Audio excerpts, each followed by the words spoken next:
Good afternoon. This is a meeting of the Coconino County Board of Supervisors today on Monday, June 29th. I want to welcome everybody to our meeting. This is a special session starting at 3, and then it'll be followed by another special session and public hearing at 6 p.m. This evening. The first item on our agenda is the call to order, and I just want to make sure that we identify the members of the Board of Supervisors who are present. And so when I call your name, if you would just let us know that you are present. And Vice Chair Fowler.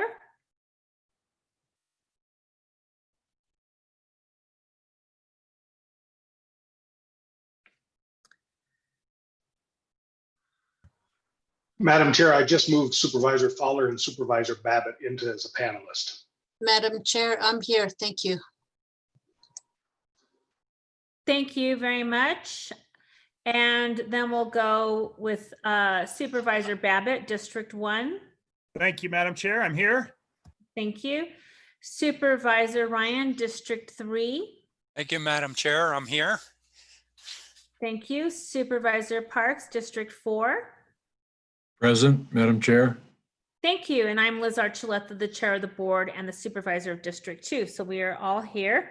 Appreciate that. And now I'd like to invite all to please stand who are able and join us in the Pledge of Allegiance.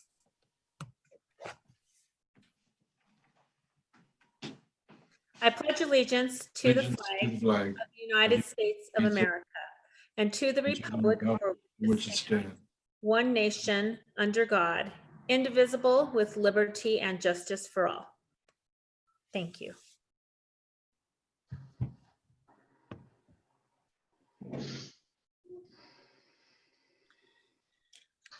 Well, this is an opportunity for the call to the public. This is an opportunity for any member of the public who wishes to speak to the Board of Supervisors about an item that is not on our agenda to take about 5 minutes to be able to let us know what your thoughts are. Please understand we cannot engage in a discussion because it is not on our agenda, but we would be happy to listen to the information you would like to provide.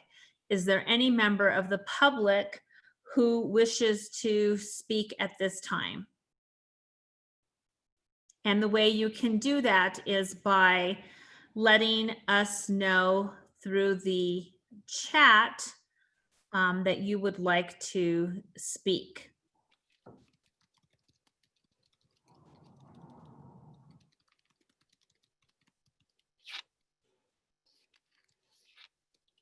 Okay, I do. Yes. Yes, actually, this looks like there is somebody who would like to speak.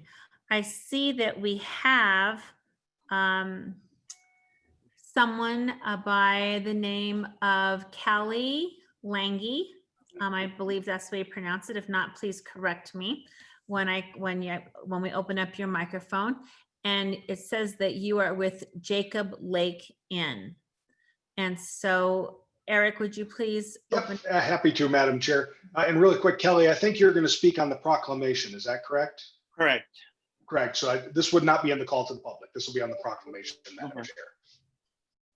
Okay, great. So Kelly, is that fine? Do you want to wait until the proclamation, or are you on a time frame where you need to speak now? Whatever is best for you and the board. Okay, super. Well, then I'm going to call you when we get to that proclamation, okay? Because that'll help inform that proclamation. I think that would be wonderful to have you on. Perfect. Thank you. Okay, absolutely.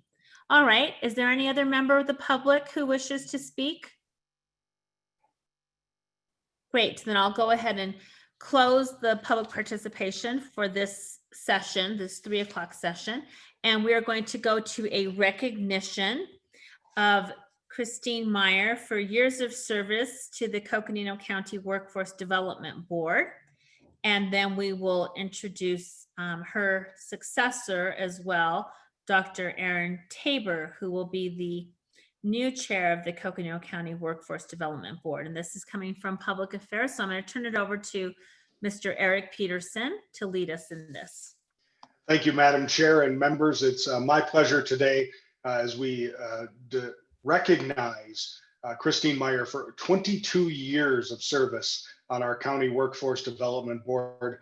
Such an incredible legacy she leaves as we look at the transition ahead of us, and to welcome Dr. Tabor to the board meeting and to allow you all to meet him and make some introductions. I know there are some comments, Madam Chair, that you wish to make. I don't know if you want to go first or have Christine talk through her time and reminisce on the memories on the workforce board. But I'm happy to go in any direction you want with our recognition today. Sure, thank you. Well, let's see, do we have, I was trying to see if I could see Christine in person or if she's on the phone. She is here. Okay, super. Well, let me see. My view, I'm going to try to expand it. Ah, there she is. I see her. Hi, Christine. How are you? I'm good. How are you? Great, great. Well, thank you so much for joining us this afternoon. We're absolutely thrilled that you could join us this afternoon, and also to help introduce us to Dr. Aaron Tabor, which we will meet him in just a bit. But if you don't mind, I wanted to just kind of brag about you a little bit and recognize you. And I know that you're the type of person that does work and does volunteerism for the cause and to make a difference. And so I hope you don't mind that we're recognizing you. I know you don't expect it, but I think it's absolutely necessary because of all the work that you've done for Coconino County and for the residents of the county. And so I just want everybody to know that Christine Meyer accepted the chair position of the Workforce Development Board in 1998. Oh my gosh. Right, which was great. And she was there when the Workforce Investment Act, the WIA, which of course has gone through several different names, was signed into law. She worked tirelessly to ensure the benefits of the Workforce Investment Act were seen through the strategic direction of the Workforce Board, promoting the goals of developing opportunities for economic development and entrepreneurship through many strategic partnerships, through targeted investments, enhancing the capacity of the youth workforce, which I know she's very dedicated to youth, and ensuring that there's a youth workforce pipeline as a springboard to employment and community vitality in Coconino County. She ensured that we collaborated with local, regional, and federal partners to secure and sustain resources for workforce skills and excellence. And as the Workforce Innovation Opportunity Act replaced the Workforce Investment Act, I think she's the only one that's got this straight, because all of these alphabets and different iterations have been really challenging. But she led the board to envision opportunities focusing on innovation and providing a new vision for Coconino County's workforce.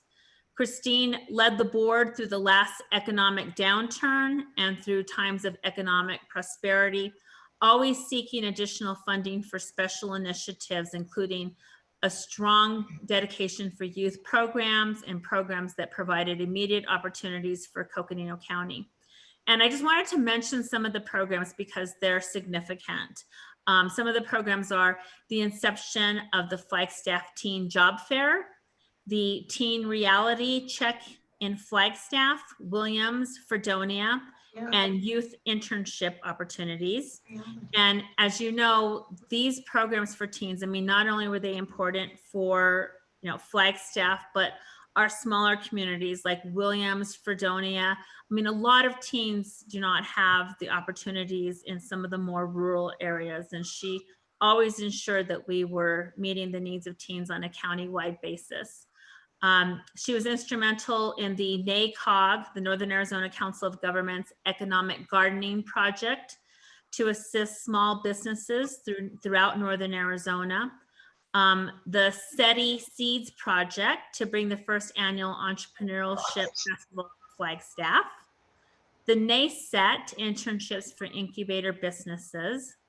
Econa Business Retention and Expansion Team, which assists local entrepreneurs to expand businesses through the Arizona Job Training Funds and other resources. And the planning for the establishment of the Northern Arizona Economic Development and Workforce Training Center, if funded through an EDA grant. So through these many projects and others, Christine has continuously sought and developed a workforce board that motivates the needle forward for all of our county. And I know that the workforce board is large. It has representation from business and government entities. There are people who have been on there who have experience and have been on the workforce investment board when it was that, and the different iterations. And then we have new folks. And so she's been able to bring people on board and make sure that they know what their responsibilities are. And she's had visionary leadership. And I just want to thank her. Christine, I want to thank you for your commitment to Coconino County, to making a difference in our community, and for your visionary leadership. Your leadership of the Workforce Investment Board has not only been felt during the years that you've been on the board, but I want you to know that that will be felt for years to come. Your leadership has made a difference, and the 22 years is, an amazing history that you have. You've again brought visionary leadership. You've been a tireless advocate, and your commitment to community is really something that we all should aspire to. So I want to thank you so much on behalf of Coconino County, and want to present something to you. And Eric, is it okay if I do that now, or do we have other folks that wanted to say something about Christine? I think it's completely fine, Madam Chair. So. Okay, super. So I think we have a little elf in the background there named Mr. Raymeyer, Christine's husband, who is supposed to be giving her something right now.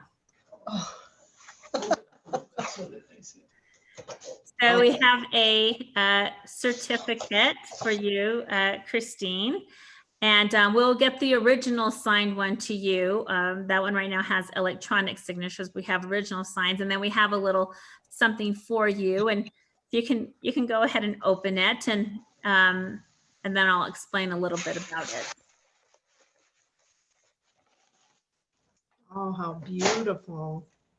Well, this is a handmade pine needle basket. Made by one of our local artisans, Marina Vasquez. And she picks all the pine needles herself and makes these incredible baskets. And we hope that it will remind you of just your beautiful days here in the pines of Coconino County, and that it'll remind you that you've made a difference in our community, and you've certainly left your thumbprint on Coconino County. And we hope that you know how much gratitude and appreciation we have for you. Thank you very much. And so I'd like to, Christine, if you don't mind, I'd like to turn it over to you to see if you want to talk at all about your experience on the board as chair, or any words of wisdom as you hand the baton over to Dr. Tabor, but I want to make sure that you have the floor to be able to share. Well, thank you. I did prepare something to say, only because I don't do impromptu very well. And so if I'm redundant in some of the things that you mentioned, Liz, please forgive me. You brought back a lot of memories, believe me. I had forgotten about a lot of the stuff that we did in the very beginning. But anyway, Madam Chair, members of the board, thank you very much for the opportunity to address you today. As many of you know, at the June 17th Workforce Board meeting, I announced that my term on the board was expiring the end of this month and that I had made the decision to not renew. The most obvious reason for this decision was because to sit on the board as a business representative, you need to meet certain criteria of which I felt I no longer represented. I joined this board 22 years ago when WIA replaced the Private Industry Council, also known as PIC. I have sat as the chair of this board for 20 years. When I joined this board, I ran 3 businesses on Milton Road for many years. As an employer, I brought a passion for workforce development and education. I have been fortunate to work in both these areas my entire career in Flagstaff as a volunteer, as well as a business owner who found a niche growing my marketing business representing education. Over the years, as a representative for the Workforce Board, we achieved many great things. Some of our achievements have received awards from the state for outstanding accomplishments. One of those most recent efforts is the Business Services Team, which is a committee of the board. I have been a part of the implementation of WIA and now WIOA. In the last year, I have learned more about WIOA than I ever thought I ever needed to know. Don't worry, Aaron.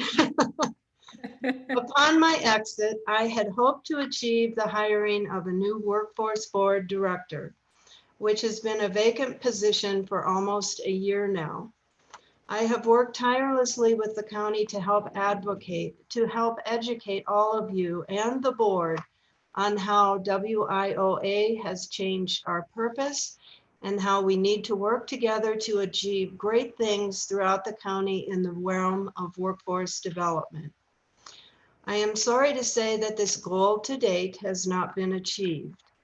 I cannot stress enough how important the board director position is to the board and to you, the Board of Supervisors. This person is in the trenches, keeping us in compliance with the state and ensuring that we are fulfilling the goals and laws of WIOA. Although I did not realize this goal, I leave the board feeling good about the work I did to educate the parties involved and set you all up for success moving forward. I know the role I took on is not all a requirement of being the board chair of recent date, but in the absence of a board director, I felt someone needed to do it, so I took it on. When I recruited for a new chair to complete my term of the next year, it was important that the new chair understood that the work I did over the past year is not part of their responsibility. I would like to introduce Dr. Aaron Tabor to you today, who has graciously agreed to step into the chair role. He may not have a deep knowledge of WIOA, but he has broad experience and will be a great leader for the board. He shares my passion in workforce development. He represents an in-demand industry, biotech, an emerging business showing great promise for the Flagstaff economy.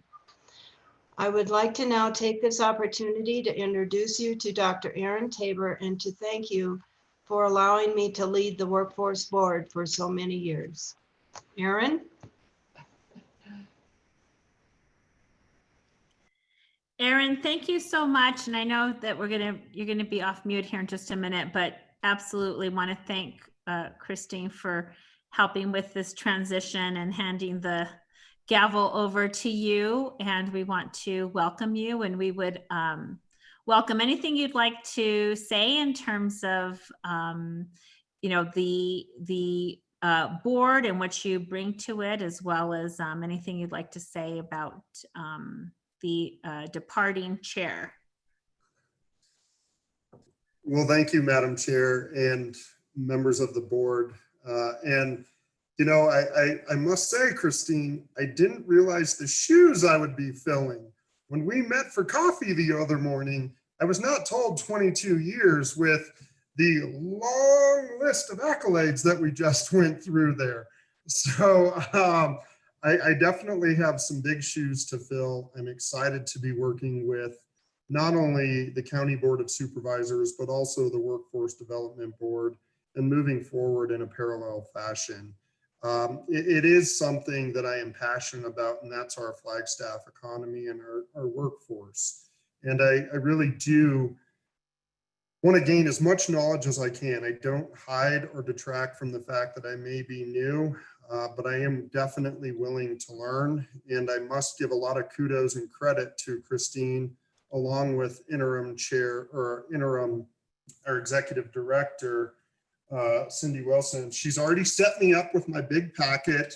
I've already been going through it with my sticky notes. So I've been educating myself over the weekend, the last few days, and we've been setting up meetings together. And Madam Chair, you're on the list next. So I look forward to our first gathering together. And, you know, where I'll close it off with is, Christine, I've known you for at least the last 4 to 5 years through our work with Caveat and some of the grant work. And, you know, I'm really excited that you're able to, you know, pass the board off into not just my hands, but a really good group of people coming in.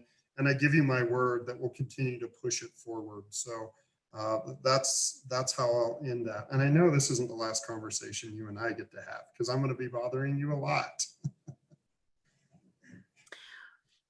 Well, thank you so much.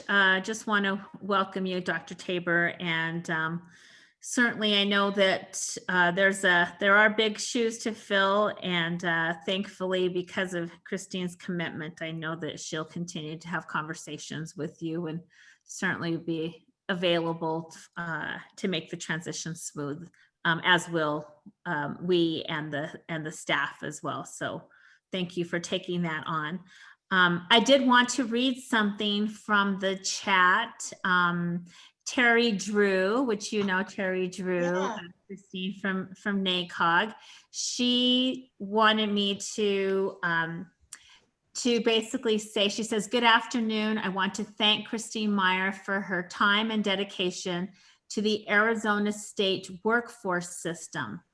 Not only has Christine served Coconino County well, she has also been an advocate with a voice for the state and national workforce systems." So not only has your impact been felt here in Coconino County, but statewide and nationally, Christine. That's something that we're all very proud of. You have represented Coconino County well on so many different levels.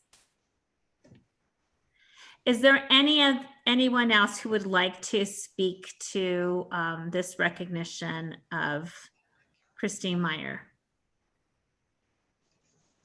Madam Chair, if I may, are you speaking to the public or are you speaking to us, Madam Chair? Well, to you, but I'm going to read this before I please. recognize you, Yeah. Supervisor. I'm going to, Gail Jackson, which you know, Gail Jackson. She writes, "Christine, thank you for your many years of service." Thank you. Great. You will be missed.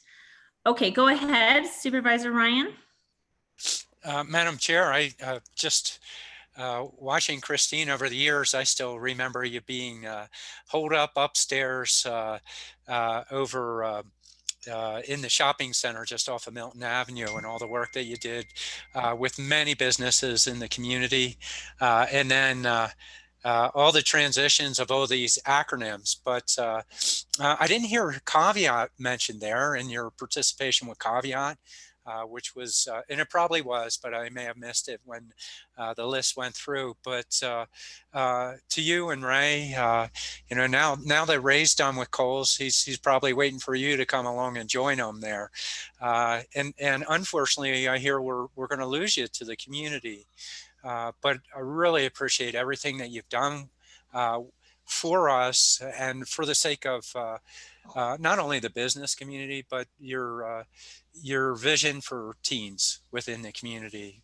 Truly appreciated. And I want to thank you and Ray, and good luck to you.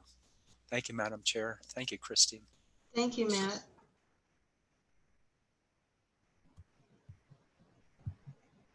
Thank you, Supervisor Ryan. Let me say a few other words. We have Judy Franz, who said, wishing you all the best, Christine, on your next adventure, and thank you for your commitment to the Workforce Development Board.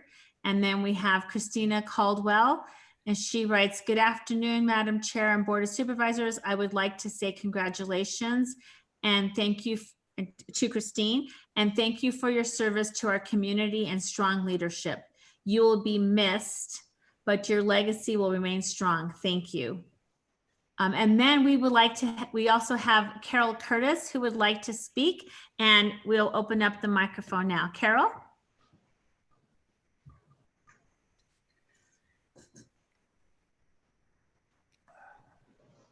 Just need to unmute, Carol.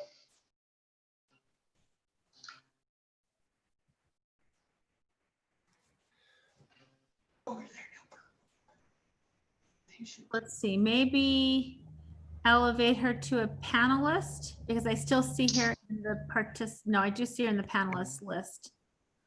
Mhm. There we go. Carol. There you go, Okay. Carol. All right, thank you. Oh, Madam great, thank Chair, you.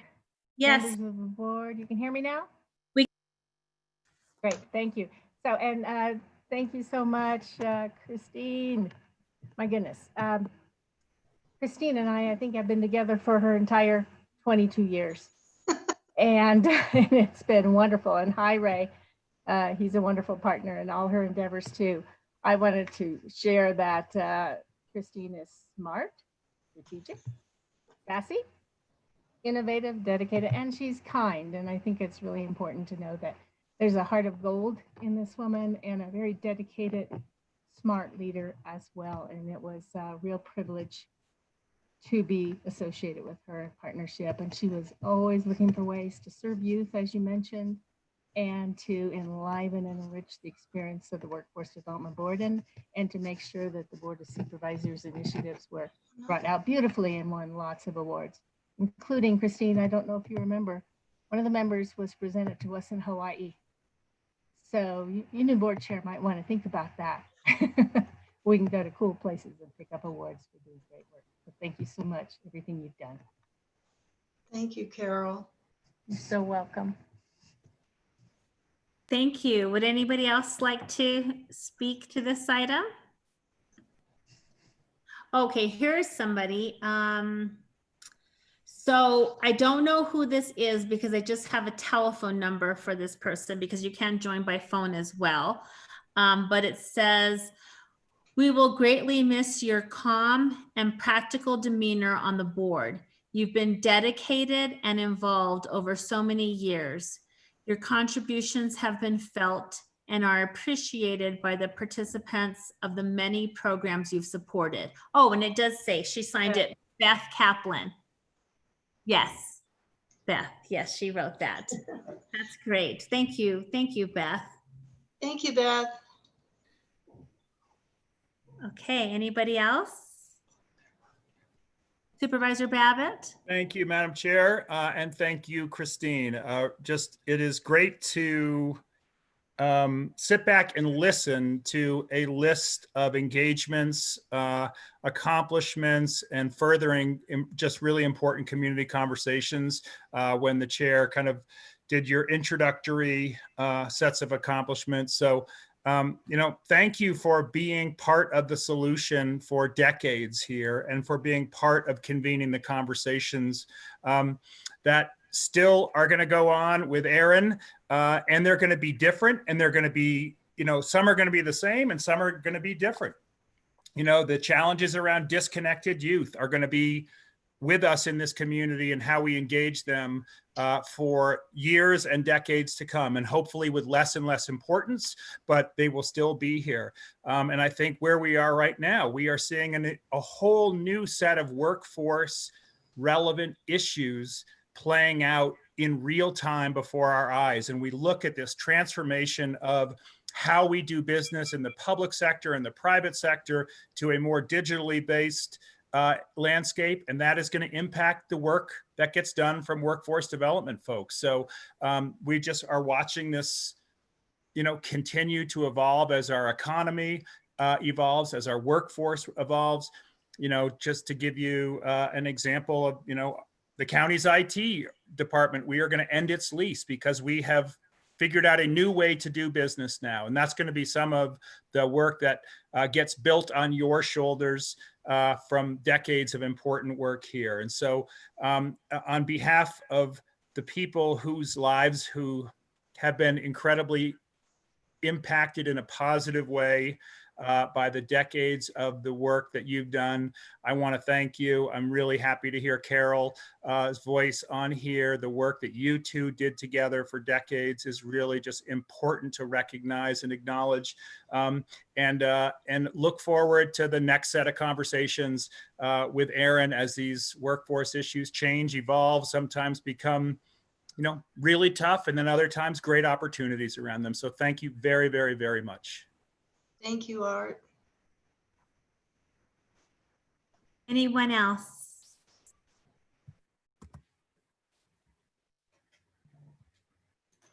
Wonderful. Well, thank you. We really appreciate it. And I'm so glad that so many people joined us today. I mean, obviously, we would love to do this in person and be able to take a photo and be able to,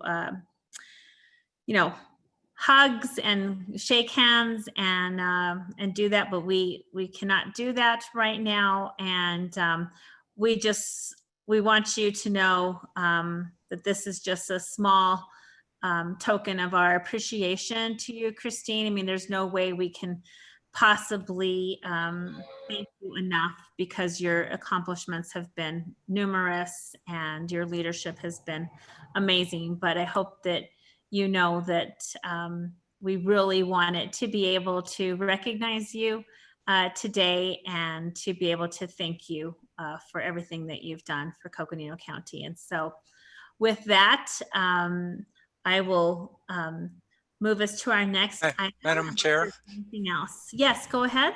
Yeah, just for a moment, also to welcome Dr. Tabor here on board. It's really important to celebrate all the work that has been done, and yet change is upon us again. So really welcoming you on board. Don't worry about the acronyms. They'll probably change them in the next act that'll come in another 2 years. So we'll start all over again. But really want to welcome you on board and look forward to your leadership with this. Thank you. Thank you, Supervisor. Great. Well, thank you so much. And it's and I think what we want to do is definitely, I want to make sure that everybody knows that Christine Meyer, the fabulous Christine Meyer, is from District 2, which is my district. And so, of course, we have wonderful people in District 2 giving their service. Thank you so much, everyone. And I know that some of you have to sign off on right now, and please feel free to do that. Or you're also invited to stay with us throughout our meeting as well. But thank you again for everyone who joined for this recognition. It really means a lot. Thank you. We're going to go to item number 2, which is the proclamation. And Eric, I'm going to turn it over to you. Thank you, Madam Chairwoman. Eric Peterson, Public Affairs Director. This proclamation comes as a result of the Mangum fire, which has spread across northern regions of our county. We are very appreciative to be joined today by some folks, and I will be partnering in this brief presentation with our interim emergency management director, Wes Deason, who will be providing some introductions of those folks. And then I will be reading the proclamation when we are prepared to do so for your action today, should you wish. So with that, I'm going to turn it over to Wes to come on board and give us those introductions and sort of an update. Certainly. Thank you, Eric. Good afternoon, Madam Chair and members. Thank you for your time this afternoon. So we have invited 2 particularly special individuals who have extensive involvement and impact and can speak to that in support of the proclamation. The first is Lance Elmore. Lance is currently serving as the Deputy Incident Commander on Southwest Team Incident Management Team 3. That is the team that is transitioning out today, actually. Today is their last day. They'll be transitioning to a Type 3 team in the morning. He will speak on his involvement and his knowledge about the fire and the event. And then secondly, we have Kelly Langley, who we heard from briefly. Kelly is the co-owner of the Jacob Lake Lodge. And I've asked him to give you some perspective on how the Mangum fire has affected him, his business, his family, and everybody in the Jacob Lake area. So with that, I will turn it over to Lance. If you'd like to take a few minutes, Lance, and give us your perspective, that'd be awesome. Hi, good afternoon, Madam Chair and Board. Like Wes said, my name's Lance Elmore. I'm the Deputy Incident Commander for the Southwest Area Team 3. Just a quick few things about the fire. This team took command of the fire on June the 10th when the fire was about 600 acres. Over the first week or so, it's pretty easy to say that Mother Nature was not our friend too much, as we saw wind-driven fire runs of anywhere from 2 to 8 miles, almost every day, if not every other day, for about the first week, and very, very extremely hard to work around and near. Since after the first week when the winds died down, a lot of progress has been made in the last 2 weeks now. The total acres for the fires at 71,450 acres. It's done very well over the last couple of days with the wind events. We've seen very minimal movement, just a little bit in the interior. I'll say a few things. The district here out of Fredonia have done some pretty extensive fuels treatments on the ground. Those treatments were invaluable to our efforts in suppressing this fire. That aided us in a lot of things near and around the Jacob Lake area, which we did evacuate those folks and a few others throughout the course of the last 3 weeks that the team's been here. We, like Wes said, we are transitioning tomorrow morning at 6 a.m. to Type 3 team. The IC is Pete Valenzuela, and they're from the Gila Las Cruces zone out in New Mexico. So those folks are in here today as a shadow day. I just want to say thank you to all the local personnel that are here around the Fredonia and Jacob Lake area, to the people in Coconino County, especially you, Wes, and Lena Fowler. We would not be near as successful as we have been without all the support that we have gotten from the county and you guys and the locals. So on behalf of the team, thank you to everyone for that. That's, to me, that's where our success is with our partners and cooperators. So we'll turn this over to Pete and his team tomorrow morning, and we'll go from there, and we'll leave the fire in very good hands. I have no doubt of that. Lance, thank you very much. I appreciate you taking the time. I know you're a very busy man today. Transition is a complicated task, so thank you for taking the time. Yeah, well, thank you guys for everything. All right, sir. Have a good day and stay safe. Well, hang on a minute, Lance. Yes, ma'am. Before you leave, and I know you do have to leave, I did want to let Vice Chair Fowler just say anything that she might want to say. I know that you need to get going, but if I just wanted to have her have an opportunity to make yes, no, I can stay as long as you need for questions or anything else that you guys might have. Super. Okay, then I appreciate it. Then we'll just wait just a second then. Yes, ma'am. Okay, Wes, back to you. Anything more from you? No, ma'am. If you'd like to have those comments now, or I can bring Kelly into the conversation from Jacob Lake. Your preference, ma'am. Okay, so why don't we bring in Kelly? That would be great. Perfect. There we go. Just before I get started, I just wanted to thank Madam Chair Elizabeth Archuleta for this opportunity. Our host Eric and co-host Lindsay Daly. I'm just going to give you a little bit about Jacob Lake Inn. We sit at the junction of Highway 67 and Highway 89A in Northern Arizona. Because of this unique location, our 97-year-old family business has been the central meeting place for the Jacob Lake community for generations. Jacob Lake, we provide more than just a place to eat, some good stories told around the lunch counter, beautiful Native American art, and some addictive cookies. For those of you who haven't had them, they are very addictive. I've heard of them. Yes, we need to get some towards you. What most of the public doesn't know is that our water system up here provides the water not just for our lodge here, but for the entire Jacob Lake community.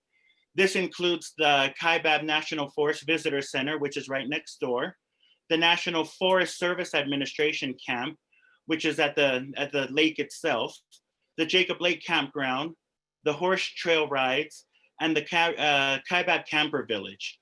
The Mangum fire, it completely destroyed our 1.5-mile water pipeline, which is located in Mangum Springs Canyon. What we do is we pipe the water from Mangum Springs to a holding tank, and then we haul the water 7 miles from the Mangum tank to another holding tank in Warm Springs Canyon. And unfortunately, multiple sections of that 7.3-mile pipeline in the Warm Springs Canyon was also destroyed.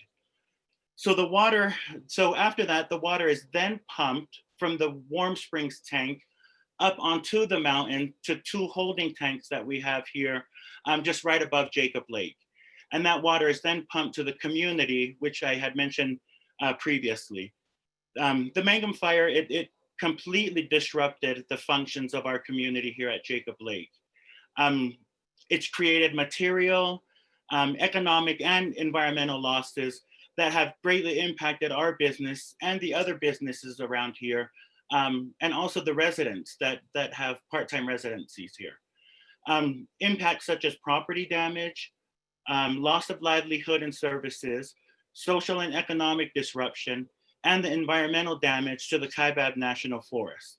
So the losses we've occurred here at Jacob Lake they're pretty devastating. We've suffered substantial economic loss.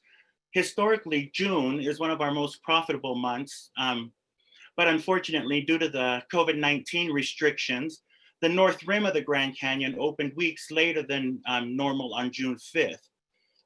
But that was just days before the fire began. And so at that time, our reservations were up almost near capacity. We saw an increase in our sales, not only in our restaurant, but our store, our gift shop, and our service station. With the fire, we lost all potential income in those departments for the days that 89A was closed, and for the time that we were evacuated. We've also lost the momentum of people's travels through the area in the foreseeable future, just due to the news and the coverage that social media has been reporting. Part of the draw in this area is the beautiful scenery and the surroundings. You know, many people have decided to change their plans because of the fire and a lot of the fear that has been created by it. Right now, we're in cleanup mode here at Jacob Lake Inn. Unfortunately, our rooms are not rentable just due to the smoke and heat damage caused by the fire. And it'll probably be weeks before that's 100% possible. There's mattresses that need to be replaced, pillows, linen, drapery, and all the surfaces need to be cleaned and washed and whatnot. Also, our restaurant won't be able to be open for the foreseeable future while we continue to clean up the damage just caused by the tens and thousands of dollars of spoiled food that we've had to throw away here. It'll take weeks to replace all of that food storage, just working with vendors and whatnot. And people aren't traveling in the area, which impacts our retail and gasoline sales. The warm fire in June and July of 2006, I'm sure that some of you are familiar with, that devastated our business. And it wasn't until late August of 2006 that we saw business return to normal. Also, during that, after 2006, I just want to thank the firefighters for the preventative measures that they have taken after that. I think if they didn't take those preventative measures to assess the area and to prevent the fires, I don't think our lodge would be standing, and our hotels and cabins and whatnot. So a big thank you to them and kudos to them. We anticipate that the fire will have a similar, if not a more devastating loss.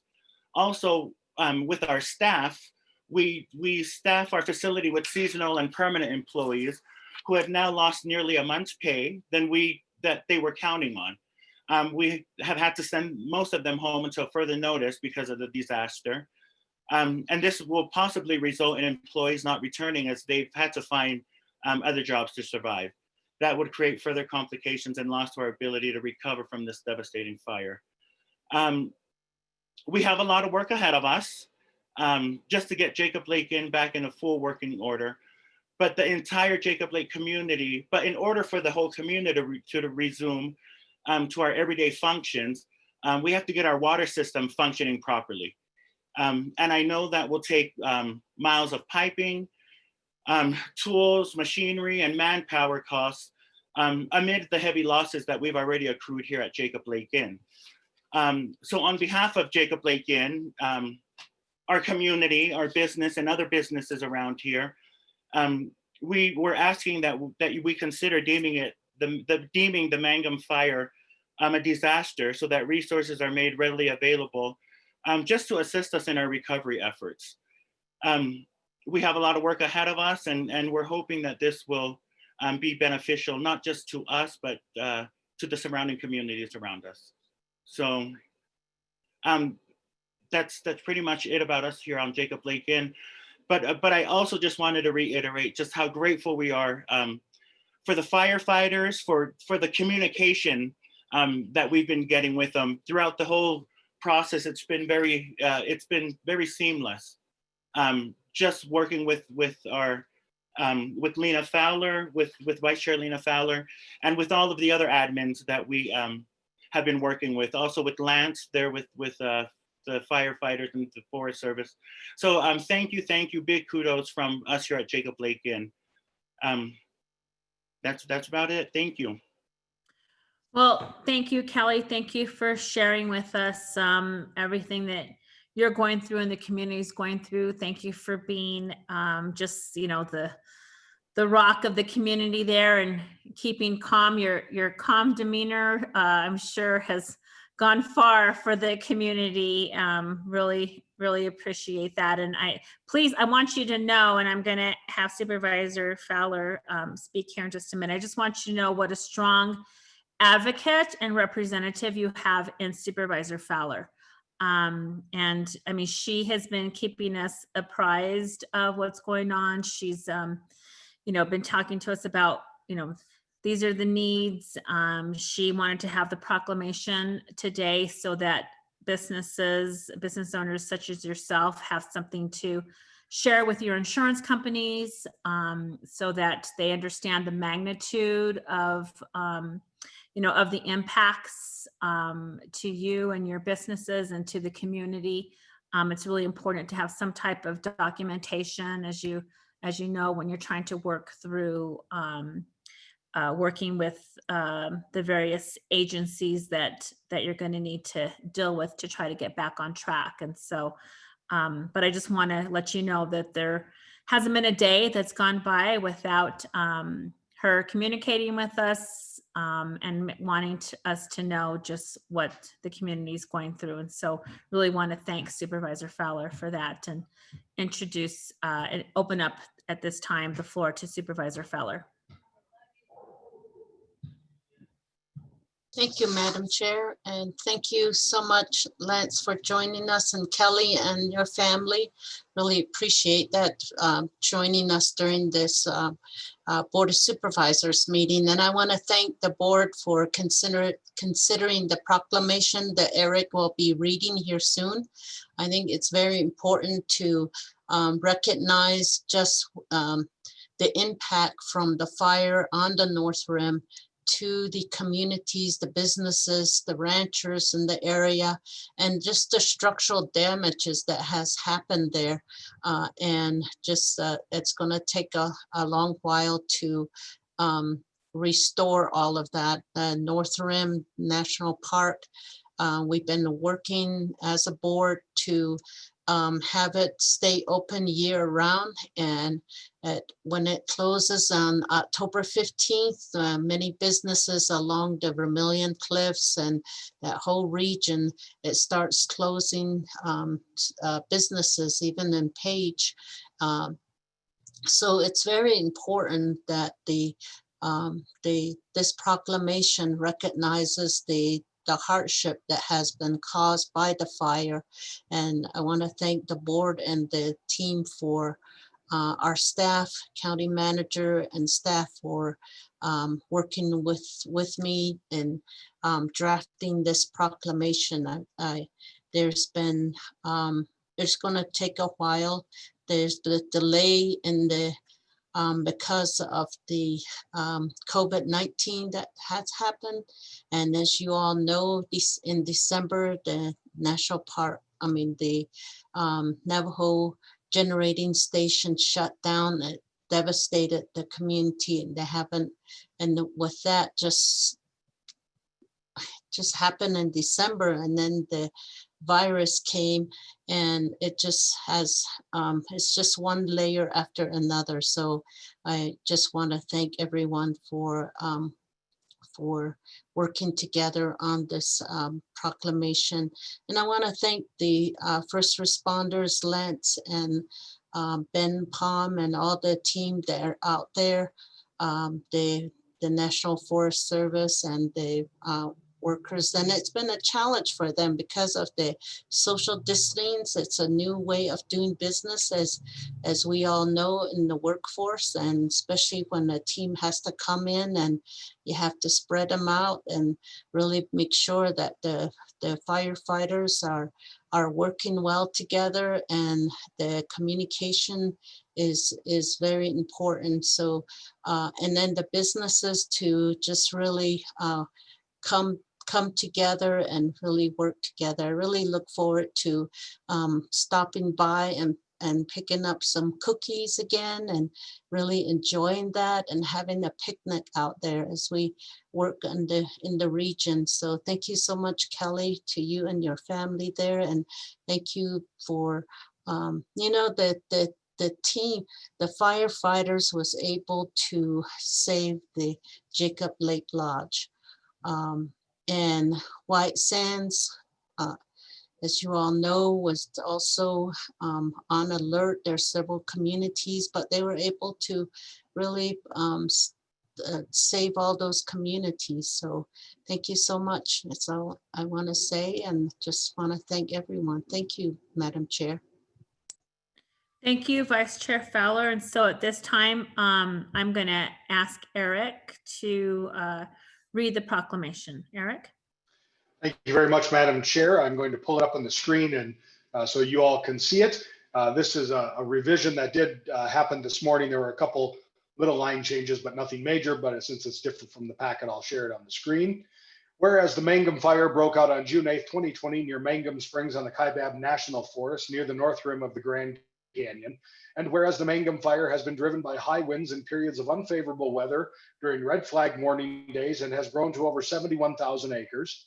And whereas the Mangum Fire to date has caused significant damage to the local infrastructures of the communities, including over 100 transmission line poles that bring electrical power to the North Rim and Jacob Lake areas, and a 1.3-mile water line to the Jacob Lake Water District, leaving this area without a proper water supply.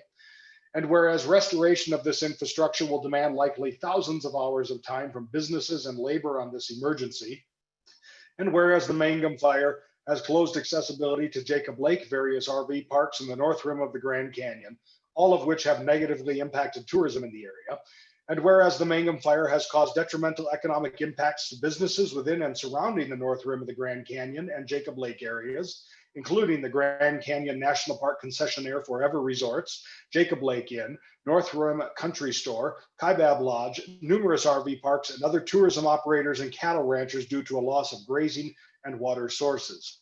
And whereas there are extensive disruptions to travel in the area, as Highway 89A is closed from milepost 545 to Fredonia, and Highway 67 is closed from Jacob Lake to the north rim of the Grand Canyon National Park. And whereas the Mangum Fire also affects the economic potential of tourism and business entities near Vermilion Cliffs, Marble Canyon, and Fredonia due to the lack of accessibility and smoke impacts. And whereas the Mangum Fire has caused severe air quality impacts on the Navajo Nation, which adds to the already extreme respiratory impact from the COVID-19 pandemic. And whereas the Mangum Fire is yet another trauma to the community and the people of the northern region of Coconino County, already suffering personal and economic loss from the COVID-19 pandemic and related closures and the shutdown of the Navajo generating station.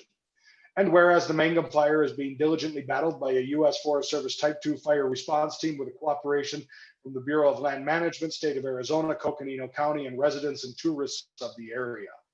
Now, therefore, be it resolved that Coconino County expresses its thanks to and support of the first responders, fire crews, law enforcement, and emergency management for their efforts in containing and controlling the Mangum Fire. And be it further resolved that Coconino County expresses support and solidarity for the residents, businesses, and tourists of and to the area affected by the Mangum Fire as they demonstrate their resiliency and determination to continue in the area. And be it further resolved that Coconino County understands that the affected region is a critical community of our county and dedicates the county's services and capacity to future efforts towards recovery and rebuilding to improve the economic output and quality of life of the region, and calls on the state and federal government to make financial, technical, and operational assistance available to the businesses and residential community affected by the Mangum Fire. Thank you very much, Eric. Is there a motion to approve this proclamation? Madam Chair, I would like to approve this, make a motion to approve the proclamation. This is Supervisor Fowler. Thank you very much, Vice Chair Fowler. Is there a second? I will second it, Supervisor Parks. Thank you. Motion made by Vice Chair Fowler, seconded by Supervisor Parks. All in favor of the motion, please say aye. Aye. Aye. Aye. Any opposed? Please say nay. Hearing none opposed, this passes unanimously. Okay, any further comments? Wonderful. Well, thank you very Madam much. Chair, thank you again. And thank you, Kelly and Lance, for joining us. Thank you so much. Yes. Thank you, Supervisor Fowler. We appreciate you bringing this forward. And thank you all for spending time to join us this afternoon. We certainly appreciate it. We're now going to go to the consent agenda. These are items number 3 through item 22. And County Manager Jane, there's one item that you wanted to have removed from the consent agenda, correct? Madam Chair, that has since been resolved in cooperation with the County Attorney's Office, so we do not need to pull the item that I had sent you a message on. Okay, super, great. So then now I would just ask the board if there are any items they wish to remove from the consent agenda. If not, then now would be the time for a motion to approve. Madam Chair, just a question real quick. I'm seeing Patty's presenting during the action item. She also has a whole bunch of items here. Question would be for the recorder if she wanted to comment on some of these consent agendas or wants to hold them up until she goes into the action piece. Okay, great. Well, that yeah, that does make sense that perhaps that we would hold off on those. Let's see, let me just recognize Recorder Patty Hansen. Recorder Hansen, do you have a preference? Madam Chair, I can go ahead and respond to those during my presentation unless there's specific questions in regards to what you would be voting on. Okay. So why don't we do this? Why don't we, well, why don't I just reorder the agenda? I mean, there's probably no problem with that. And we can come back to the consent agenda because there might be some questions on these, but they might be better informed and voted on after the presentation. Is that okay with everyone? So why don't we resolve as the Flood Control District Board of Directors? So moved. Second, Okay, there's a motion and a second. All in favor, please say aye. Aye. aye. Any opposed, please say nay. Hearing none opposed, passes unanimously. We have one item on the Flood Control District consent agenda.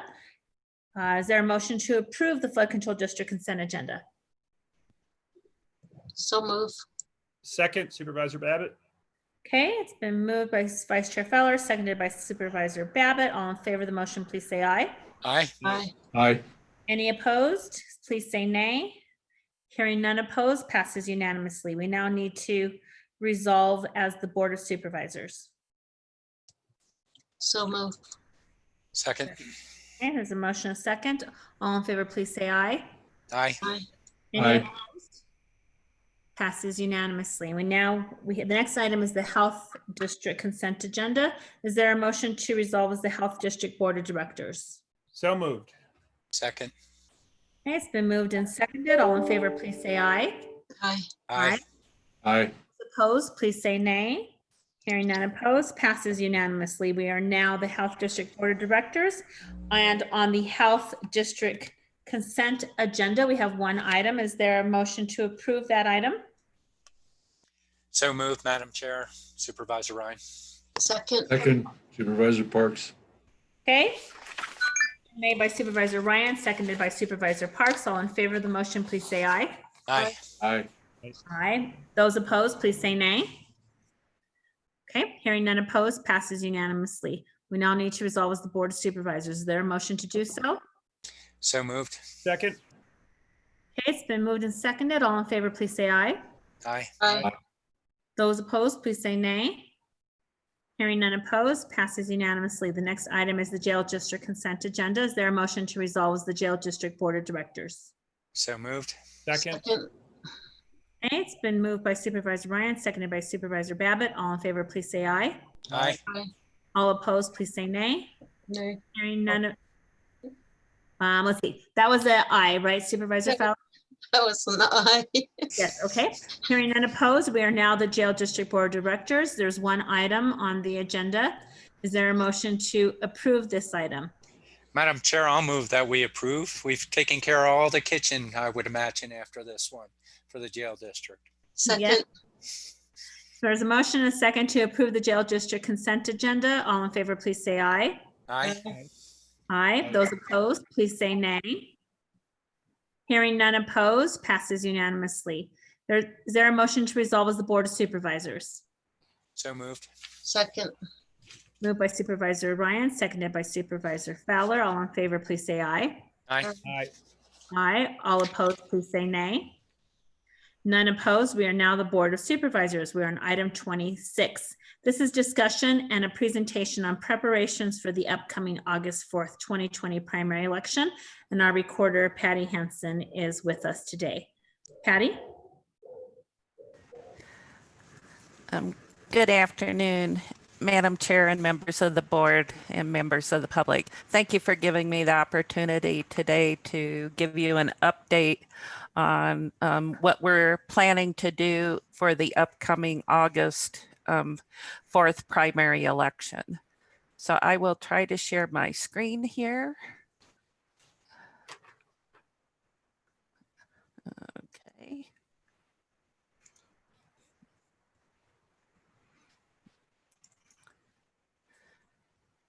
And is that coming up for everyone?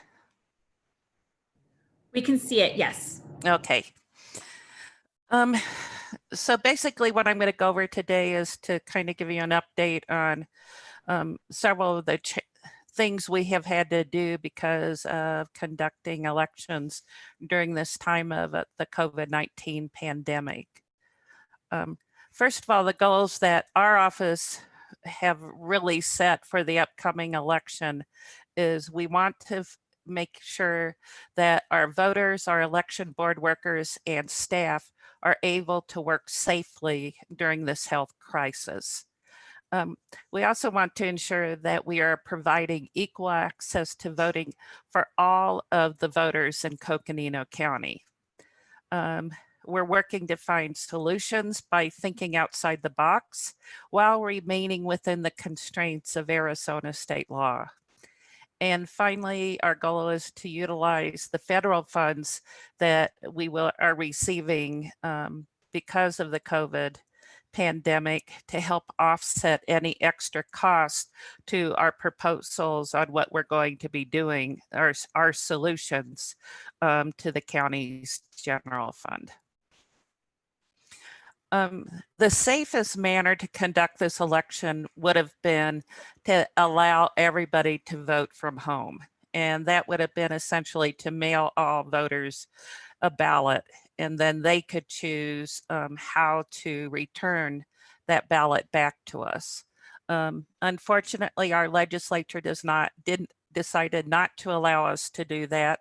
So we are doing our own campaign to encourage as many people to vote from home as possible. For me, the perfect election would be that on election day, we had 0 people come to the polling place because all of the voters in the county had cast their ballot by an early ballot, but that's not going to happen. Okay, and why I say vote from home instead of voting by mail is it's up to the individual voter themselves on how they return their early ballot. They can return it through the mail, or they can drop it off at an early voting location prior to election day, or they can drop it in a ballot drop box, or they can drop it off at any polling location in the county on election day. So there's several options for voters that do choose to vote an early ballot.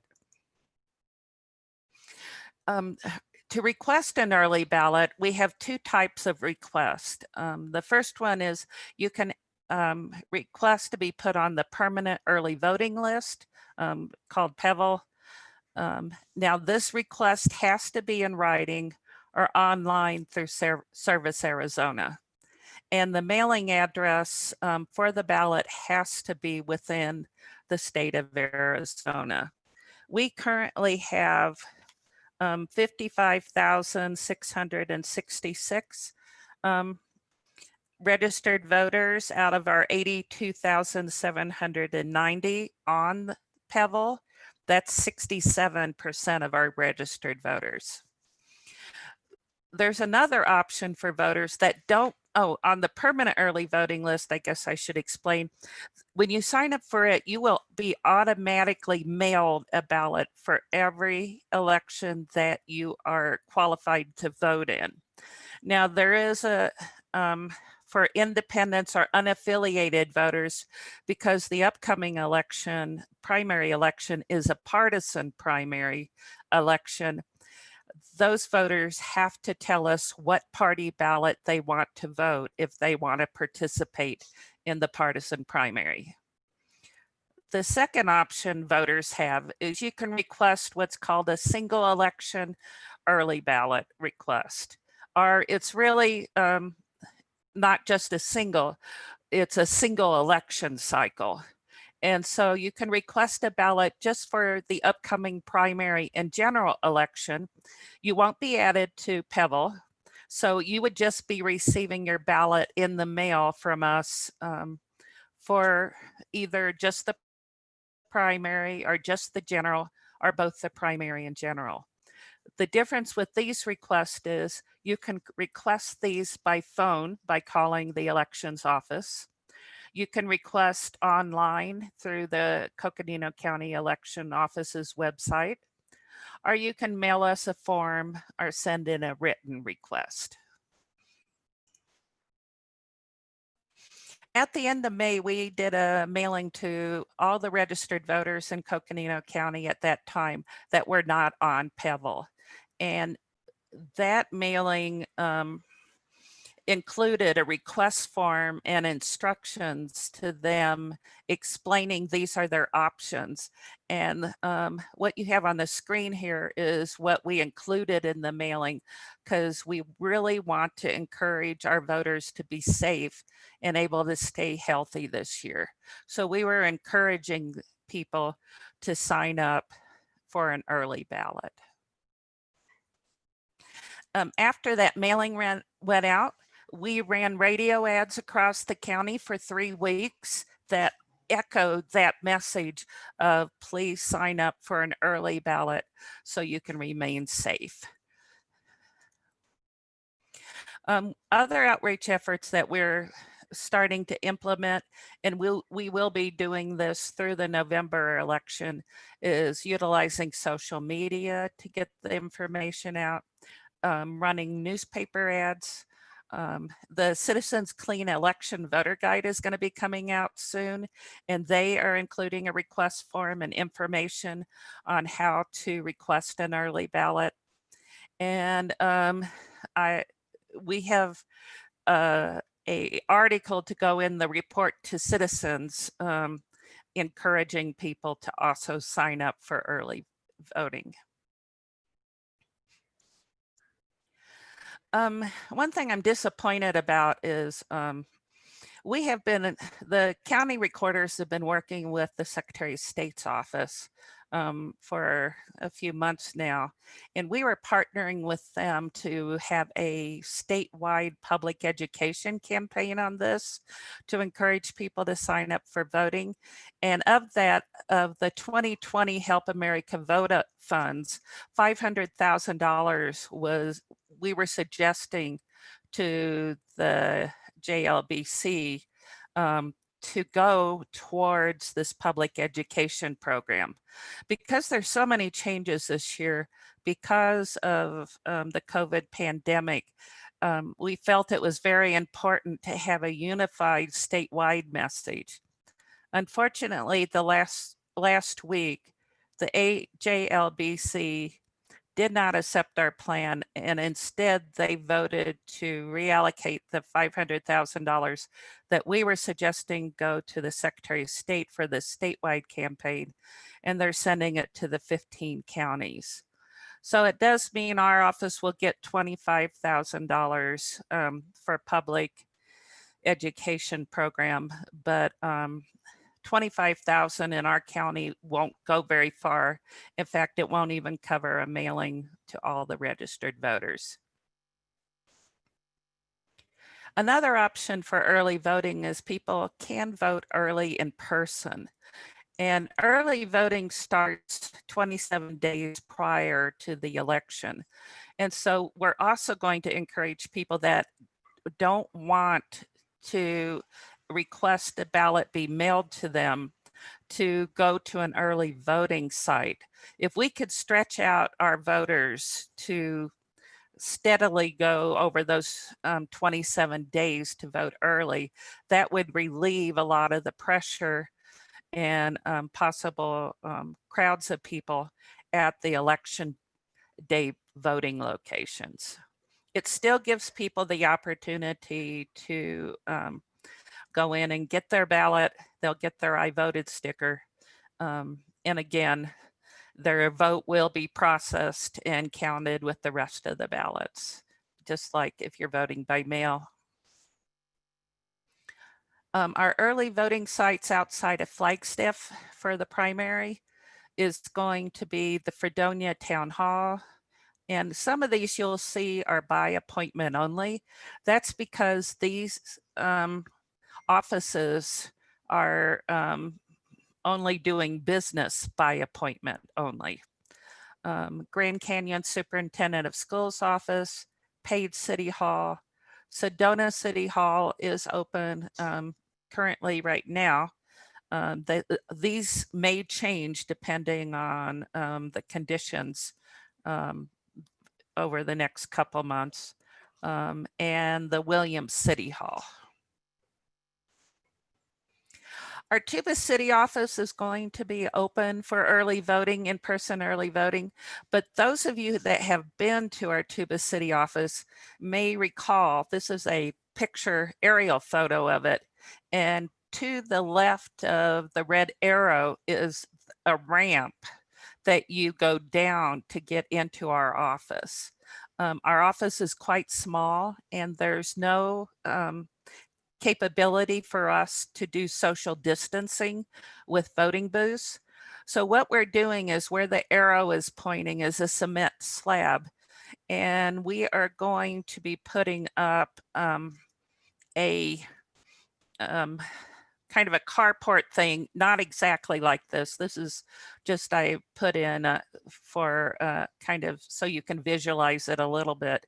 It's going to be put up so the voters there will be voting outside and be able to be covered and out of the elements. This will be open 8 a.m. to 5 p.m. Monday through Friday, starting July 8th when early voting starts, and on the 2 Saturdays prior to the election, July 26th and August 1st. Now, the Navajo Nation, as all of you know, has been hit especially hard by the pandemic.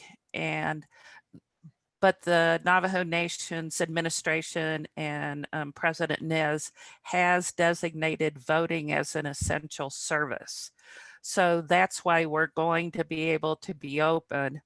Some of this time, if there's curfews going on, I don't think we're going to have a lot of people there, but we will be there to provide assistance, and so people could vote in person. With the Help America Vote Act for 2020 funds, we are, I'll tell you exactly how much money we're getting, but we've made arrangements to purchase what I'm calling our Voting Within Reach trailer. This is kind of what I've always wanted, kind of a vote mobile. And it's currently being constructed. This isn't exactly how it's going to look. It's just to give you an idea. But it will be coming hopefully right at the beginning of September, and we will be doing voter registration and offering early voting services on the Navajo Nation and possibly other rural areas of our county, such as Forest Lakes and Blue Ridge and Munns Park, those areas, to be able to do voter registration and early voting. Now, they won't go into the trailer. The trailer will have all of our supplies and everything, but we're going to have a pop-up covering that we will be assisting people as they drive up. So a lot of this service will be what essentially drive up services. And so we think that is going to be a method for us to be able to keep the voters and our election workers safe. In Flagstaff, we've made some changes in regards to our early voting locations. I've made the decision not to have early voting at the downtown OTEC building. A lot of this has to do with the building. The building is essentially closed anyway, except by appointment.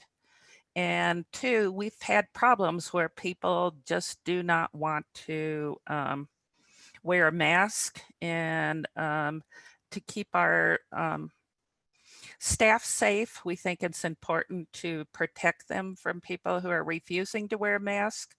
Also, one of the things I've had to keep in mind during all of this is if I don't want to have the risk that if one person in the office gets COVID, that it could take out our entire office. So 1/3 of our employees are working at home. 1/3 is going to be working at the Flagstaff Mall office, and then 1/3 is working at the downtown OTEC building. So that's another reason I've decided not to have early voting at the downtown office. Now, we will have early voting during the entire period at our Flagstaff Mall office.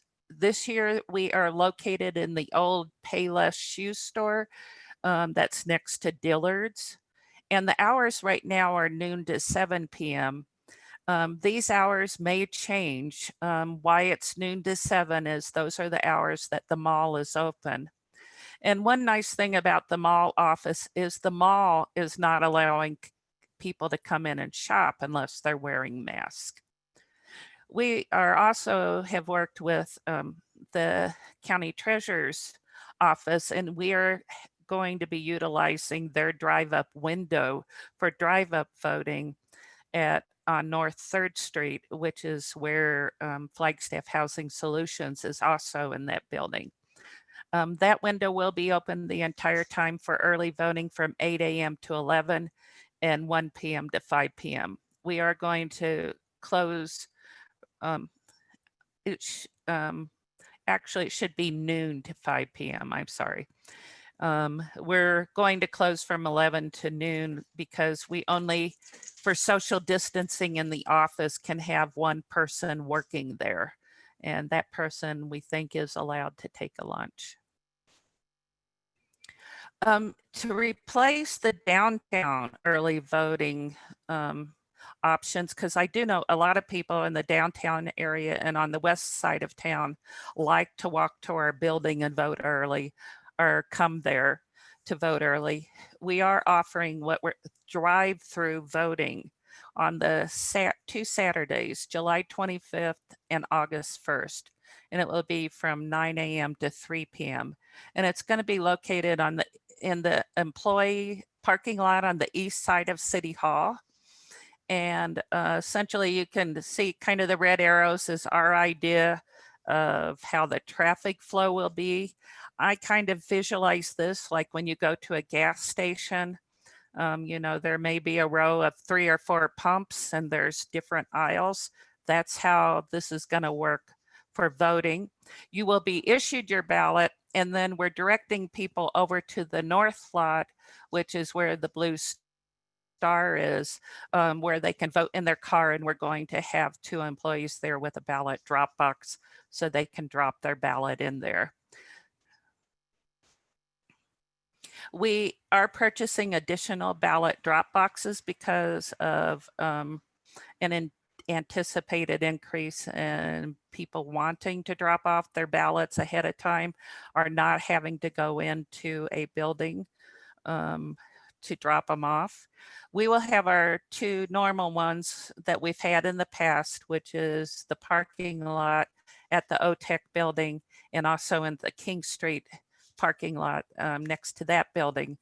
But then in addition, we're adding one to Fort Valley parking lot. There will be one at the 3rd Street building. The Flagstaff Mall office is going to have one, Tuba City office, and then we're providing one to the Page City Hall. They have asked for one there, and then we'll be putting them out when we do our voting within reach trailer goes out and visits the different communities. Okay, one of the things you're being asked to approve is our emergency early voting.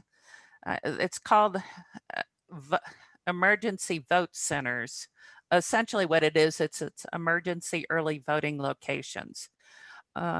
Emergency early voting is allowed starting this Saturday prior to the election. And so we will be, I'm suggesting to the board, this is something that the board needs to approve the times and locations for this. This was a change in the statutes last year. I think it was approved or passed for some Saturday and Monday sites. On Saturday, we would do the emergency early voting on at the mall, the Tuba City office, and then the drive-through voting. And then on Monday, all of those early voting sites I showed you on an earlier list will be offering emergency early voting, except we won't have that drive-through voting on the west side of the employee lot, or the west side of the city hall, are at our Tuba City office. I should mention emergency early voting and how it's different is the law says you have to have an emergency to be able to vote at this time.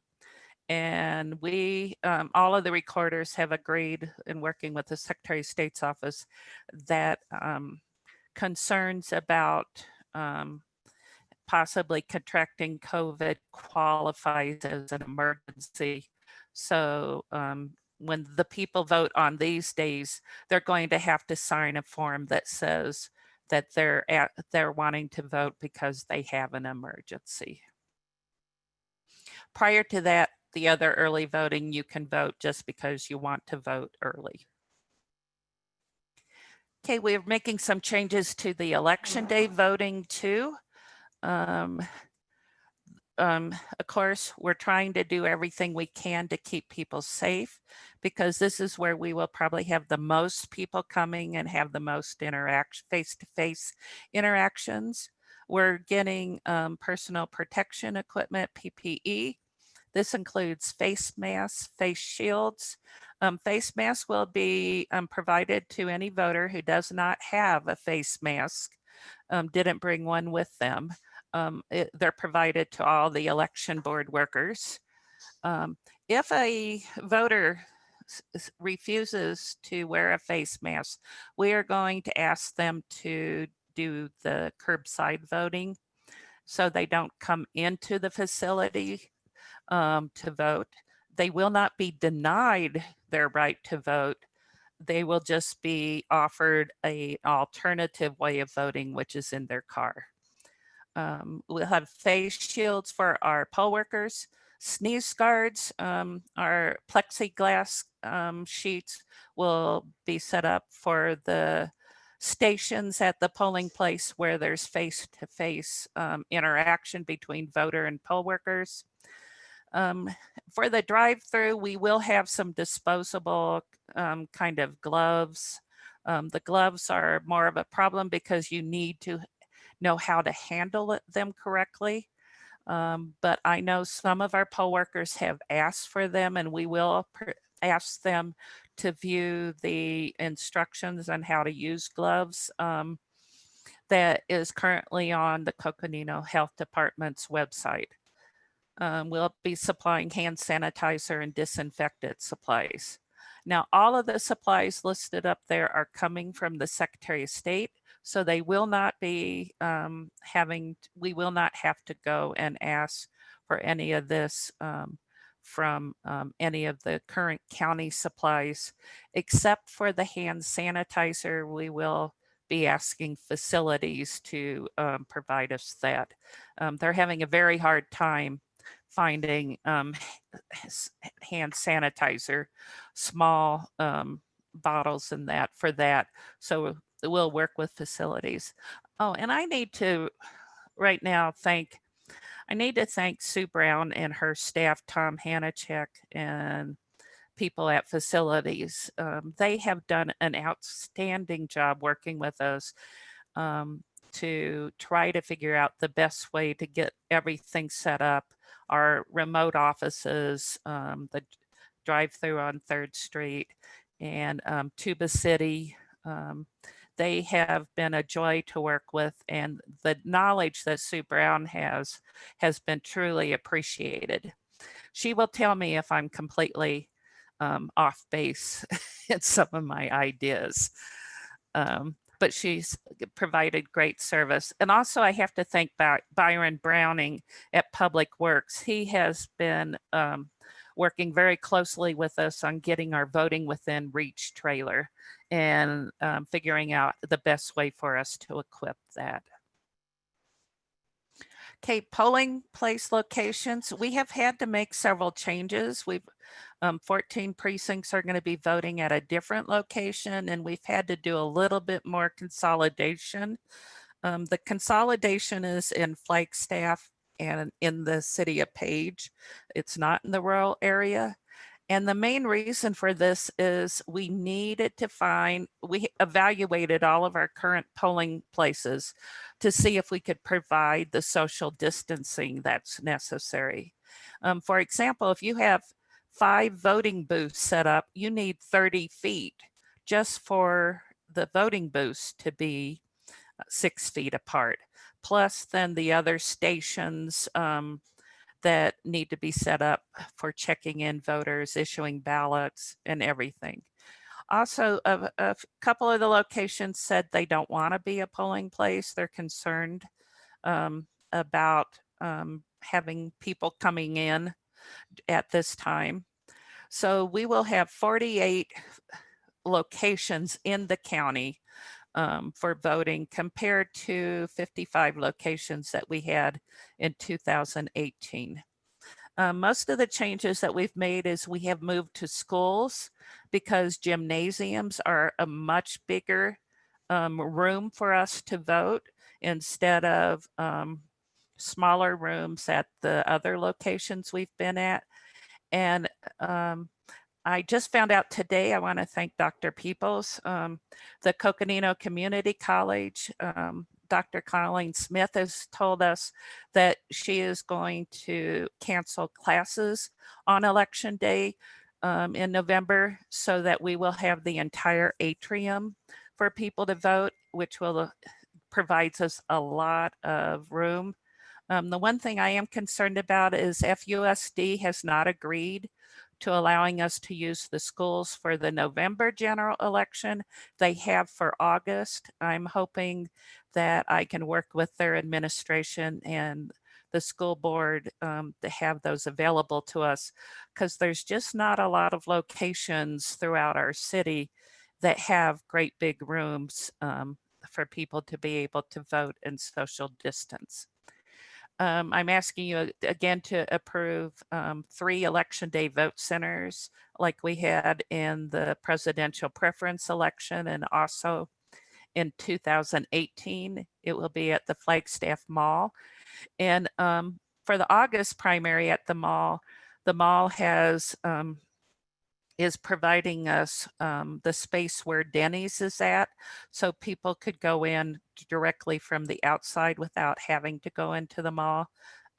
We don't know if that exact location will be available, but the mall has bent over backwards to accommodate us and work with us. And so I appreciate their cooperation. We'll be at the NAU Walk-Up Sky Dome and the Tuba City High School. Risha Vanderway at Tuba City High School has been working with us to provide access to the schools that are part of the Tuba City High School.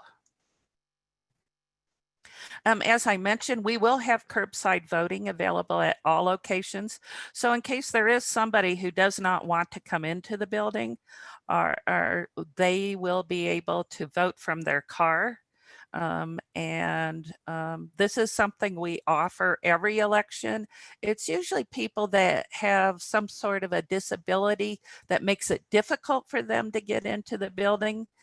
You don't have to have that for curbside voting. But we will have that available, and we're including this option in our materials and education program so people know that.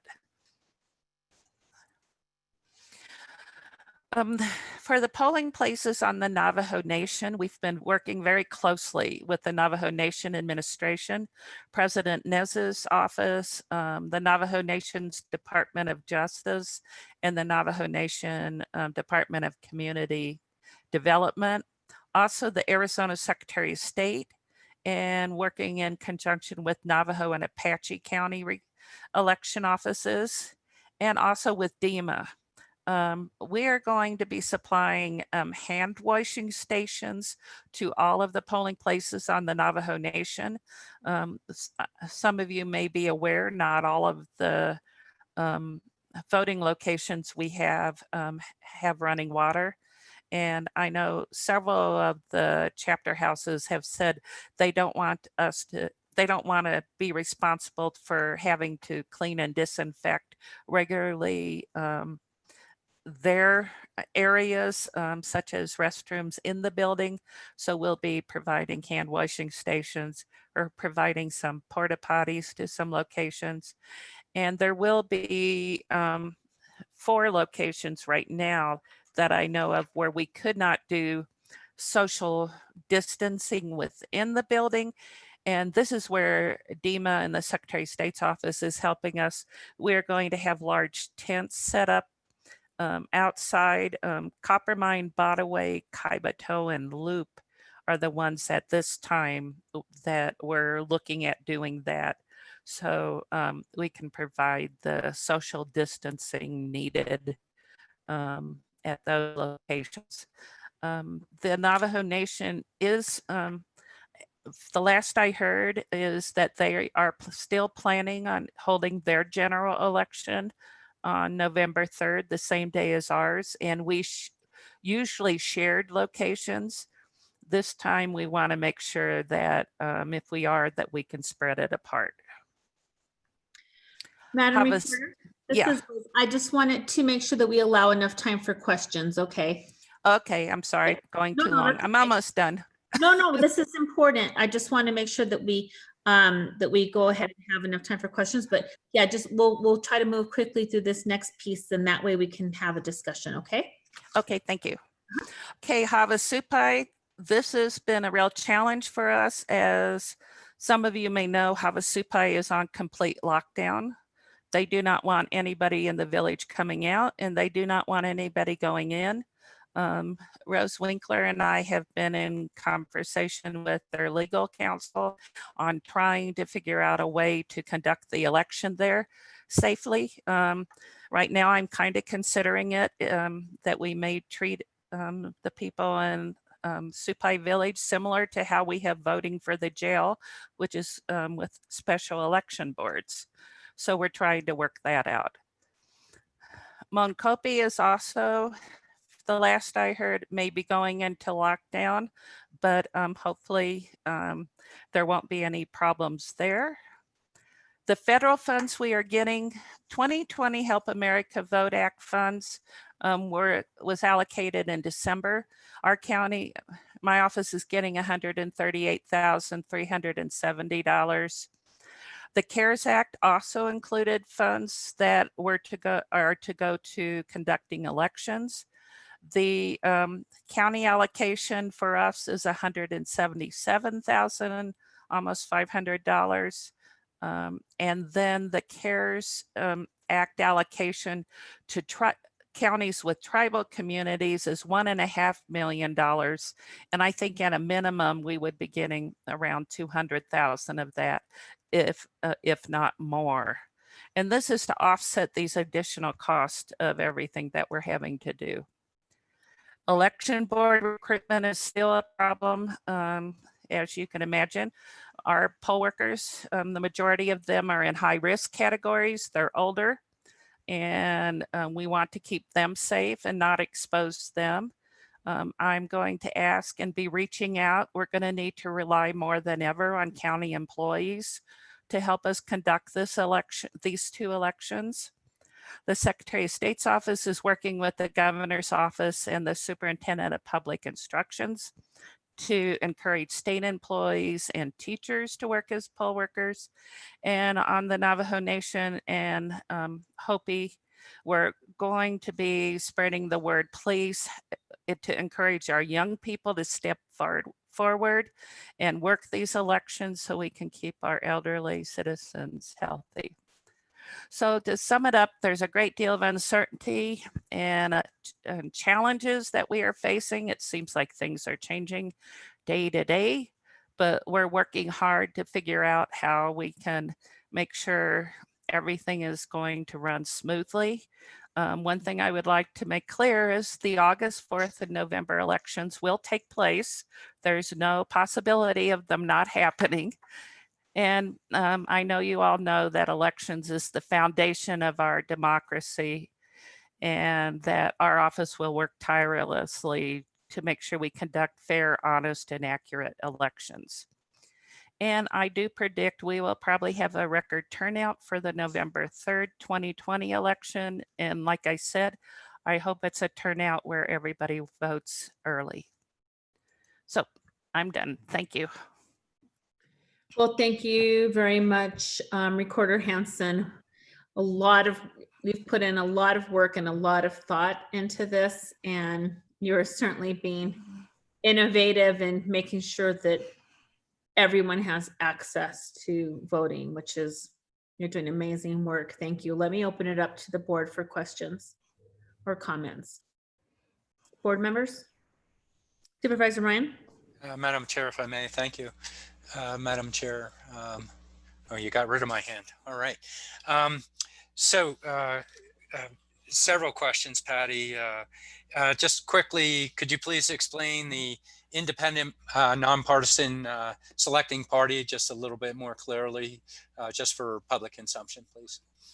Okay, yes, since these are a partisan primary election, if you're not affiliated with a recognized party, which means that you're not on your voter registration form, you didn't mark Democrat, Republican, or Libertarian, we don't know what ballot to mail to you.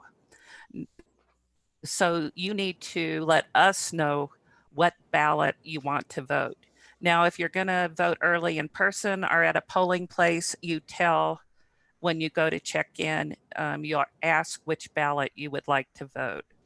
Now, in our cities and towns, they're having their primary elections. People that not just independents, but everyone can request just a part or city only ballot if that's what they want to vote. So we have to make it complicated, so.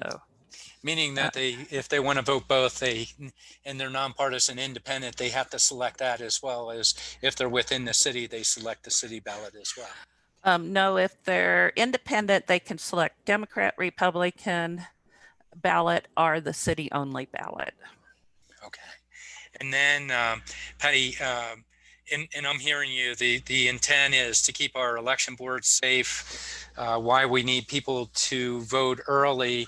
If we lose anybody, we could have the numbers go down, and it could slow up our processing or make it challenging. So the more people we have doing this is the outcome that you're seeking. Yes, it is. Okay. Yeah, we want everybody's voice heard. And there are so many lies being said, and I'm sorry to use such a blunt term, but they are lies about fraud with early voting or voting by mail. It's not true. It's a safe way to vote. 80% of our voters voted in 2018 statewide by mail, and they have been for many, many years. So. Yeah, we've seen that practice over the years, and it has worked well. And then also, Patty, because there's a lot of drive-through, I'm assuming you're using signage, or you're going to have people helping guide people in. They're going to be at the station, but it might be a little bit challenging as traffic comes in. Yes, we are working with the Flagstaff Police Department, and we're going to be hiring a couple of the police officers to direct traffic. Plus, we will have some additional workers there to help coordinate people going into the lines and directing them. Okay, 3 more. So porta potty, I'm assuming there's a cleaning service, or we have that lined up as well, just from a safe perspective. Yes. We've been supplying porta potties to a couple of our polling places on the Navajo Nation anyway. Navajo Mountains polling place doesn't have plumbing, and we did at coal mine because before coal mine was condemned. And we, part of our agreement with the city for using the parking lot for those 2 Saturdays is we will contract with the company to bring in the porta potties. And so we're contracting with people that do this as a business. Okay. And then costs, do you feel that the costs are covered? This is creating a unique circumstance here, although additional federal funds are coming as well.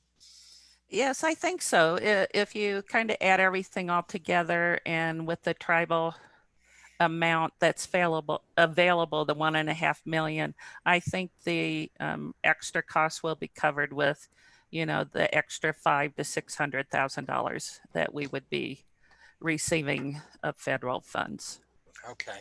And then last, well, just I guess the comment on the schools. Hopefully we can work it out with the schools. I understand challenging more and more and getting in there. I just remember the days where schools were the place the public could go to for public, like the polio, when vaccines were needed under a health situation. And prior to this, they would be the place to go. Hopefully we can work it out with them. I appreciate that they're helping with the primary election. And then just want to thank you for all the work that you put out and the thinking ahead of time associated with this, Patty. Oh, thank you, Supervisor Ryan. Madam Chair, Yes, go ahead, Vice Chair Fowler. I'd just like to suggest that you provide information on your needing volunteers for the polling places. I think we as Board of Supervisors can help you in that area. Thank you. Okay, thank you, Supervisor Fowler. I'll send that out to you. We're working with the Clean Elections Commission. We're working with the Navajo Nation, and we're also working with ITCA out of Phoenix. There's on some messaging in that, and the Secretary of State's office. And so thank you, but I will get that out to all of you too. Supervisor Parks, I think you had a question or a comment? I just had a question, Madam Chair. Thank you. Thank you, Patty, for all the work that you have put into this election, and we all appreciate you and all your staff for what you're doing. The question I had was, I missed the deadline for applying for the mail-in ballots. Could you restate that? Okay, there is not a deadline to apply for that. To have it mailed to you, the deadline is, just a moment, let me bring that up on my computer. I'm sorry, that's hard for me with the slideshow, and I only have one screen now, so it's hurt. I'm having a difficult time. I miss my office. But it's the second Friday prior to the election is the deadline to request to have an early ballot mailed to you. You can vote an early ballot in person up to the day before election. And let me bring that up.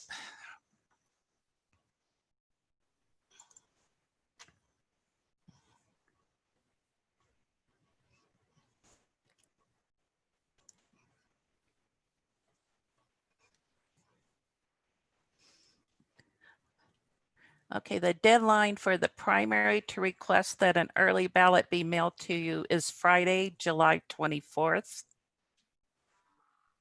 And let me see, the deadline for the November election is Friday, October 23rd. All right. Thank you, Patty. Appreciate it. Thank you, Supervisor Parks. Anyone else? Okay, Recorder Hanson, I know that a lot of people in Sunnyside and around the area are used to going, and also like Greenlaw, that whole area, are used to going to our county Health and Human Services building on King Street. But it looks like now that's going to be over at Coconino High School. And I was just wondering if you could give a little bit of information on that. Yes, I'd be happy to. We were asked not to vote there because of the activities, I guess, that are taking place with the Emergency Operations Center. And so that was the closest place that we could find that had a location large enough. Now, all of the places will have signs set up ahead of time, or we put them up that Monday before, directing people if they do go to the location on where the correct one is to go to. And everybody who's not on, has not requested an early ballot, all of the households receive a sample ballot that will come out about 2 weeks prior to the election. And it tells them specifically on the outside of the mailing in a big section, this is your polling place for the upcoming election. And we did include language in a pretty large font to say, your polling place may be different than it was the last time you voted, because we are very concerned about that. So I appreciate that. If we can still pull that off to use the King Street, the Health and Human Services building, is that something you would be interested in? I don't know if we could do the social distancing very well in there. That is Oh. one of our biggest turnout areas. Mhm, And, mhm. you know, we're hoping at the gymnasium at Coconino High School that we'll be able to have 10 to 20 voting booths set up instead of the normal 6 or so. Okay, well, that's helpful. Yeah, and it sounds like with saying that your polling place may be different, that there will be then that education, that part of that consideration is, or maybe most of it is, that the social distancing is what we're trying to achieve. Yeah, that's what all of our changes except for coal mine, which the chapter house was condemned. In fact, it might have been torn down by now, was made so we could provide social distancing this time.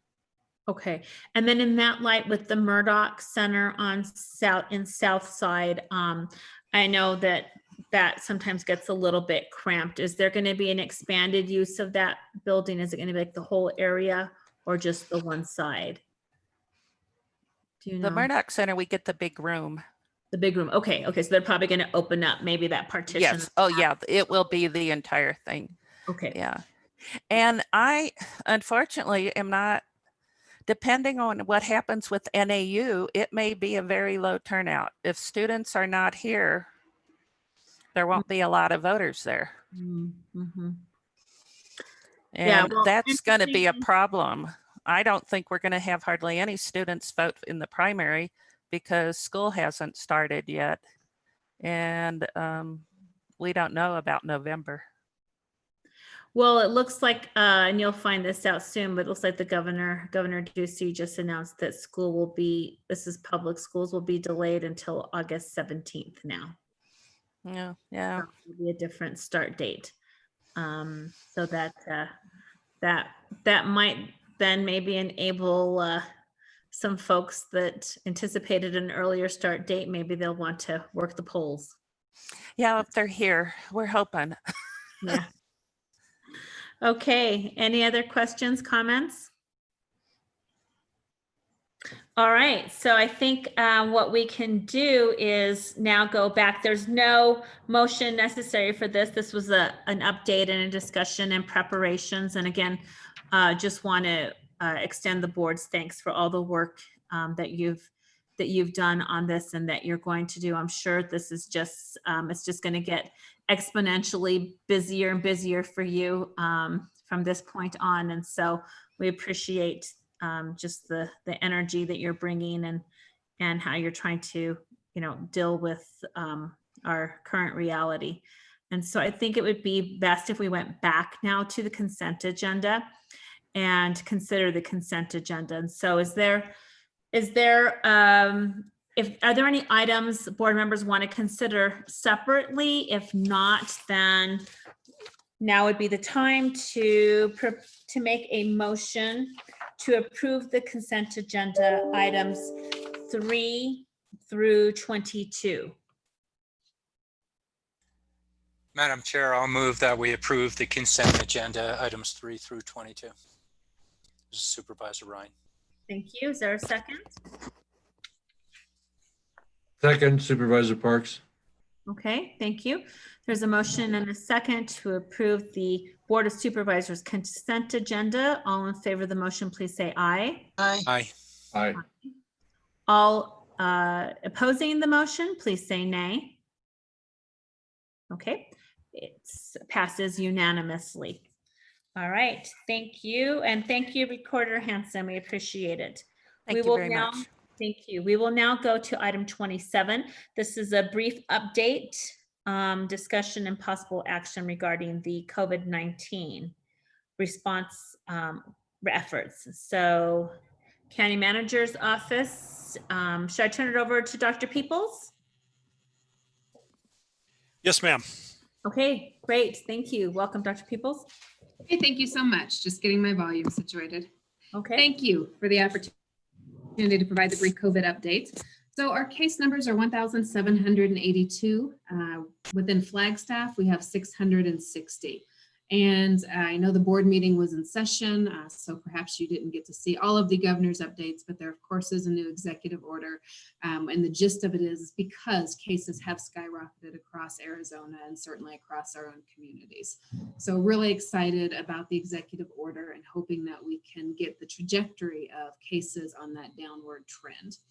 As the executive order just came out within the last hour, I have not had an opportunity to vet all of it. However, it does appear that school will be starting a few days later, and that bars and other establishments where the primary business is alcohol sales will be paused, was the governor's language, or closed for, I believe it was a month, as well as gyms and some other establishments. So we'll have more updates on that. And then public health, according to the governor in the release, will have some authority in enforcing those actions. So we will learn more as well about what that means. I do want to share a COVID graph with you quickly. I'll share my screen, maybe.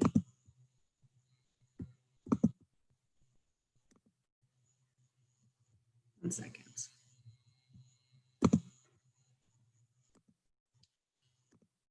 Okay, hopefully you can see that. So the graph that you see there is COVID cases by geographic region. The yellow or orange line on the very top is our tribal communities. And you can see that they were having a downward trajectory, and unfortunately it's creeping back up. However, Flagstaff is that line underneath it, which is the dark green bar. And you can see how it has definitely increased over the last several days, several weeks. And then all other areas are that brown line, which is on the bottom, which has remained pretty flat. It's got a few dips, but that certainly isn't where the concern is. It really is within Flagstaff, Page, and our tribal communities.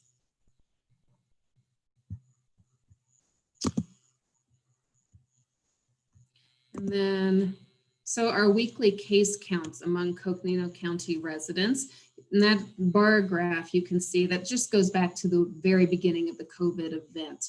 And so you can see that we've had, some ups and downs in terms of where we've went, but the week ending 6/20 is certainly an all-time high at the 173.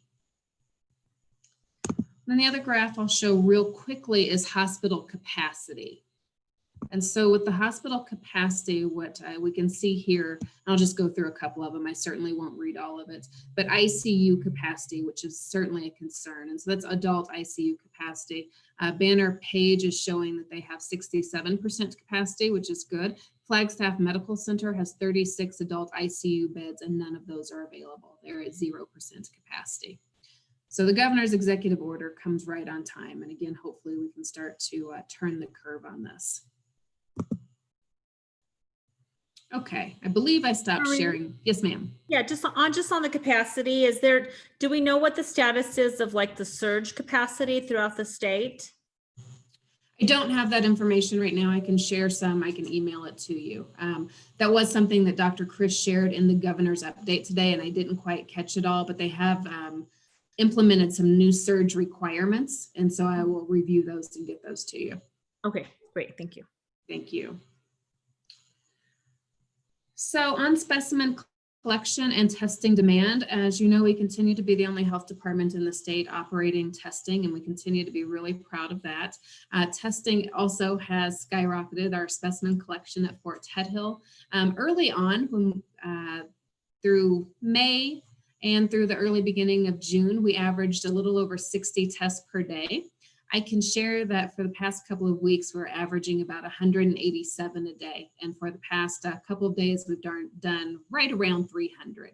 So the testing is really picked up, which is an indicator that people are concerned and that there's not other testing resources within our county. I do have some additional information with you on testing availability. According to the ADHS website, we are the primary testing in Coconino County, and we're averaging 15 to 20% per day of people coming to Ted Hill for testing that are outside of county. Canyonlands continues to also offer free testing at their Page Urgent Care location and as well at the Lake Powell Medical Center. That is about the extent of available testing, short of being in a doctor's office where it might be offered. There is a lot of additional testing across the state in other areas, but not here. We did learn from ADHS on Friday, and I shared some of that information via email, that CVS has opened an additional 15 testing sites throughout Arizona. Unfortunately, none of those are in Coconino County because the CVS we have here does not meet their corporate requirement standards of having the drive-through. So we are still hoping that there will be other testing opportunities. As I have shared, our goal is to partner with other healthcare organizations that wish to test, that we do not mean to be the primary and only testing source, but that has been the situation that we're in, and proud to be there. I also will share some information on staffing. As Fort Tuthill has increased, we have been limited on staffing, and not that our staffing patterns have changed, just that we have not had enough staff to meet the capacity. Have been very grateful for the county manager's support and being able to hire some temp staff. Unfortunately, hiring temp staff is just slow going. And as we're seeing across the state, medical professionals, particularly nurses, are in high demand. And so it has been difficult to do that. I am proud to share that we do have a new nurse practitioner. She started today. This is not a temp staff. This is part of our typical staffing pattern. We had been recruiting one for quite some time. So our nurse practitioner started today and was onboarded and will begin at Fort Tuthill starting tomorrow. So that certainly helps. We're also looking to hire some additional epidemiology teams to either work on both monitoring, case investigation.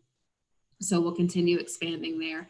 I do want to brag on the team for a moment regarding contract tracing. You may have seen a letter that Arizona U.S. Representative Greg Stanton sent regarding Maricopa's testing.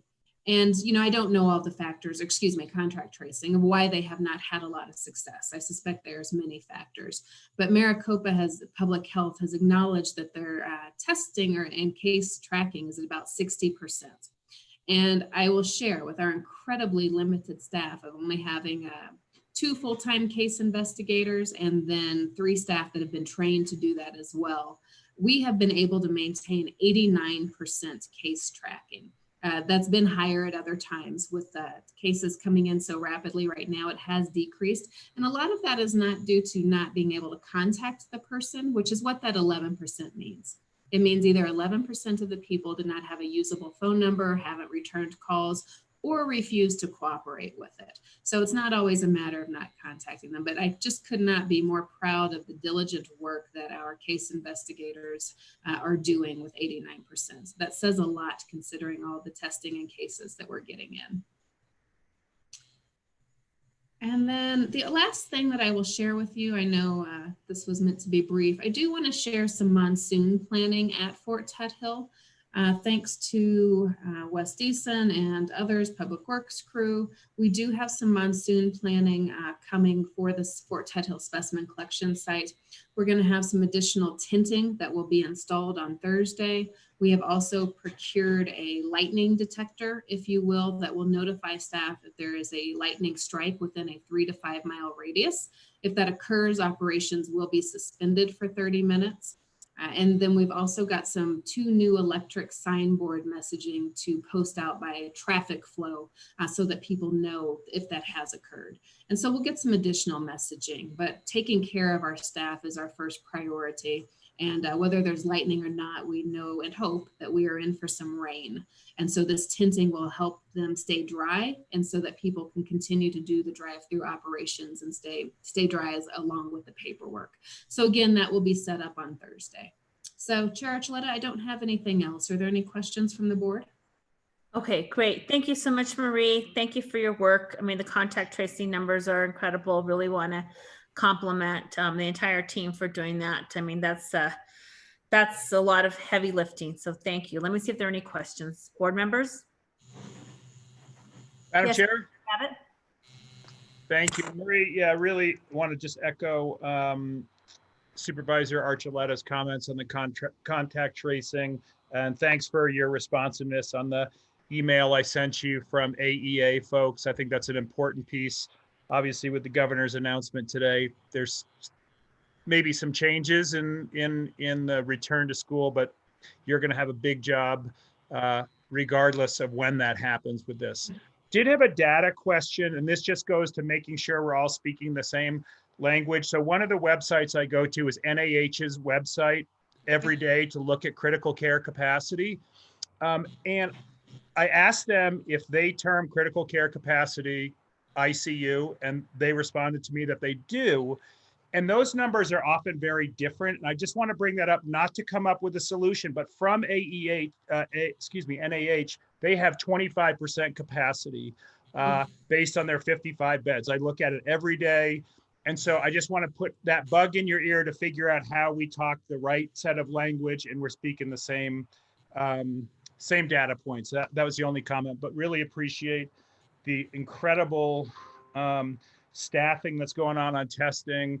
I think we are going to have to ask ourselves, which you've started, some difficult questions on how open do we want to continue free testing up here. And my nod is increasingly towards Coconino County residents. And I just think that's a resource issue. And so, but that's something I'm sure you have in your pocket carrying around, figuring out when to bring it out. So thanks very much. Thank you. Appreciate it. Other questions or comments for Dr. Peoples? Madam Chair, if I may. Yes, go ahead, Supervisor Ryan. Thank you, Madam Chair. And since we're tight on time, I'm going to give you a string real quick here, Marie. A question is on the acute care in the state, how they're pulling their stand-up facilities out. Is that just Luke or any discussions with Walgreens? I'm going to give you a string. For lightning out at Fort Tuthill, I know Flag X does that, but I don't know if they have an independent piece that you're seeking out, but just wanted to take a look at. Flag Extreme, that is, I may have said Flag X. Heads up, there are requests associated with temporary use permits. We just have one from Munns Park that had a planned activity on that, and the governor's requirement of 50 people or less unless social distancing could be proven. So that's going to put more demand on staff, which is the last one I'm going for is fatigue. How's your staff doing? Compliments to everybody working, way beyond, I'm sure, their regular hours, and just how's it going with that? I really appreciate you asking. Staff are troopers, and they are hanging in there. But like the nation, we're tired of COVID, and staff are as well. But they continue to do what's needed, and they really appreciate our community members. It's a lot of work to work out at Tuthill, but it's also incredibly refreshing. While people do have a long wait right now, they're so grateful for the service. They're just overwhelmingly grateful, and that feels good. And staff know that they're just doing really important work. So we are trying to, as I already alluded to, get some additional temp staff. We also put in a request last week through DEMA for 8 additional medical staff for them to help source us. Because of Arizona's situation, we are now able to request from the entire region rather than just from the state. DEMA has responded, and they have said that it will take 1 to 2 weeks to fill those 8 slots, which, I wish they were tomorrow, but we will be grateful for when we do receive that staff. I think they'll be for a 30-day deployment. That will help a lot. And, while I would like the staff as soon as possible, the fact is we're still going to be in this a week from now, 2 weeks from now, and unfortunately, probably a month from now. So that will help us quite a bit if we can actually get those medical staff resources from DEMA. And just in terms of medical staff, we requested any that they could send. So if it's nurses, if it's docs, if it's hygienists, anybody that can help us with swabbing. And just a little bit longer of an answer that you asked for, but I'll share that the team is also doing a lot of flu preparation. We are incredibly worried about our flu resources, the ability to run flu clinics. We will be getting stock in, hopefully, if things go well within the next couple of months. But as we look at the health of our community and what COVID is doing to the health of people, especially asymptomatic, in younger populations, truly concerned with co-infections this year with flu and COVID-19. So we're doing a lot of work there. And if we can get these deployments, that will help us in that manner. And on the hospitals? On the hospitals, we are not hearing any conversations regarding Walgreens. Thank you for reminding me of that. We're only hearing the Luke piece. And I do suspect a lot of that is due to shortage of staffing. I know that there have been a lot of requests through the region for additional staffing, not just ours for the 8 staff. If we do hear anything else regarding Walgreens, or if those conversations start resurfacing, I'll certainly let the board know. And that means to the hospital transporting people statewide instead. Okay. Thank you, Madam Chair. Thank you, Marie. Thank you. Other supervisors? Okay, great. Thank you, Marie. Appreciate it. Thank you, guys. Okay, next one, please. Next item is the update from Public Affairs regarding state, federal, legislative, or administrative matters. And I would like to go to the letter first, Eric.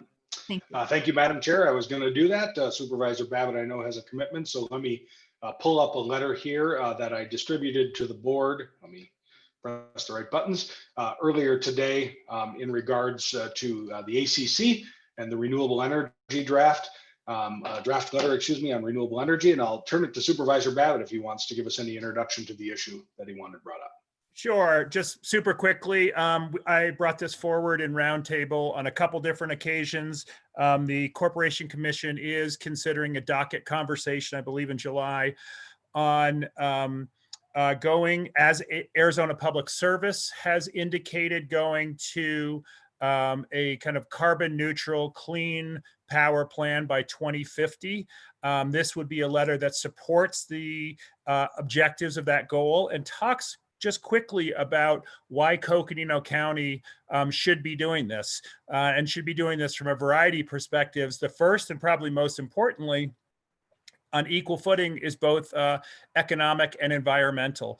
Coconino County, with NGS coming off line, Coronado and Cholla coal-fired plants all coming offline, frees up lots of transmission and distribution capacity in the next couple of decades. That is a great opportunity for Coconino County to fill in with utility scale renewable energy projects that are tied into those high voltage transmission lines.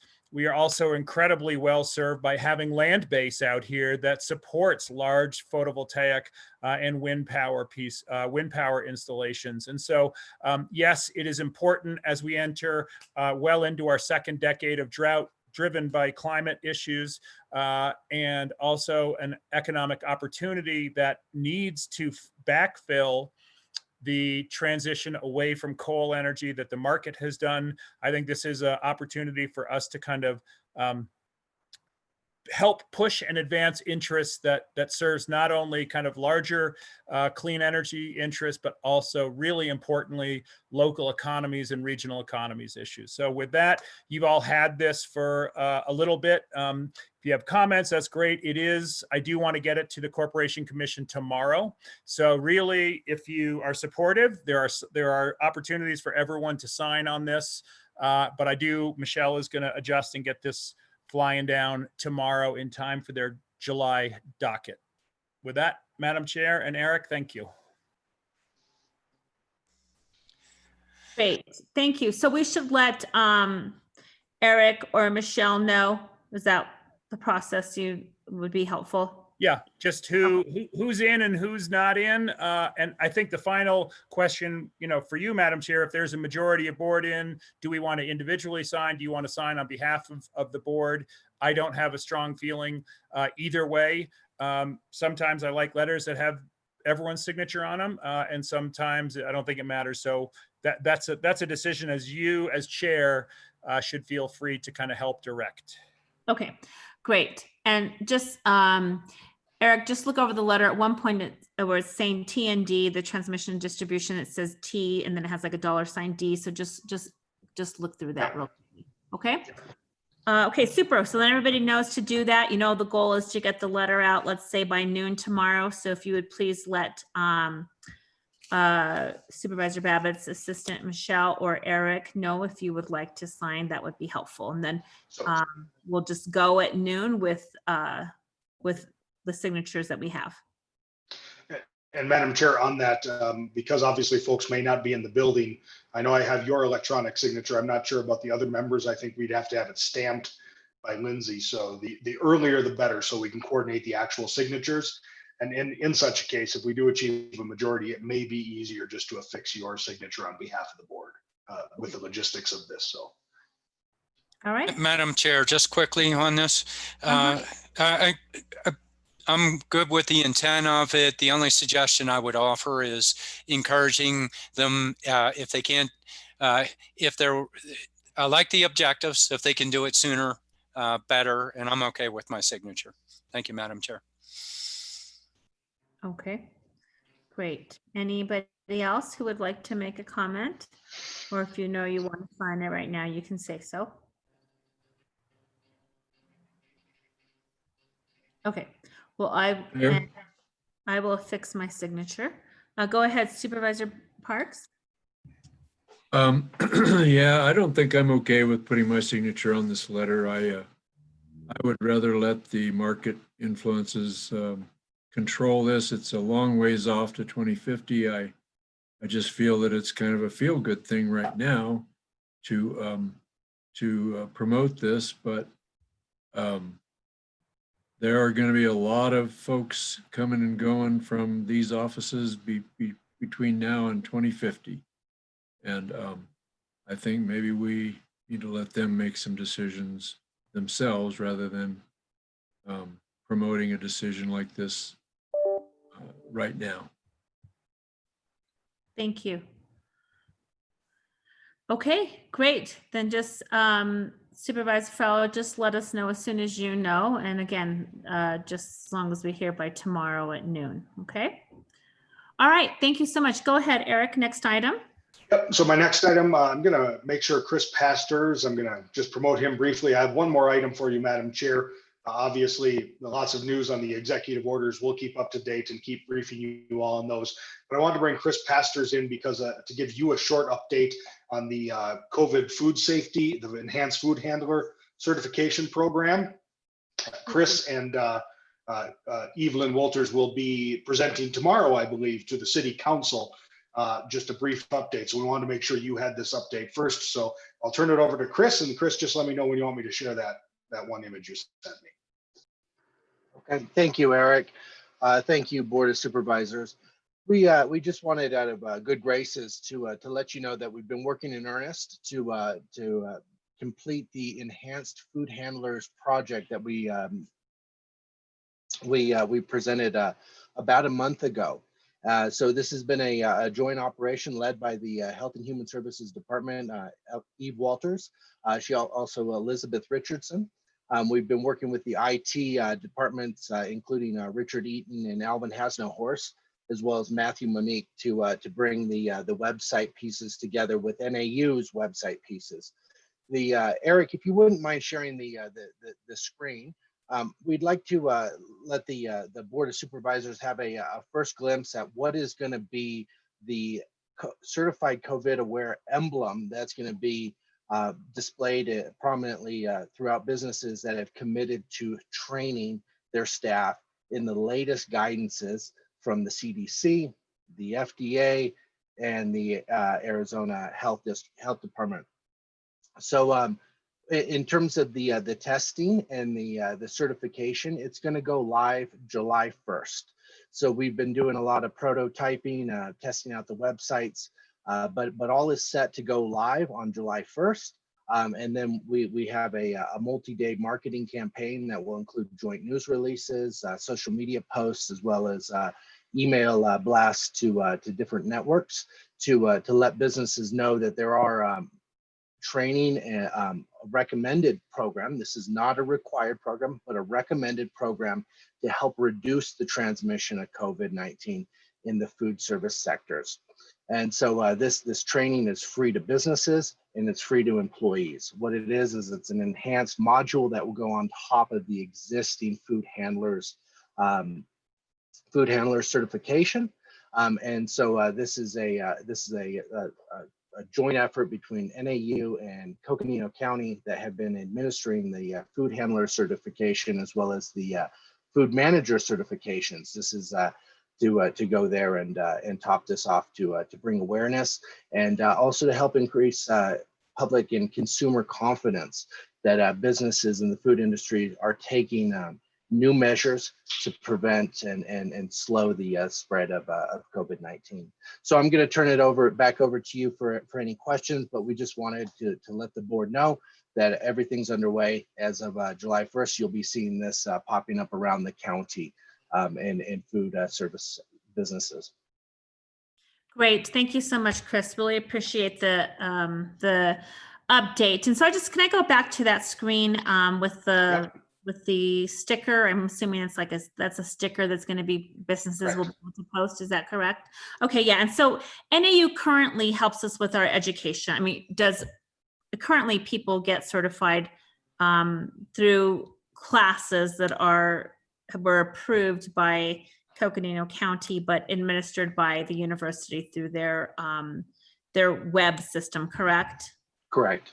Yeah, so I see this as the same. I think it's a great partnership with the university. I think I would like to put something like in partnership with training from NAU or because I want to make sure, I mean, Coconino County is actually the authority that regulates public health. And so I don't think with our other types of decals, we put NAU on it.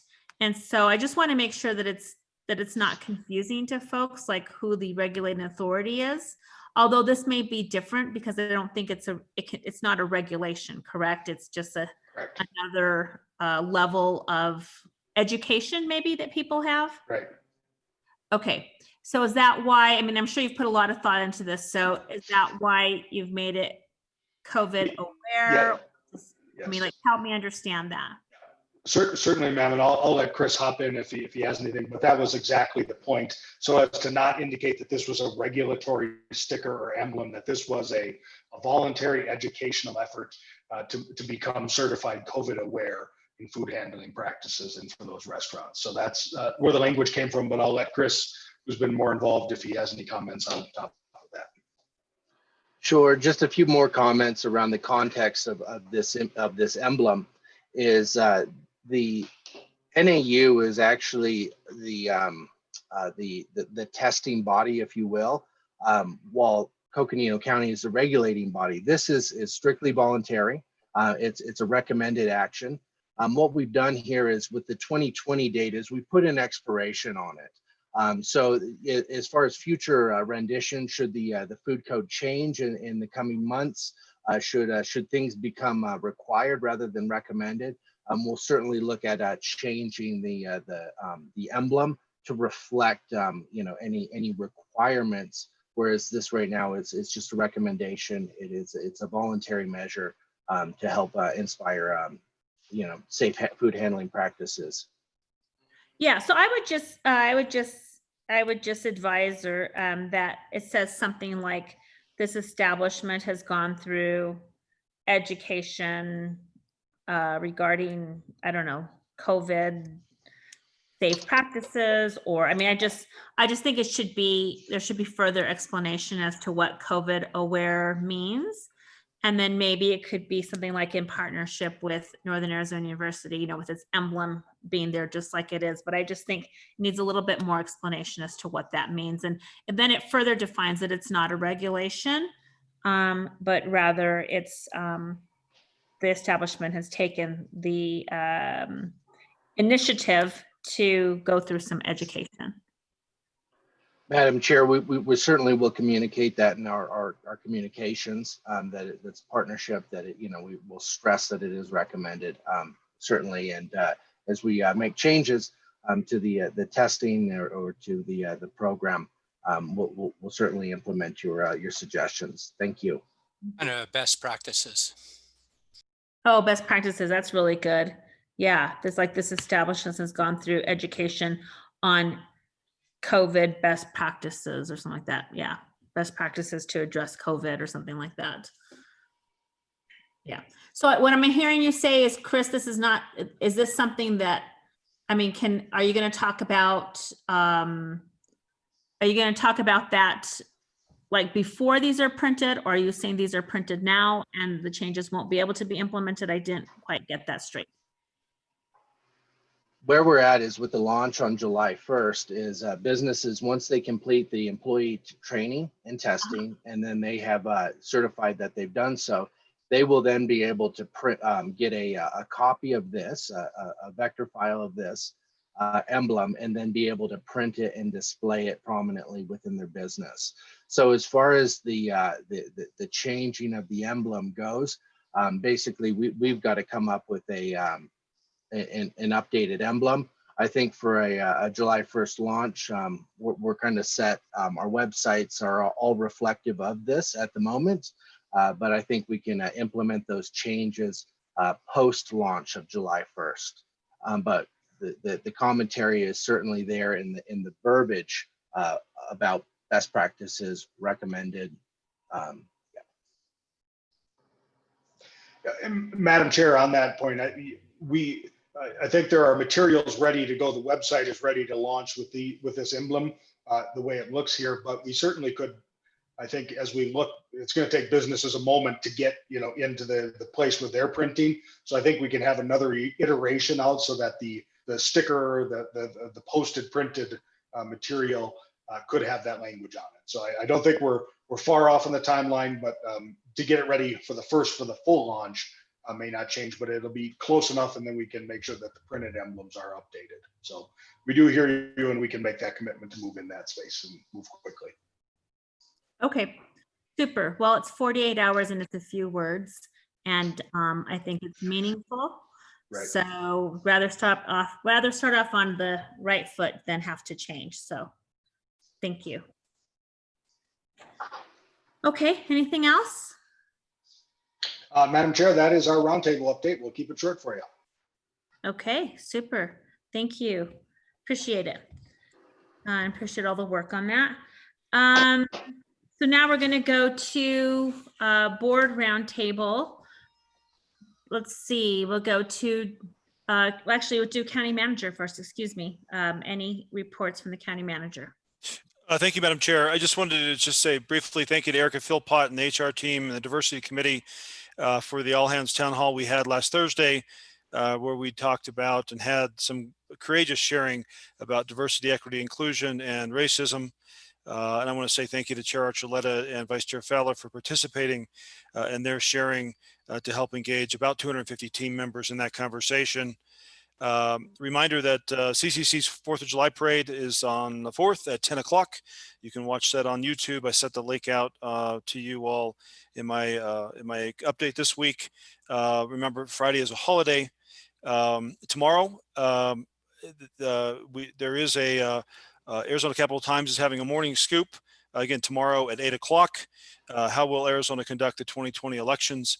Recorder Hansen is involved in that panel. So again, registration's free. Eric had sent out some information on how you register again for the morning scoop tomorrow at 8 o'clock.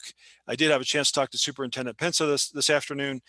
Just reiterated our support and partnership, and thank you, Dr. Peoples, for reaching out and helping FUSD as they go through their conversations, as you are with other members of the community. Reminder, primary election, as Recorder Hansen mentioned to us, is on August 4th. That will make our next regular BOS meeting on Tuesday, August 11th. And currently we are planning a start time at 3 o'clock. That is an evening meeting where we do have a public hearing. So we do intend to start that meeting on August 11th at 3 o'clock. And lastly, Madam Chair, I just want to say again, thanks to Dr. Peoples and the HHS team and our entire organization for leading this state in our response to COVID-19, continue to, and I'm just grateful for our organization truly having a one county response. Thank you.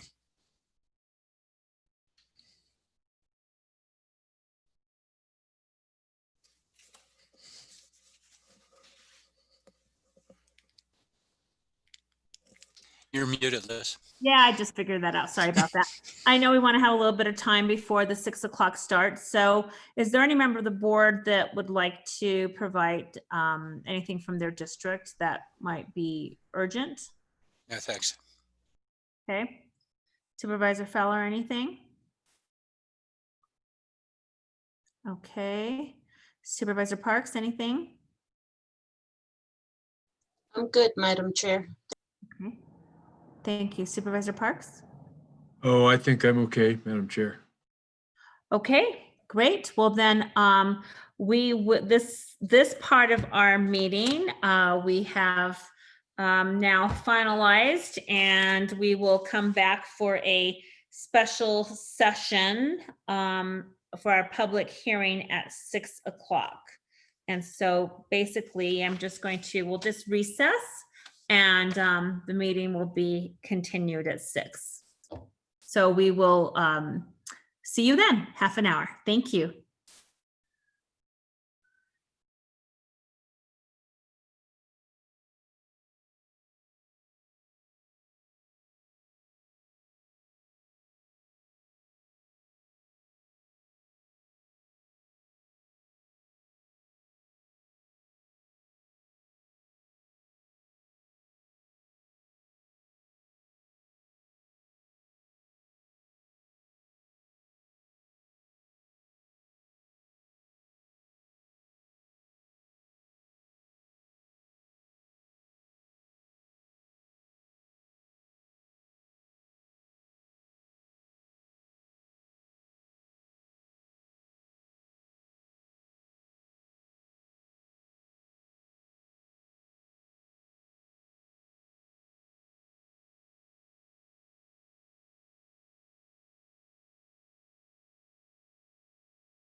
Well, good evening and welcome to the Coconino County Board of Supervisors special session.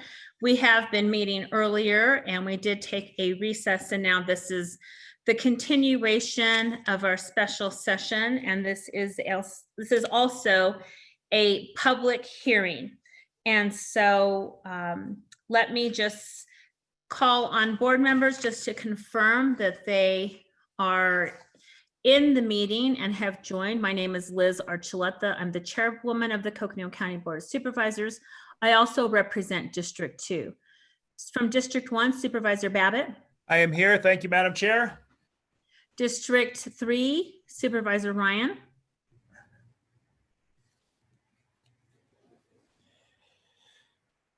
They repositioned me. There you go. I'm here. Thank you very much. District 4, Supervisor Parks.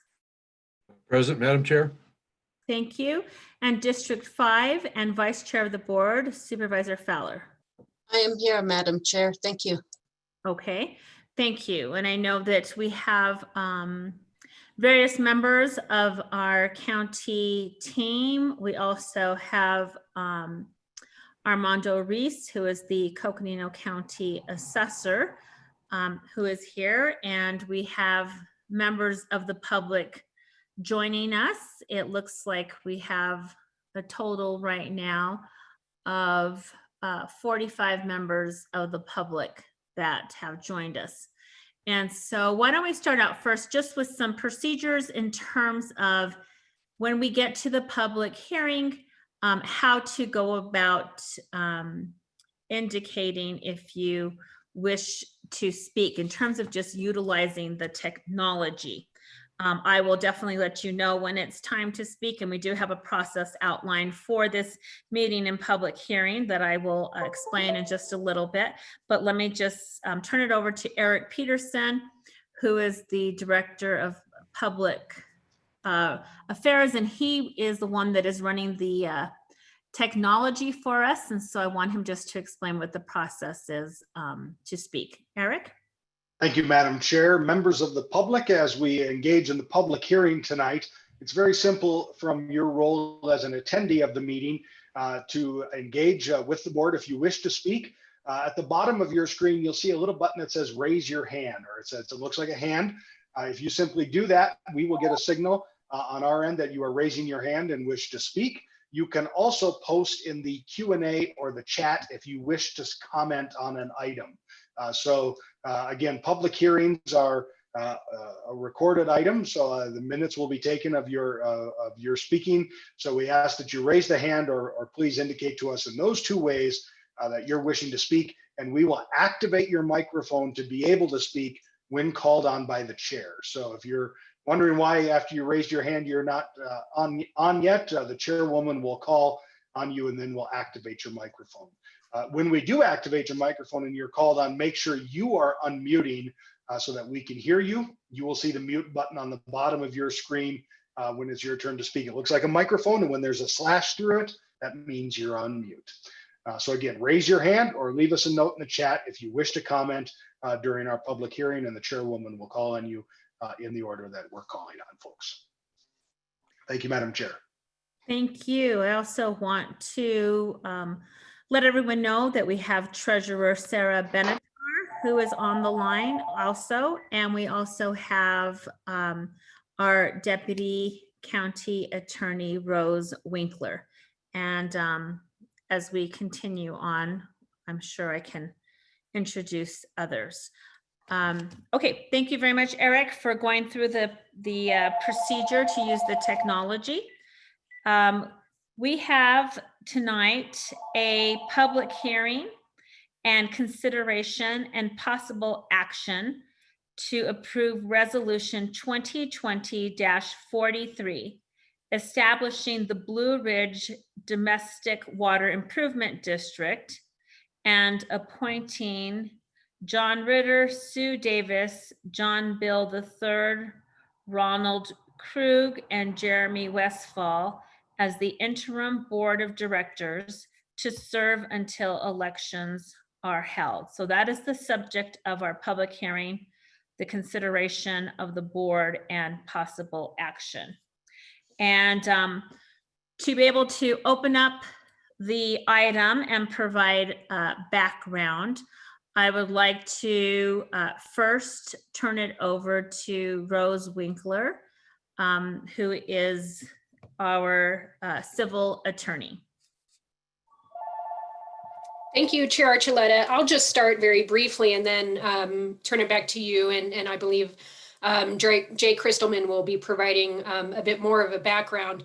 I really wanted to advise the board and inform the public as well about what the board's authority is in consideration of the petition for the district, specifically the findings that the board is required to make before it can establish the district.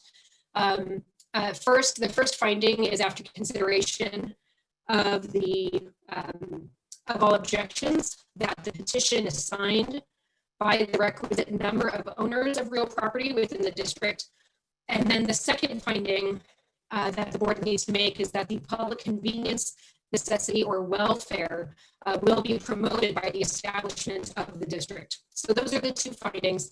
And I just wanted to comment because certainly the board has received comments, for and against the establishment of the district, even before the hearing by email and such. And a handful of comments have questioned whether there is a conflict of interest issue by the attorney who's representing the petitioners in order to. County Attorney Rose Winkler. Yes, so can we, it's coming out a little bit garbled, what you're saying. Okay. A little bit of feedback. So that's better. Maybe just getting closer to the microphone because I want to make sure everybody can hear what you're saying. Okay, please interrupt me again, certainly if it's not that's working well. Okay. Okay.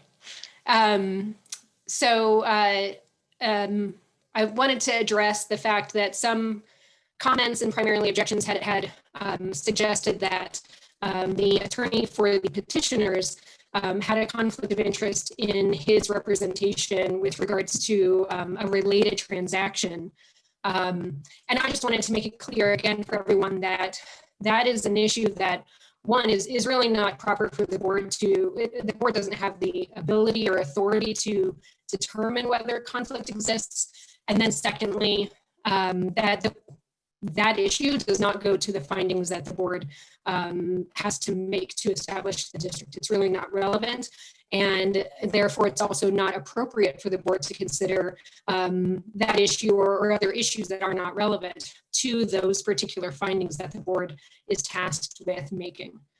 So that's the extent of my comments, unless there are any other questions to start with. And I believe Jay will probably be providing more background. Well, thank you. I appreciate you addressing that at the onset. And let me ask if there are any questions about that, what you've said in specific from members of the Board of Supervisors. Okay, thank you. Hearing none. Then also when we get to the public hearing, I would appreciate if members of the public just keep that in mind. And if your comments included any comments in that regard, then I would ask you to modify your comments based on what our county attorney has specified. So I'm going to now turn it over to Jay Christelman, who is the Director of Community Development, who will open this item and provide us the background. Mr. Christelman?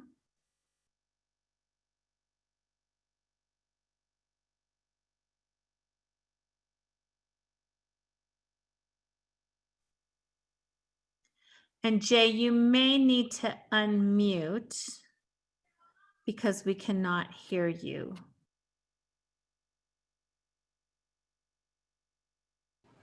Madam Chair, he got momentarily moved. I'm just bringing him back into the meeting, so you should have him in a second. Okay, thank you. We can wait. Jay Christelman, go ahead. If you should be on.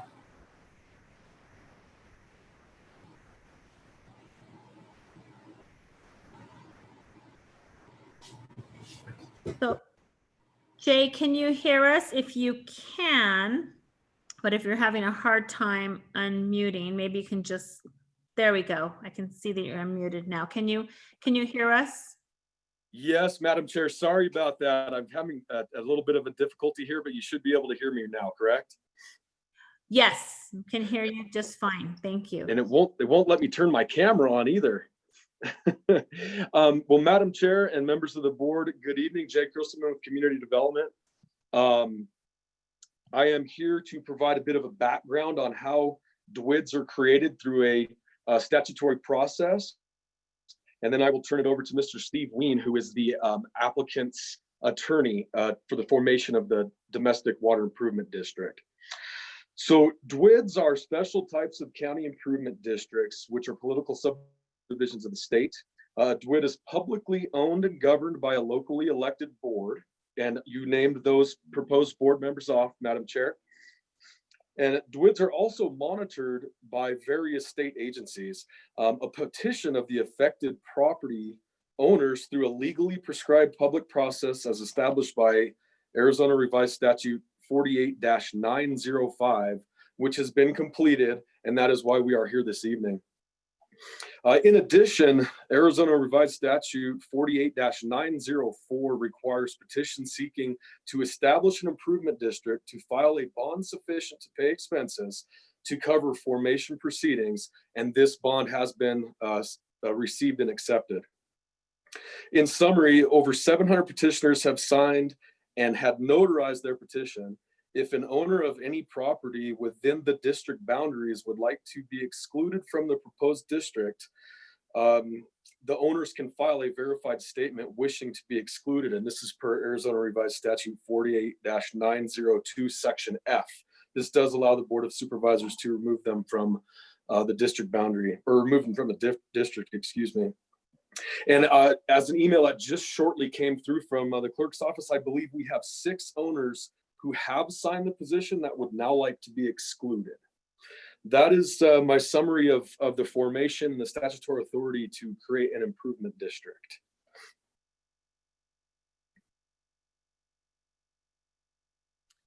Thank you very much. Jay, would you just say again, you said that there were, can you go through the numbers again? You said that there were a certain number that were saying that they no longer wanted to be part of the district.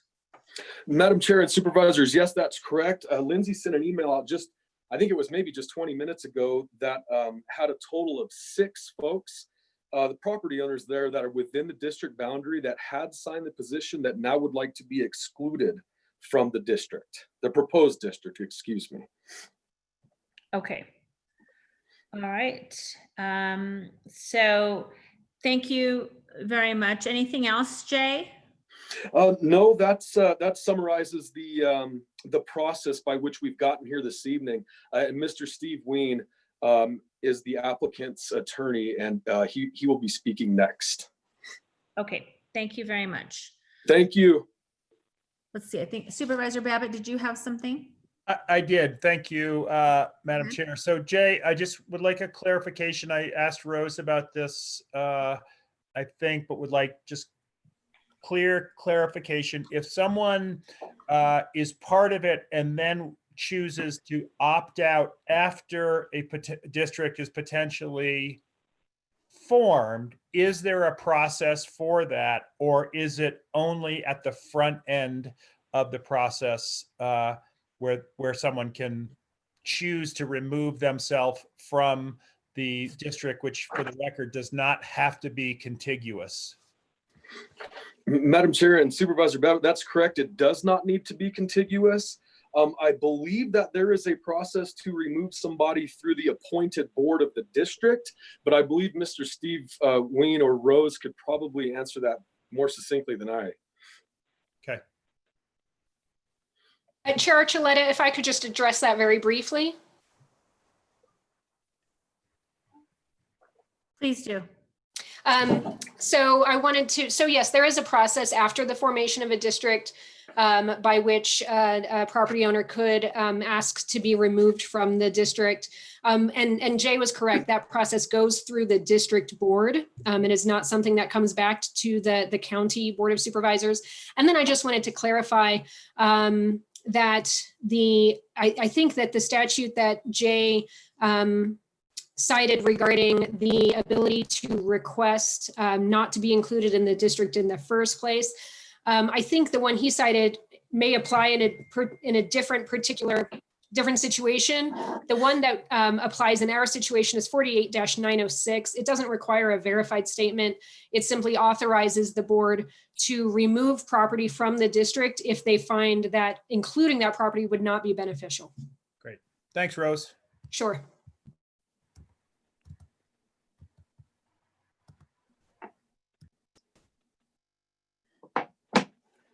Are there any other questions at this time for either Rose or for Jay? Madam Chair, if I may. Yes, go ahead. Thank you, Madam Chair. And I'm turning to Rose on this. So we've gotten a lot of people that are not drawn into the district that are coming out and saying they don't want to be a piece of the district. The question I have is, are they included in the district proposal?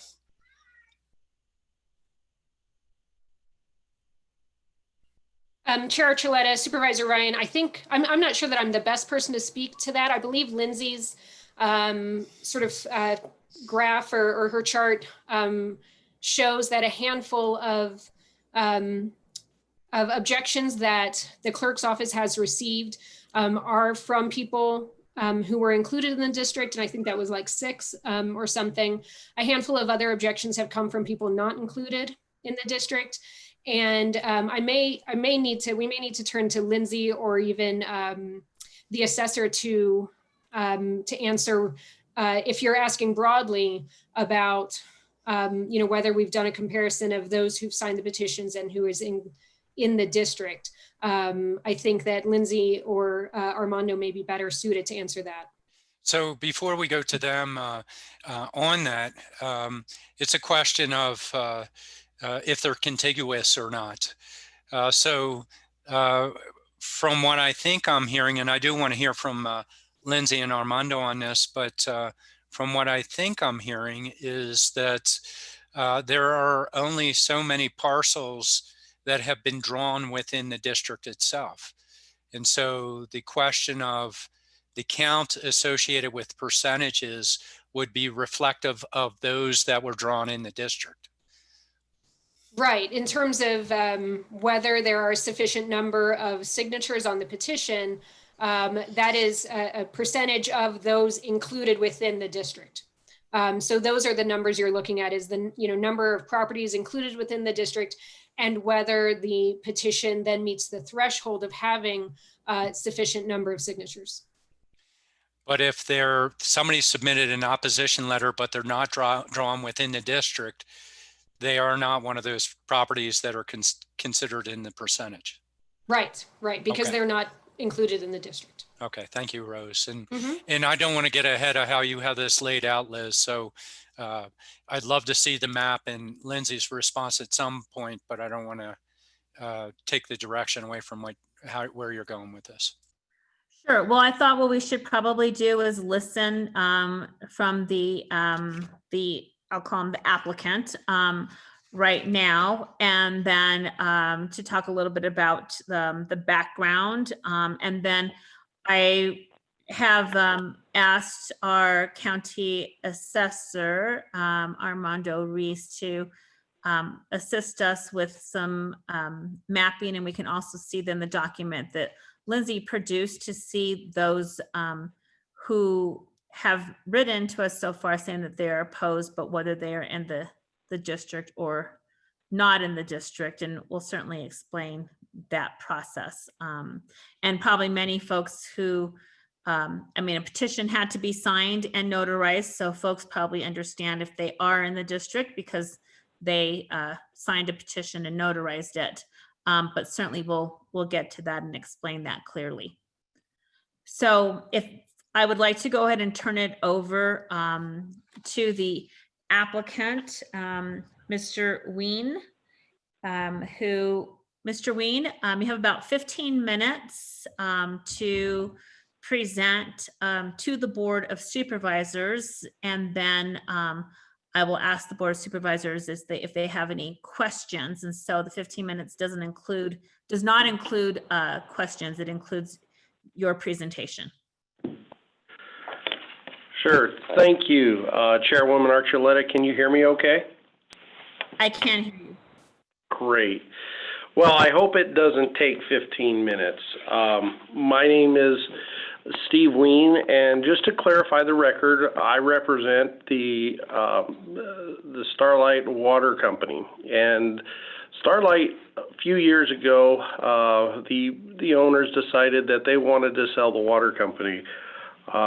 They came to me and they approached me and said, what we would really like to do is to sell it to the company as opposed to another investor-owned utility. They see some community loyalty that they want to provide this water company to the community going forward and let the community grow and basically chart its own course with the water company. So they tasked me with the objective of how do we get this in the hands of the community. Well, the best way to do that, based on my experience, is to set up a district. And of course, the owners of the water company asked why a district, and it's pretty simple why. Districts are political subdivisions of the state of Arizona. It's what that affords a district is abilities to get financing at a much lower interest rate. For example, right now, if we went to WIFA, we could get a loan for maybe 3% or less, whereas if it was a private water company, it'd be at least 2 percentage points higher, if not more. You have the ability to get grants, things of that nature. And from an operating cost, you actually have some costs that you don't have to deal with. For example, when you're buying pipes, you don't have to pay sales tax. Property taxes are not applicable. There's a whole bunch of savings that you get being a district as opposed to a privately owned water company. And on top of that, when you're a privately owned water company, you're regulated by the Arizona Corporation Commission.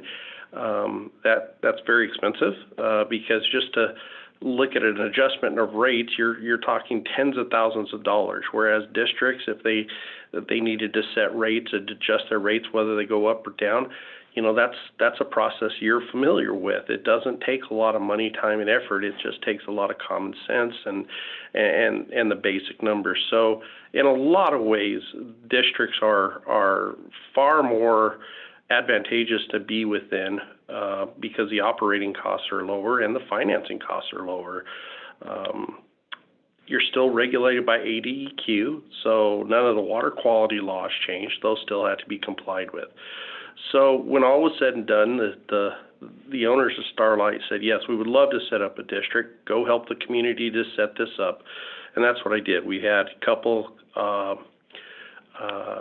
public hearings, if you will, where people could come and talk to us and ask questions. And typically, from what I saw, you had about 80 to 90% support and 10 to 20% saying they didn't want to be a part of the district, which is fine. So the petition process went forward, gathered many hundreds of signatures. It does not include every entity or every piece of land that is currently encompassed within the Certificate of Convenience and Necessity of the Starlight Water Company, and the reason's pretty simple. Some people didn't want to be in a district. They would say, we don't want to be in a taxing district. We're concerned that people might raise taxes. Those issues rose up, and that's fine. We all understand that that's not necessary. A district like a DWID can continue to serve water to all the parcels, both in and outside of its district boundaries. So it's not as if they didn't join, they wouldn't be getting service. Okay, so that's one concern that we addressed. Another concern that's always tough when you're talking about communities like Starlight is that not everybody lives there full time, or some of these properties are just owned by investors or investment properties. So it's hard to contact those people and frankly, much get them interested in what's going on the day-to-day operations of these properties. So for those reasons, unless there were people that actually signed in a whole clump and there may be a parcel that was inside that clump, we tended to try to stay with mostly people who have signed up. Now, there are communities where you had 70, 80% of the people signing, and then those were all just gathered and said, this is going to be part of the district. But we specifically also sent out a letter to say, look, if you don't want to be part of this district, please let us know, because nobody wants to include the property inside the district unless it, over someone's objections. Certainly they don't want that to happen. The other thing is that at any time, if somebody wanted to say they wanted to be outside of the district, they could do that. So now we're here before you as the supervisors to set up the district. And I just want to be clear that the reason I think in preferred districts is not only do you have operational savings, which are fair and familiar, but you also have local control of the water company and its investments. Right now, and this is true as we stand today, Starlight's owned by interests who live outside of the state of Arizona who run it for a profit and would continue to do so if they wanted to. By turning it into a district, you get local control of the people who live there, and they run it at cost instead of a profit. And the long term, the Studniks, the current owners, wanted to see that happen.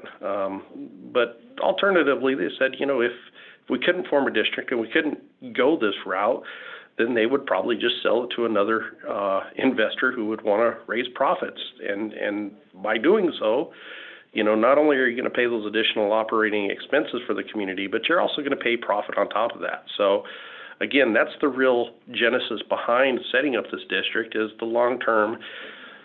This is the owner's legacy, if you will. They want to do something good for the community, and that's where they are.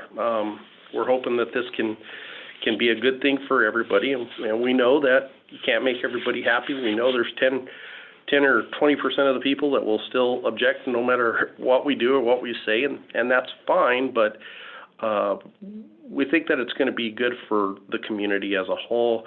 And I would also like to say that one concern I heard raised at one point was, well, what happens if we get water service and we're outside the district? You'll just charge us more. You can't do that. There's a specific statute that relates to the charging of water rates, and unless you have a reason like it was outside of another zone or something of that nature, everybody has to be charged the same rates. That's true unless you were one of the municipalities, because back then that's all it was, or we're kind of grandfathered in. So I live in a county island in Maricopa County, and I get my water from the city of Phoenix. My rates are higher than the city of Phoenix residents, but that you would have had to been grandfathered back in the 80s to have that happen. So now, as we move forward, the people are going to pay the same rates for water if they're inside the district or outside the district. They can petition to be out of the district if they want to. And it's that simple. So, we hope that you pass this, because as a group, we think it's great for the community. That's my spiel. And if somebody has some questions, I would be more than happy to answer them.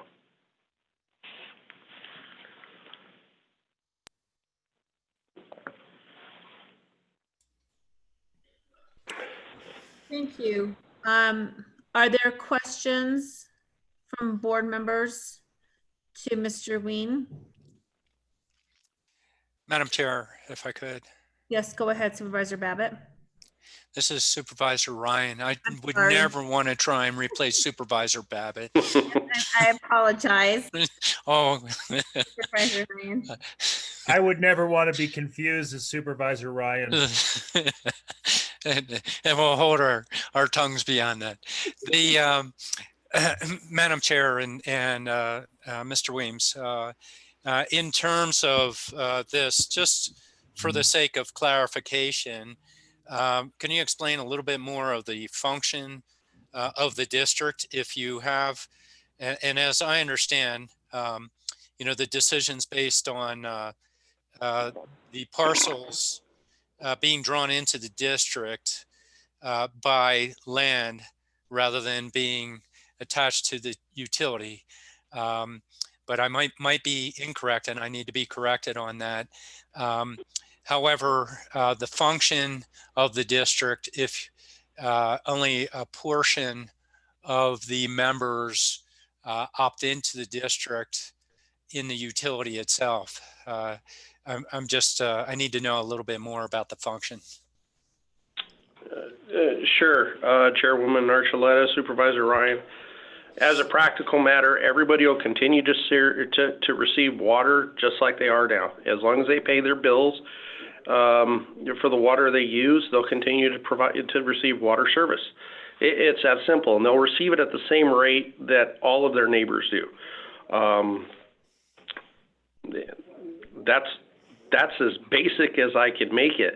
The only real difference between being inside of the district and outside of the district is that if you're inside the district, you get to vote for the people who are on the district board. You could be on the district board. And the third one would be if for some reason the board decided that it wished to have a tax revenue stream, and taxes would be paid only by those people in the district. Now, I've never seen that happen in a district where I formed, where the people have gone through and taxed themselves in a situation like this.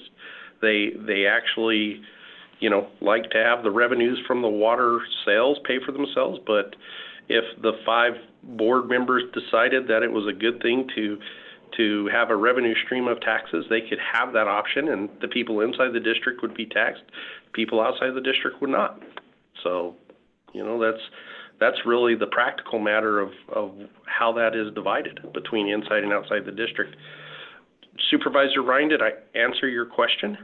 So then the proposal and the formation of the district is creating an administrative function for the district and the utility? Yes. Okay. I think that's correct. If I understand your question correctly, what it's really doing is it's setting up a board to manage and operate the water system instead of investor owned. Yes, that was my question. Okay, thank you. Other questions from board members at this time? Madam Chair, this is Jay. Yes, go ahead. Thank you, Madam Chair. I was wondering if I saw Armando was on the call. I was wondering if he might be able to bring up the map that shows the duet.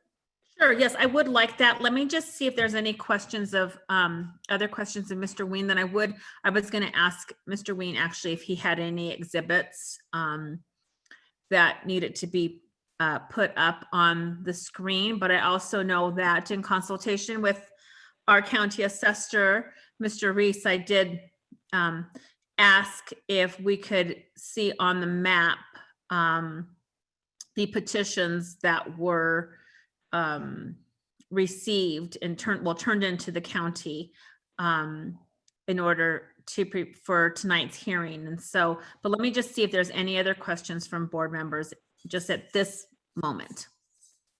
Madam Chair. Thank you, Madam Chair. Mr. Ween, I was wondering, it sounds like a no-brainer. It sounds like if you want to opt out of the district, you can opt out of the district. You pay the same price for your water as people in the district. You pay your bill just like you always did. There doesn't seem to be a lot of difference in this, except for if you want to be on the board of directors or have a vote in the district. So if a person wants to opt out of the district and we're going to say that they have signatures on the petitions to have several people opt out of the district and not penalize the district by not having enough petition signatures. What is the time limit going to be on the availability of the option to opt out of the district? Is there going to be a time limit on this? Chairwoman Archuleta, Supervisor Parks, there isn't a time limit. If people wanted to opt out, there is a process for them to seek after the board has been set up. If they want to, it's basically a petition process. They petition to exclude their property from the district. And I wouldn't see why anybody would want to keep them in if they wanted to be out. It's almost no harm, no foul. Okay, if you don't want to vote on the district board of supervisors and you don't want to, or board of directors, and you don't want to be a board of director, and you choose to opt out of the district because you're concerned, maybe because you're afraid they might pass a tax that you'd have to pay, well, you can opt out. It's simple. Again, I want to reiterate, because I've heard this concern, they'll make us pay higher rates if we're outside the district. That's not true. They have to charge the same rates. So, so even at some time in the future, if they decide that they don't like the way things are going, they can opt out of it and just pay their water bill as usual, correct? Correct. Okay. Thank you, Mr. Ween.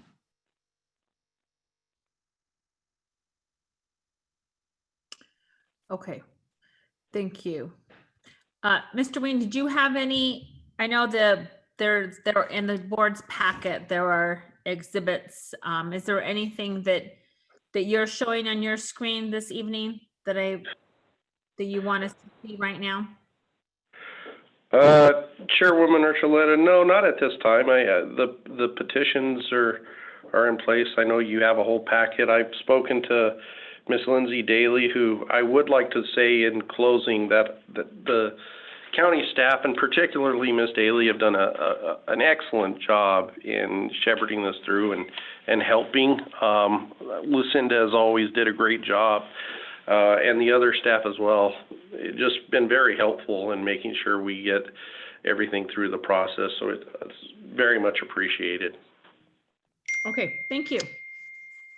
Then I would like to turn it over to our county assessor, Armando Reese. And I know that he's been preparing some of the information for us, which I really want to thank him very much for doing that. So Assessor Reese, let's just turn it over to you. Thank you, Madam Chair, members of the board. Armando Reese, Coconino County Assessor. Hopefully you all can hear me okay. So what I was asked to do is share some of the information, I guess, in regards to the boundary, the proposed boundary, and also the signature verifications. And so what I do have available to me is a map that was provided to us in the packet that does show where the district boundary. And the district includes, the district description includes several subdivisions and lot numbers. And so that's why it does look the way it looks. And so if that's okay, I'm going to go ahead and share that now. Yes, thank you so much. And we can hear you clearly. So if you would please share that, that would be great. Okay. Can everybody see the map? Yes. Okay. So this is, again, the district map that was provided to us in the packet. And this includes, you're going to see a lot of lot numbers that are highlighted here. These are the lots that are being proposed to be included. And again, over several subdivisions. And so this upper left-hand corner, which you'll see is mostly highlighted, is looking at your Starlight Pines subdivision units and phases. And then to the right, you'll see some checkered lot numbers that include Blue Ridge Estates, Tamarack Pines, and then going more towards your southwest here, you're going to see Pine Canyon, Timber Ridge Ranch, and more of Pine Canyon units here. And then finally, down here towards the bottom of the page here, you're going to see more of the Starlight Pines ranchettes that include most of the lots with a couple exclusions.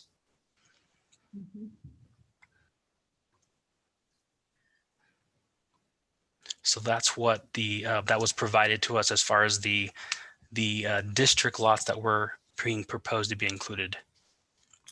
Okay, thank you. And just a question, this may be for either Jay or Lindsay or perhaps yourself. And so, so basically the yellow, the highlighted lots are the lots that we can, that we have, that was a petition was submitted, a notarized petition was submitted. So am I correct that the highlighted yellow lots, we have a corresponding notarized petition for that lot? I do not know definitively if we have a petition for every single lot that's highlighted. This is simply the lots that were described as part of the proposed district. We also have a list of everyone who has signed, but I don't know if I can distinctly make a one-to-one connection between those two lists at this time. Okay, so perhaps that's a question better for Mr. Ween. Yes, Chairwoman Archuleta, can you hear me? I can. Okay, great. That is correct. The way that this is set up is that we get a strong majority of signatories from, I believe this is Starlight Pines and Starlight Pines Ranchettes. Those homeowners associations were very much in favor of moving forward on this, and you have most of the people that are in those areas that have signed on to it.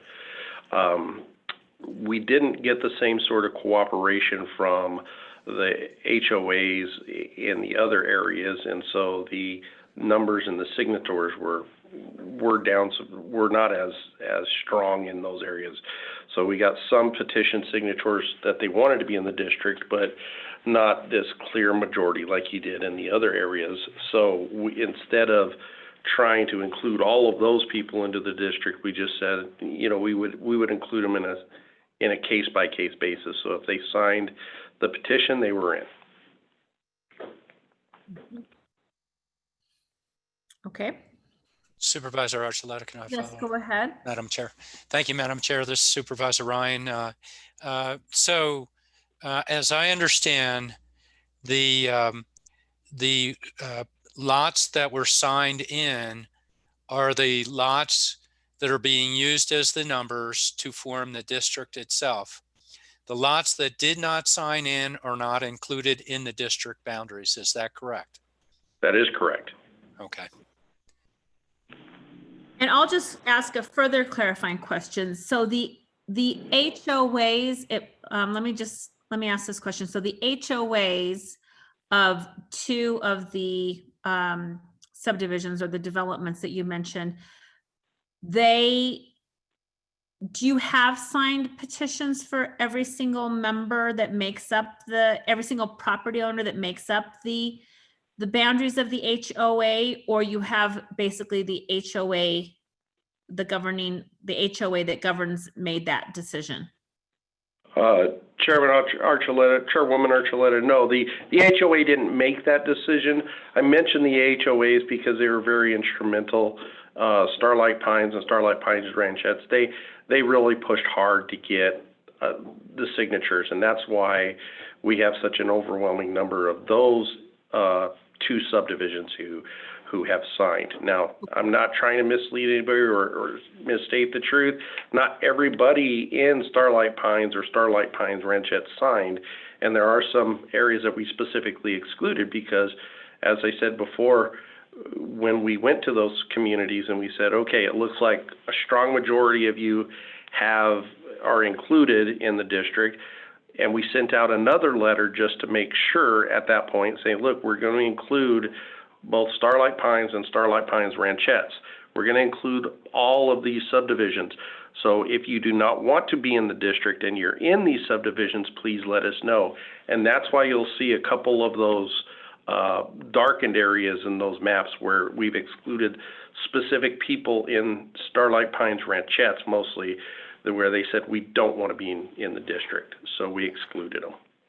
So if they are only in the district if the property owner themselves signed and notarized a petition.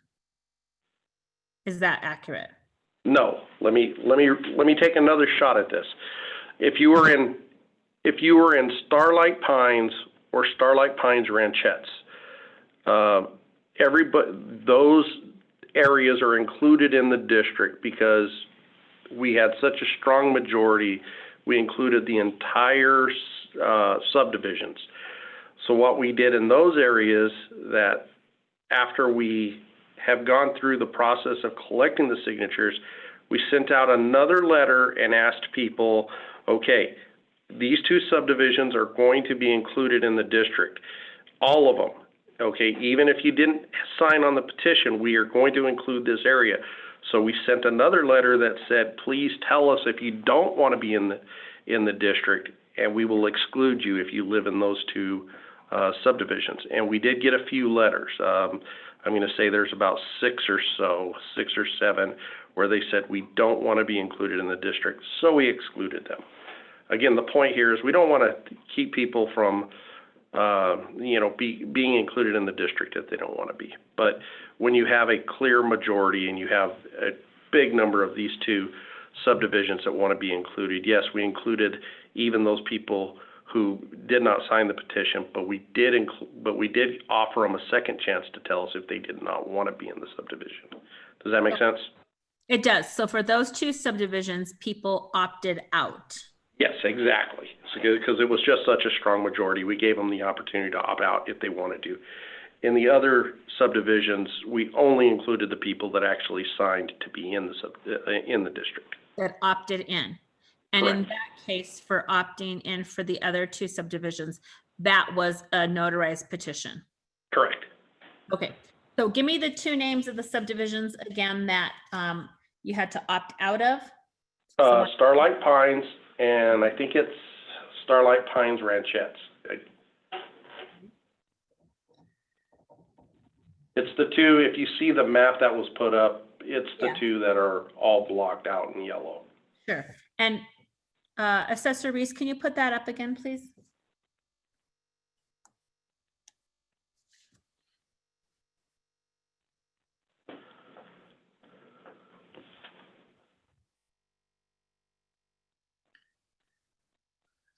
Okay. If you could just move the map up just a little bit, that would be great to see that other area on the bottom. Yeah. Okay. All right. Super. I think it's good just to get this foundation off the, get it correct just at the start. So we all have the same base of information. Appreciate that. Okay. Thank you. And now why don't we hear from the clerk of the Board of Supervisors, Lindsay Daly. And Lindsay, you had a document that you were going to share with the board, correct? Sure. I have a list of those that we've received in coordination with the assistants. Those that we received comments for support and oppose. So I can share my screen to show the list of those opposed, because that will explain of the ones we received that are opposed, which ones are included in the district boundary. So let me go ahead and share my screen real quick. That'll be helpful. Thank you.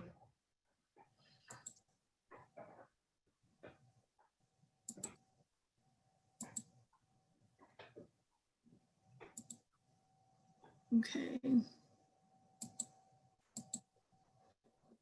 Oops.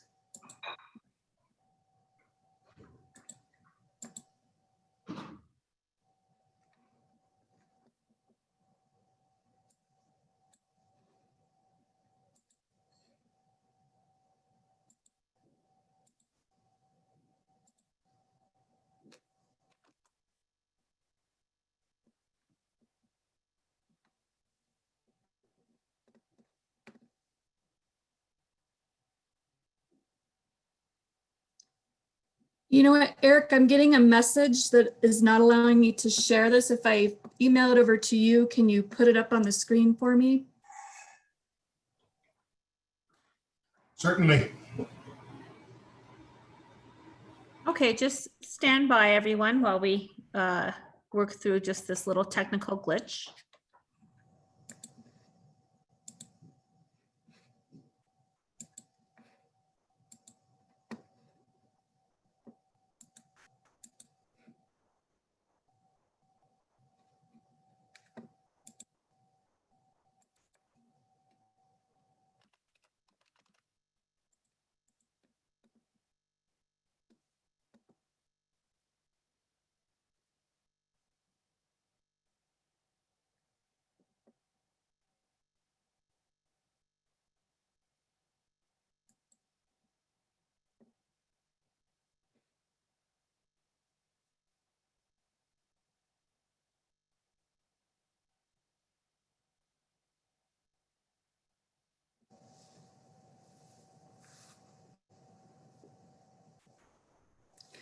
Okay, so this is the list of those that we received emails or letters dating back all the way from March. And you'll also have, were emailed the actual emails that were received. So there may have been several emails from one property owner, but this is a list that has all those that are opposed to the district. And if you see in that fourth column, it says in district, no, yes, yes, did not sign the petition, or yes, they did sign the petition, but are still opposed to it. So you can see there's 6 property owners that are included in the district boundary, yet they've sent emails opposed to being in the district and having the district formed. So Dan Seiberg and Denise Schomburg, they are owners of the same parcel. So that's where you're getting the 6 number. And then of those 6, 3 did sign a petition in support and 3 did not sign a petition in support. Clarification, Madam Chair. Go ahead, Supervisor Ryan. So Lindsay, when you're saying they say sign yes, that was the original, but now they're withdrawing their desire to be included with a request to not be included or opposed to it? Correct. I did speak to one of the parcel owners that did sign the petition, and then we received an email of opposition to understand, you know, are you for or against it? And what I was told is that they signed the petition in order to get information regarding the district. And so once they got information, they did not want to be part of the district. Thank you, Madam Chair. Thank Lindsay. Okay, thank you, Lindsay. Anything else to share with us, Lindsay? Oh, thank you, Lindsay. Anything else to share with us? No, I have in the packet the list of those in support, and I sent you out an updated list this afternoon. So you have that as well, and that is in the packet for the public as well, of all those both in support and opposed that we've received letters from as well. Thank you. Okay, thank you. Madam Chair. Yes, go ahead, Supervisor Ryan. Additional clarification. So Lindsay, when you're saying they're in support, these are just expressions. And what I'm trying to do is distinguish, people are writing letters to say they support it or don't support it. But really, I'm trying to see a correlation to those that sign the petitions. So the information that we've gotten from Mr. Weems and from Armando and from the letters that you've received, it's these opposition pieces that were drawn into the district that are that may, you know, we might be an area of consideration that we withdraw from the district. Is that correct? That's correct, Supervisor Ryan. Okay. And these are the parcels that, you know, you could look at to possibly exclude from the district boundary. okay. And then going back to this discussion, Madam Chair, just for me to keep continuity of thought, rather than a question for Lindsay, but it more falls into, as we consider this, I need a validation from Mr. Weems, and a question to Armando I think I would be asking would be, with the exception of these 6, everybody else that is drawn in the district is in support of the district. Is that what I'm hearing? Or maybe Lindsay can answer that.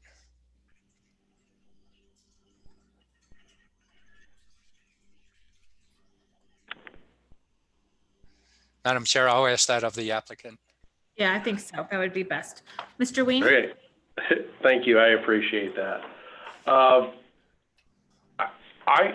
I would venture to say, and I don't want to sound like I'm avoiding the question, so I'm going to give you a straight answer and I'm going to clarify it. So the answer I would say is yes, because everybody that is in yellow, every lot that is in yellow, either signed the petition, or if they were in Starlight Pines or Starlight Pines Ranchette, were after they were told and informed that these subdivisions were going to be included in the district, they had an opportunity to opt out, and we didn't receive everybody who ever said they wanted to opt out. We took out, and including these 6, if they want to opt out, we're happy to have them opt out. So the support is there. I forget what the exact number is, but hundreds of petitioners that have, signed in. And like I said, if they don't want to be in part of the district, they don't have to be part of the district. They can opt out at any time. They just have to petition the board to do it. And I hear you, Mr. Weems. What you're saying is that the process that you use, those that are drawn in yellow, and I clarify yellow to be meaning those in the on the map, as opposed to Lindsay's list, because they're in yellow also. You used a process that included them. And so the lots that we're seeing in yellow are the ones that define the district. That's where the percentages would be derived. Correct. Yeah, and I'm always hesitant to say, with certainty that everybody supports it, because I'm sure there's 1 or 2 that still don't, that for some reason didn't get noticed, and they might be in the district, and they may later want to oppose it and come out and say they want out of the district. Well, that's fine. Nobody's looking to hold anybody in. The intent here is to get the water system transferred over to the local control of an elected board of officials who actually live and own property in Coconino County. That's the whole point. What I'm looking for is that there's a percentage component that is criteria associated with this. Right. And if people were not, or if a parcel was not drawn into the district, and yet they're submitting opposition, then that is not an area of consideration for the percentage. That is correct. Okay, and so that's a clarification for a decision point associated with this. Okay, thank you. Great. One thing I can add, Chair Chiletta, if it's okay. Yes, please. We did send out hearing notices to all those included in the district boundary, and provided my email address. So if people did want to, that was an opportunity as well to communicate. Obviously, if you're opposed, and we've been checking those that come in that are opposed, to create that list of people that are within the district but opposed. So everybody in the district boundary got a hearing notice as well. Thank you. Thank you. So Mr. Ween, so you do have verification that you have a majority of the persons owning real property. You have the petition signed by a majority of the persons owning real property or by the owners of 51% or more of the real property within the limits of the proposed district as required by statute, correct? Chairwoman Archuleta, yes, that is correct. Okay. All right, any other questions of either county staff or our elected officials, Assessor Reese, and then also Treasurer Benatar is on, or of the applicant? Madam Chair? Yes, go ahead, Vice Chair Fowler. So I have the opposite question. If someone had decided not to opt in this initial establishment of the district, and then decides later on that, yes, I do want to join because of I'm hearing so much good things from my neighbors and the district board, and they can do so, correct?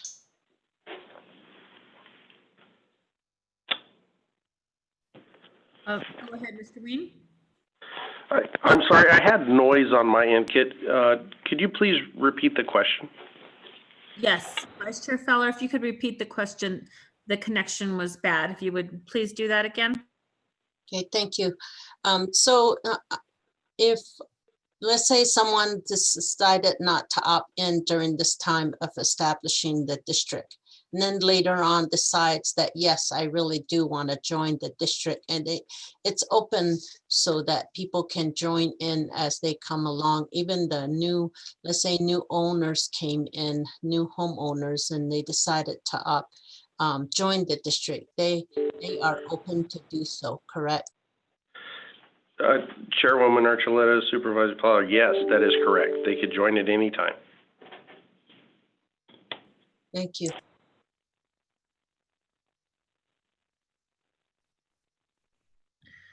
Other questions?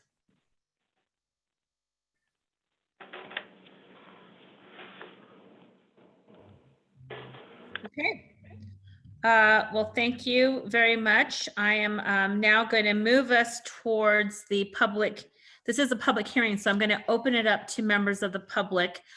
Before I do, I just want to, first of all, just go through just a couple of housekeeping items here so that everybody understands what the process will be.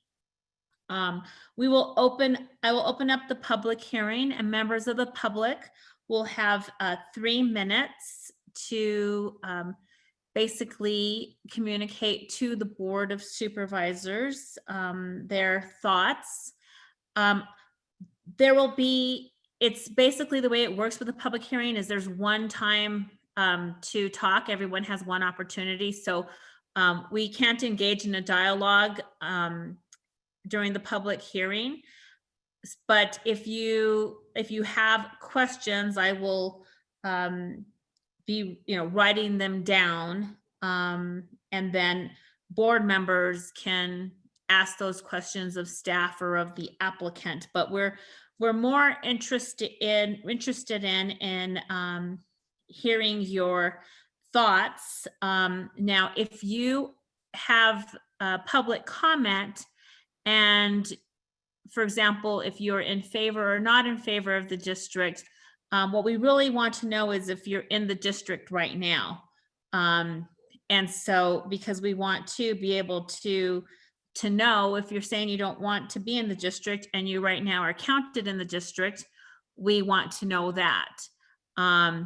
If you don't want to be in the district and you're not in the district, then that'll probably be helpful for you tonight. Just to know, to verify that you're not in the district. And then the other way around, if you're, for the district and you signed a petition to opt in, or you didn't sign a petition to opt out, so you're in it, then, and you're supportive of it, it'll be good for us to know if you're in the district or not. Again, we have 3 minutes for each person. If you would we'd ask that you state your name and your place of residence.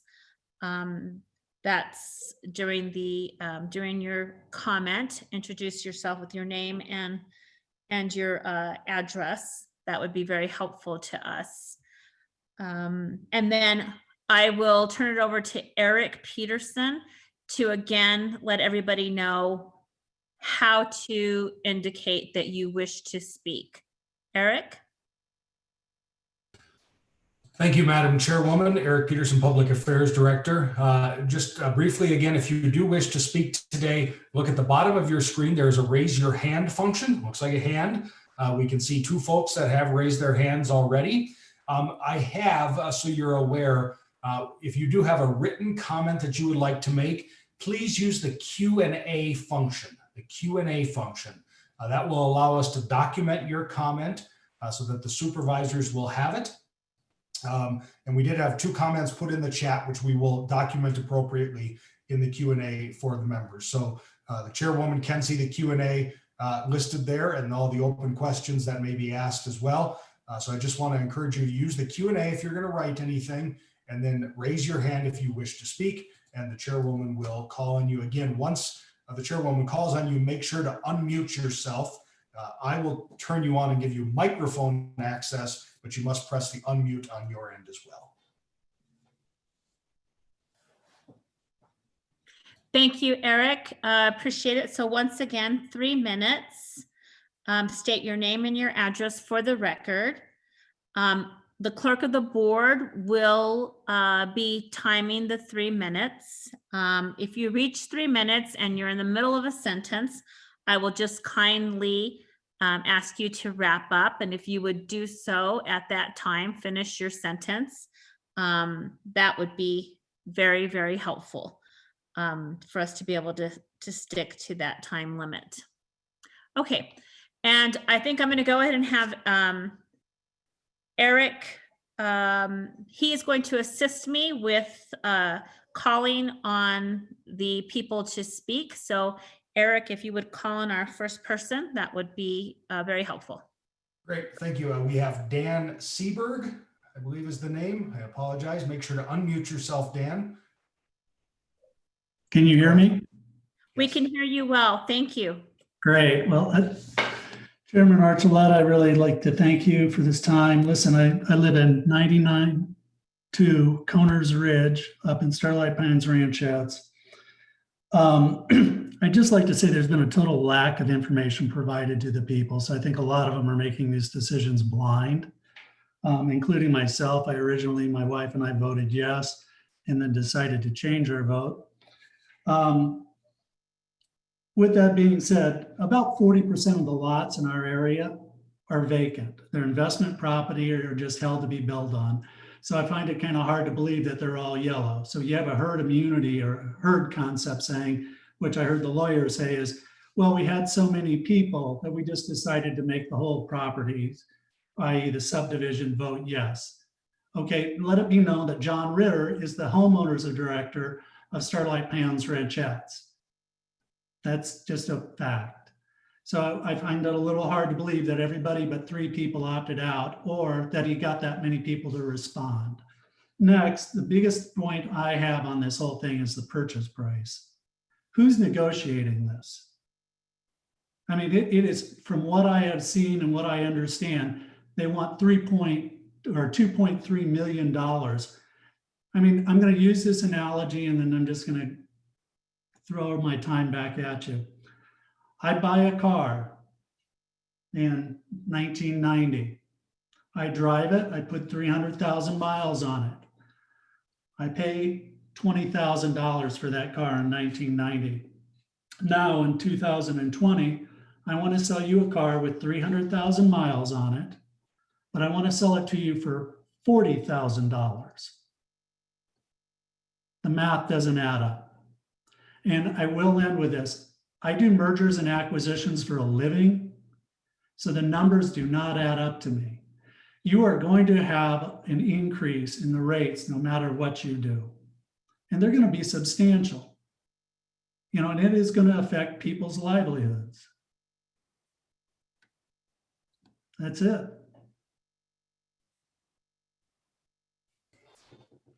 Sorry, I was saying thank you very much, Mr. Seberg. We appreciate it. I appreciate the time for everyone to listen. So just, may I verify with you, so you are not in the district right now, because you said you had voted yes, but then you changed your mind, but you have the, Yeah, my wife and I, we have different last names. My name's Dan Seberg. My wife's name is Denise Schomburg. Okay, and both of you have indicated that you are not in the district. Yeah, we do not want to be in the district. We originally voted yes, but from the lack of information, we wanted to change our vote. And when they called, we did. Okay. All right. Thank you. All right. Thank you very much. You're welcome. Eric? Thank you, Madam Chair. The next will be Nyla Irwin, I believe is the name, Nyla Irwin. Okay. Unmute yourself. There you go, Nyla. Yes, thank you very much. My name is Naila Irwin, close enough, and I'm a full-time resident in Starlight Pines and have been for 24 years. My address is 3966 Apache Drive. I am in the district, and I've been following the development of the district from the very beginning. I've done my research and I've read documents, and I am fully in support of formation of the water district. I want to keep the management of the water district close to home, and I believe we have competent and capable local individuals to do that, and I support the water district. Thank you. Thank you very much, Ms. Irwin. And you are currently in the water district, correct? That is correct. Okay. Thank you. Okay, Mr. Peterson? Next, we will go to Davis, maybe Sue Ann Davis.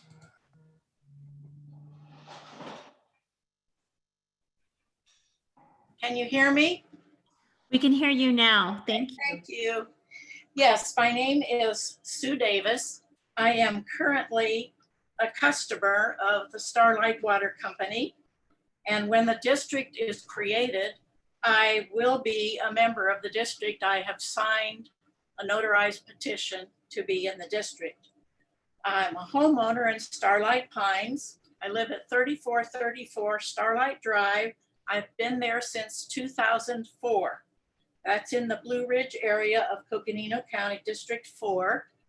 And I'm part of a 2-year grassroots effort to create a domestic water improvement district in Blue Ridge.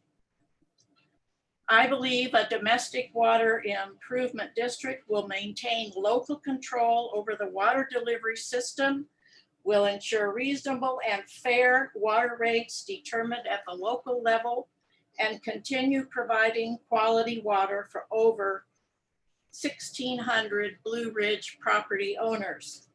The owners of the Starlight Water Company, the current provider, want to retire. They want to sell their water company to a locally controlled water district governed by property owners in the 6 Blue Ridge communities.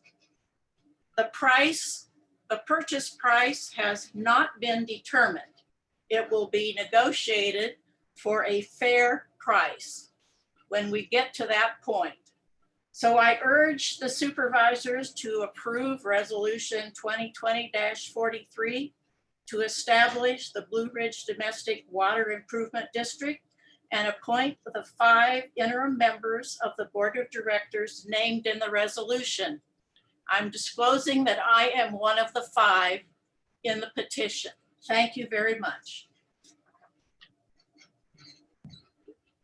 Thank you, Ms. Davis. Next, Mr. Peterson? Madam Chair, we don't have any hands raised at the moment. I should take that back. Cheryl just raised her hand, so I will go to Cheryl. Okay, thank you. And unmute yourself, Cheryl. So, there you go. Yes, thank you, Madam Chair, and thank you, Board of Supervisors. We have property in Starlight Pines, so we are in the area of the water district. The first letter that came to us and the only letter that we received, we initially signed, but had a lot of reservations because there was a lot of blank areas.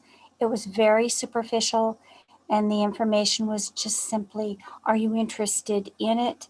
But there was no legality information, no liability information, no cost information, and no law information. I never did mail that letter back.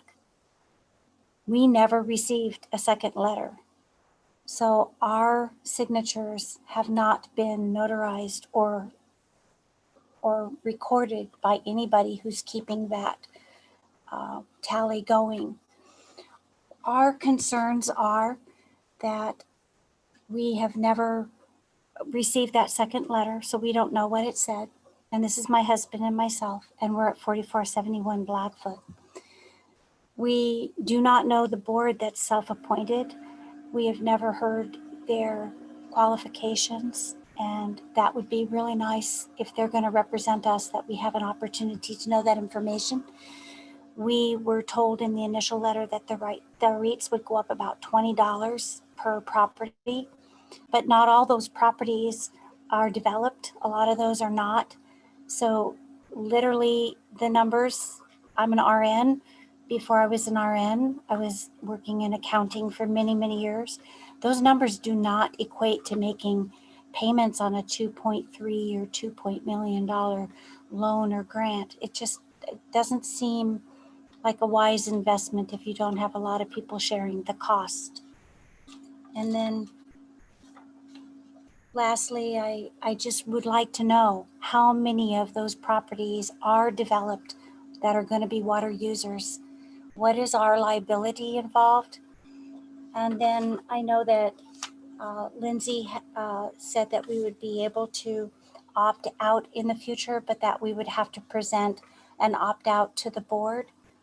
And I think I wrote down what she said, that if the board saw that it was beneficial. And I just don't know how that law relates to that. But I do know that there are about 4 Arizona statutes right now that if this indeed is put into place, that it does make landowners liable, that if they don't pay levies and taxes, they have risk of losing their property. And I can say that I gave those numbers earlier to, I gave them to one of the chairman. I think I gave it to your secretary earlier today. The Arizona statutes that concern us. They're Arizona statute 49903A, 48909B, 48910, and 48955. And that's my concern. Thank you for your time. Thank you. Ms. Cheryl, may I have your last name? Dodson. Okay. And my husband is Bryce Berryman. Right. Okay. And so, yes, so you did email earlier today. And so basically it looks like maybe you are in the district, but did not opt out, correct? And so what I'm hearing you say is that you would like to not be included in the district. You would like to opt out. Is that correct?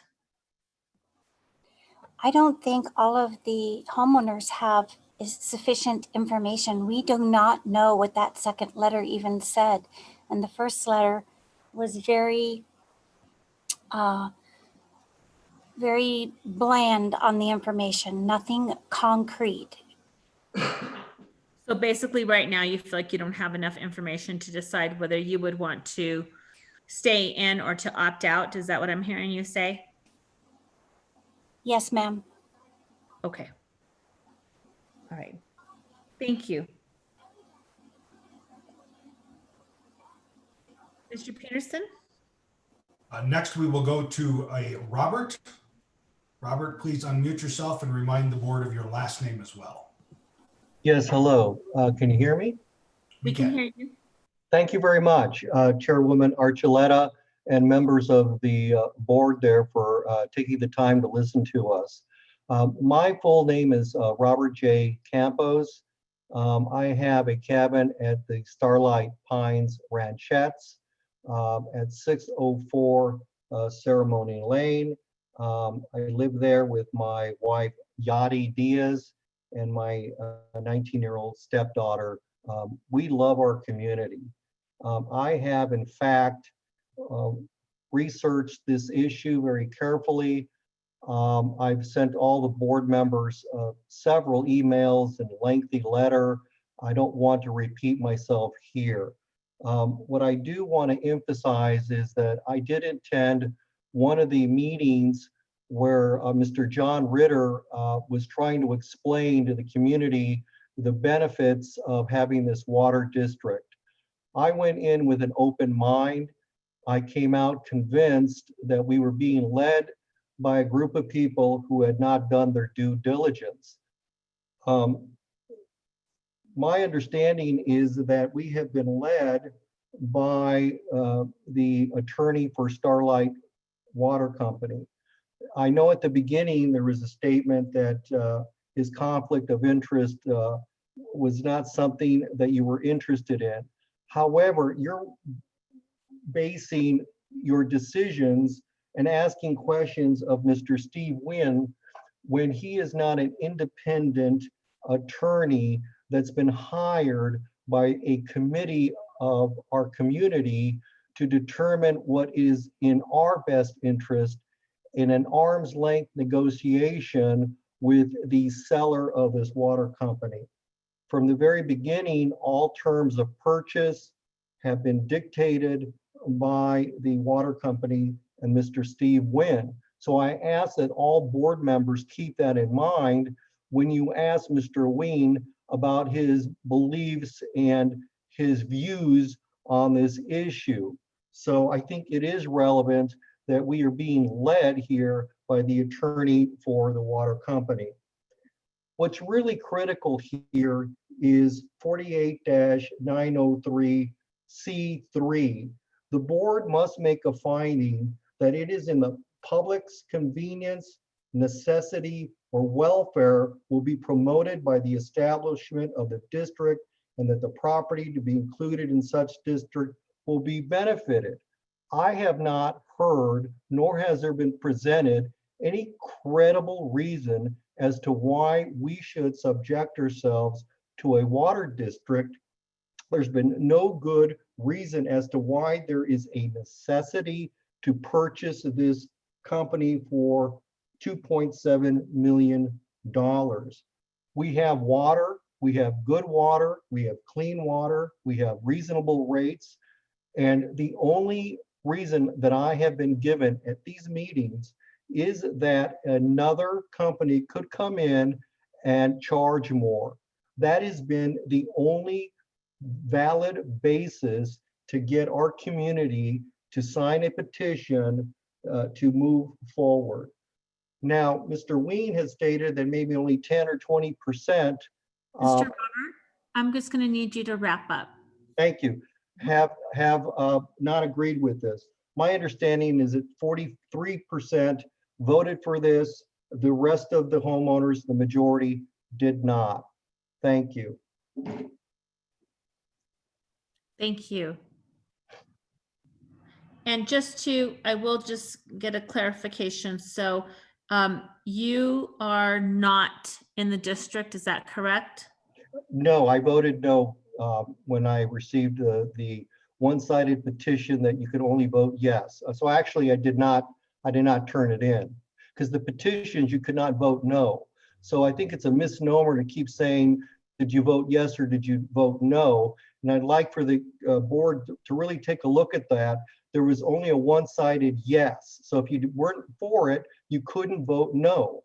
Okay, but you didn't opt, so you opted out. And I did not send the letter back. Okay, what is your, I want to just keep track, because what is your address, please, again? Yes, it's 604 Ceremony Lane, Starlight Pines, Ranchats. Okay. Great, thank you very much. All right, Mr. Peterson, next speaker. Yes, it'll be Tammy Farrell is the next speaker. Okay, great. Go ahead.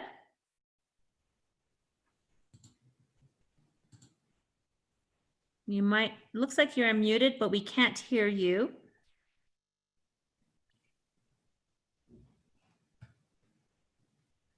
Ms. Farrell? Why don't Let's- we, Eric, we'll can come you back. help unmute her? She was unmuted, ma'am, so we couldn't hear her. No, I know, but now she's muted again, so. Can There you we hear me now? Yes, we Okay. can. Thank you. Thank you. We live in Starlight Pines Ranchettes, number 15. And I kind of want to piggyback on what Cheryl stated and what Mr. Campos stated. What Cheryl stated was she never received the letter to opt out. We never received the letter to opt out at all. So we don't know whether we are part of the district or not part of the district, and we do not want to be part of the district. My other concern is that I share with Mr. Campos the concern of the lack of information. I would venture a guess that if those people who voted yes, be part of this district, knew that the district had the ability to levy taxes, to use eminent domain, and to take people's property, put liens on people's property, they would have voted no. Because just like what Cheryl said, they're going to raise our water rate, which they've already admitted they're going to do, but not all properties are improved. So there are a great majority of homes that aren't even going to pay water, so they're not going to pay in this at all. So I would really put money on the fact that we are going to be taxed to pay this loan. And so, you know, there was a lot of people obviously didn't get a second letter to opt out. And I'm very concerned about taxes and the fact or the ability of the water district to levy taxes. And I just feel like there wasn't full disclosure. If folks knew about that, I'm sure they would not have voted for it. Thank you.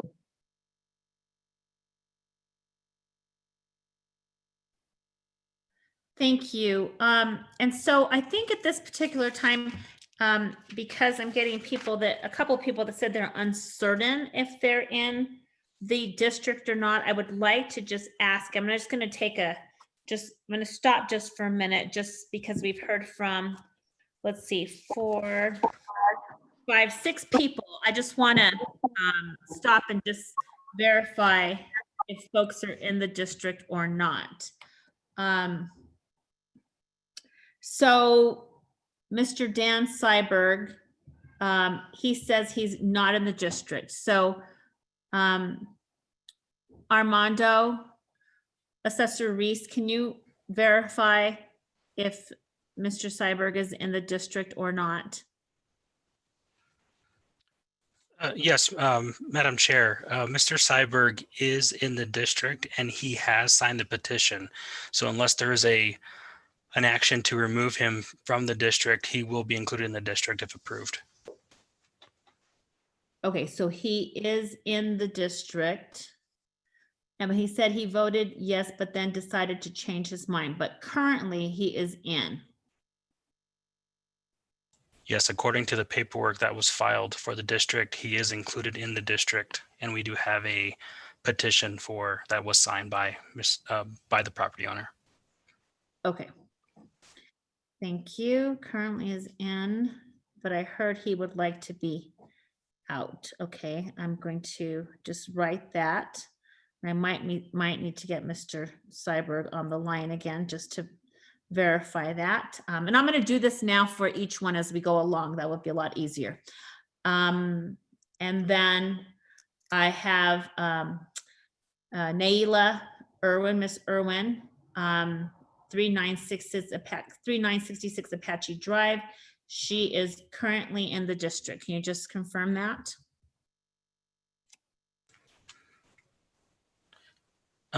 Just 1 second, I can look that up.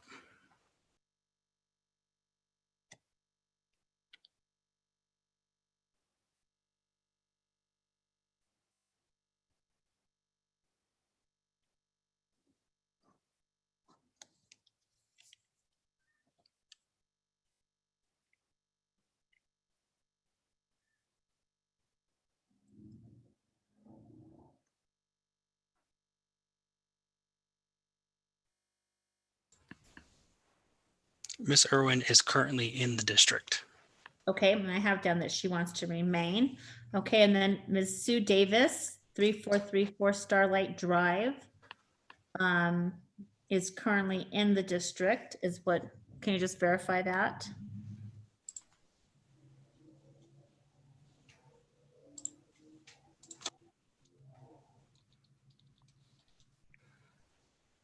That is correct. She is in the district. Okay, and then I have Miss Cheryl Dodson, and then her husband, Bryce Burryman. And they're at 4471 Blatford. They are currently in the district, but did not sign the petition. Okay. And what I have down is that they need more information whether to decide to opt in or opt out, but currently they are in. Okay. And then Mr. Robert Campos and Starlight Pines Ranchettes, and it's 604. And is it Harmony Lane? Ceremony Lane. Ceremony Lane. Okay, that's what I wrote down. Thank you. I was writing fast. Sorry. Ceremony Lane. Mr. Campos is not in the district. He's one of the excluded parcels in Starlight Pines Ranchettes. Okay, thank you. And Ms. Farrell, Starlight Pines Ranchette, number 15.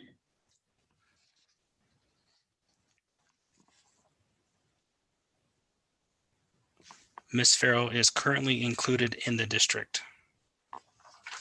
Okay. So her testimony says so you're saying she's currently included, but her testimony said she does not want to be included. Okay.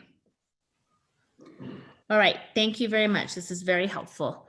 Mr. Peterson, next. Next is David Wang. Go ahead and unmute David. Okay, welcome, Mr. Wang.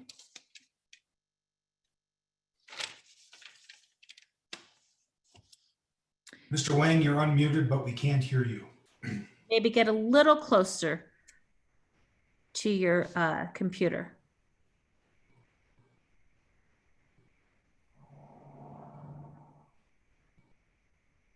Maybe try muting and then unmuting again. There you go, mute, and then go ahead now.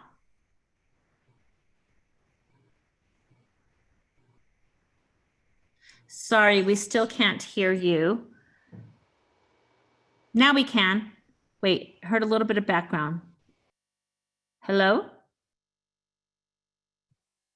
Don't see audio coming through, Madam Chair.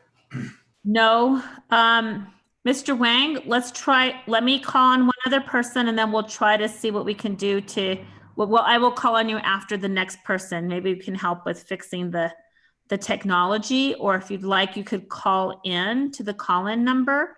We can put that in the chat right now, the call-in number, so that we can at least get you on the line if the computer's still not working. Mr. Peterson, why don't you call on the next person, then we'll come back to Mr. Wang. Okay, I'm going to Brian Graham. Brian, you're going to, let me get you in here. So Brian, you should be coming back in the meeting. Just 2 seconds, Madam Chair. He had to be promoted in order to be able to speak. Okay, he's here now. Go ahead.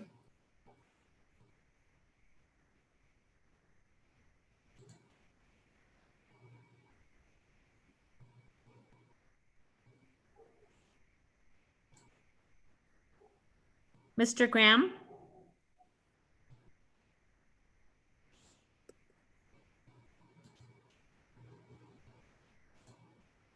Hello? I don't see him. He's a panelist, Madam Chair, but I don't see him coming through. Must have a technology issue. The system reported he had an older update. That's fine. I'm gonna come back to him. Let's try Mr. Wang. Oh wait, there's Mr. Graham. Okay, well, it's the name is Mr. Graham, but let's see. Hello, go ahead.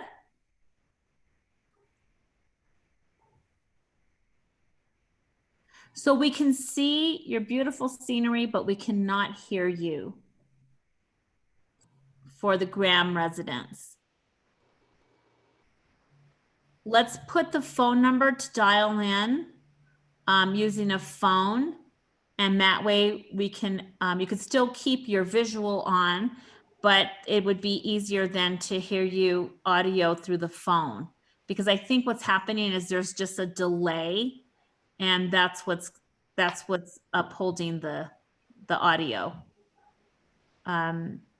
Okay, in the chat, the call-in number is in the chat, but it's you can dial toll free 1-888-788-0099. So the call-in number is 888-788-0099. That's toll free. And then when it asks, if it asks for the webinar ID, that is 920-2882-5972. Again, the webinar ID is 920-2882-5972. Let's try the Grahams again, because again, we can see you. So let's see if you can try, just say hello. Madam Chair, I'm actually not showing the Grahams with a microphone included in the system, so that is the issue. They can probably hear us and we can see them, but the system is not picking up a microphone at all. Okay, Grahams, if you would call in, that would be great.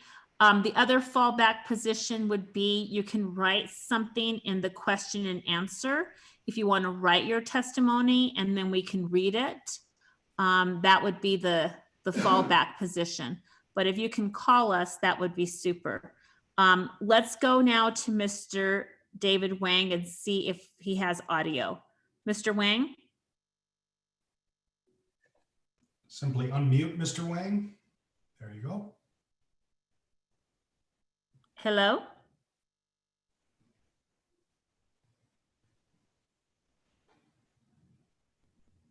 Hello?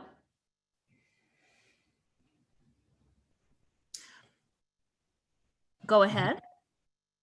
He's active, Madam Chair, but we are not hearing any audio.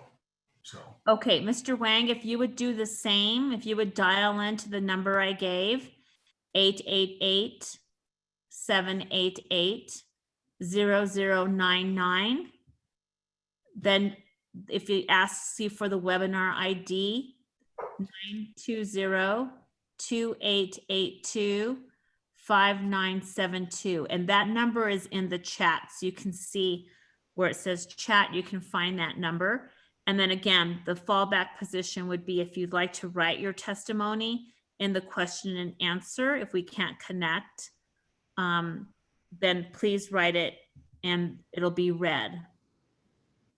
Okay, who do we have next? We have Mr. John Ritter. Okay. Mr. Ritter, go ahead. Okay, can you guys hear me now? We can hear you, thank you. Oh, good, good. We may be having an issue. I hate to say it. Again, this is John Ritter.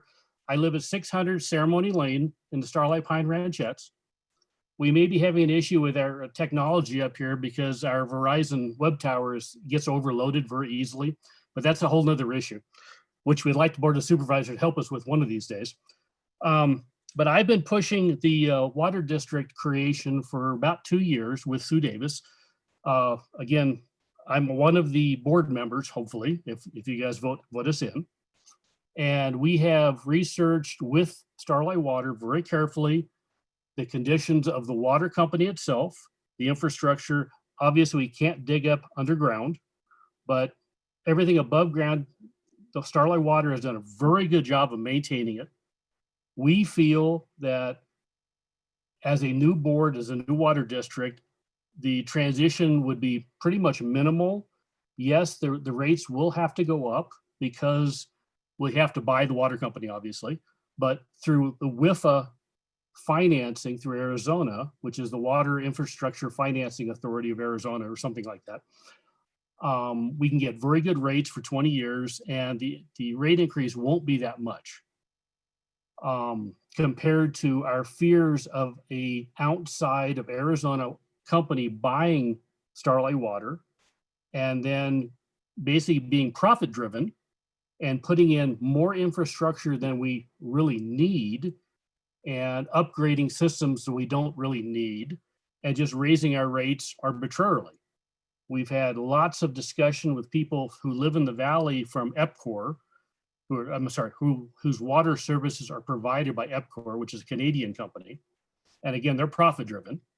As a local board and a locally controlled water district, we're more interested in providing good water, which we have to because of the Arizona Water Quality Department. That can't change. The only real change would be we'd go from being a profit-driven company, Starlight Water, to a non-profit driven company. We eliminate taxes, we eliminate a whole bunch of overhead costs that a private water company takes advantage of, including depreciation and everything else. For instance, in your own home, you don't arbitrarily replace all your appliances every 5 or 10 years because they're old. You either repair them or replace them when they need to. And I think that's the philosophy of the proposed board. And that will be the philosophy of the whole water district, would be to maintain water quality, the rates as low as we can maintain them, and be here for the people and create a legacy of quality water for the rest of the community up here forever. And the fear we had when we created this was if Starlight Water sells to a private company, the private water company is profit driven. I mean, I came from corporate America too, and it's 8% growth year over year for margins.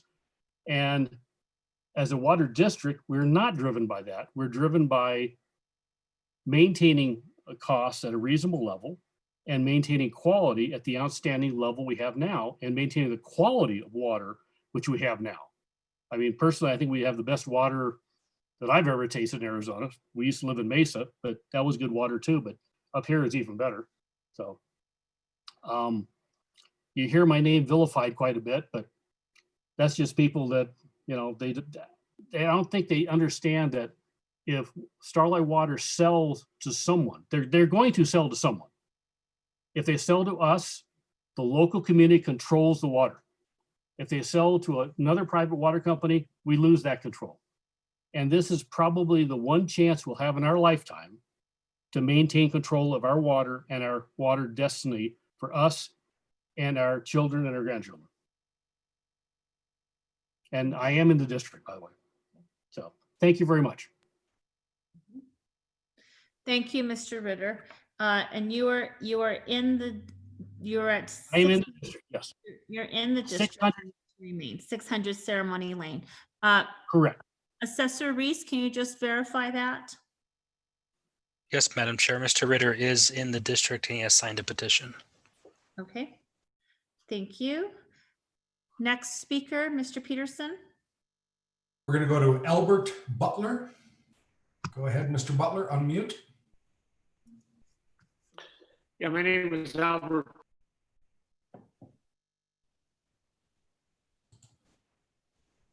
Sorry, Mr. Butler, try that again. Unmute. Okay, I've unmuted. Can you hear me? Yes, we can. We can hear you. Go ahead. Okay,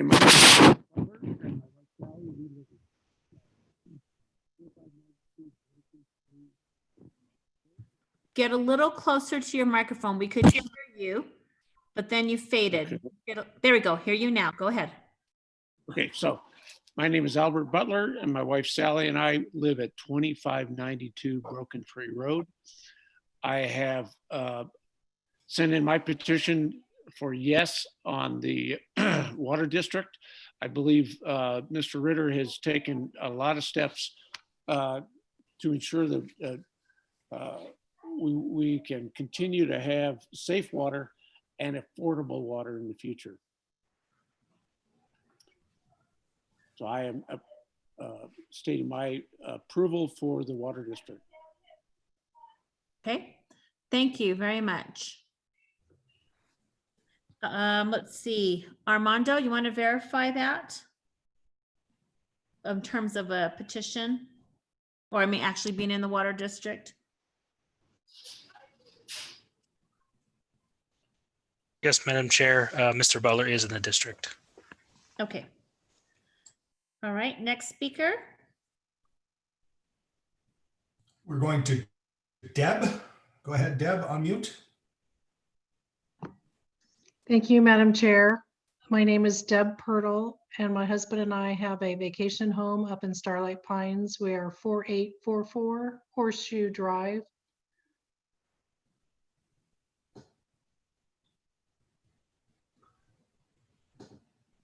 Oh, I'm sorry, I thought you, I just wanted to call and make the point that I don't think anybody has made yet, and that is that somebody's going to buy this water district. And so the price must go up to pay for the cost of the sale. But what I would like is for the locals to own that so that they, as John Ritter had said, so that it will be a nonprofit or not profit centric in its running of the water district. And we have the safety net of the quality must be maintained according to Arizona statutes. So I just wanted to make the point that yes, there will be an increase, but it's going to be an increase no matter who buys it. So it makes sense that we would take charge of our own destiny. Thank you. Ms. Deb, thank you. Would you please tell me your last name? Pirtle, P is in purple, I-R-T-L-E. Thank you. Okay, and Assessor Reese? Can you just tell us if she's in the district? Yes, the Pirtles are in the district. Okay, great. All right, I have that down. Okay, next speaker, please. Madam Chair, we don't have any hands up at the point. If you'd like me to try Mr. Wang again, I'm happy to do so. I can ask Yes, him to Mr. unmute. Wang, and then the Grahams, please. Madam Chair, can you hear me this time? I can hear you, perfect. I apologize greatly for my technical difficulties. My name is David Wang.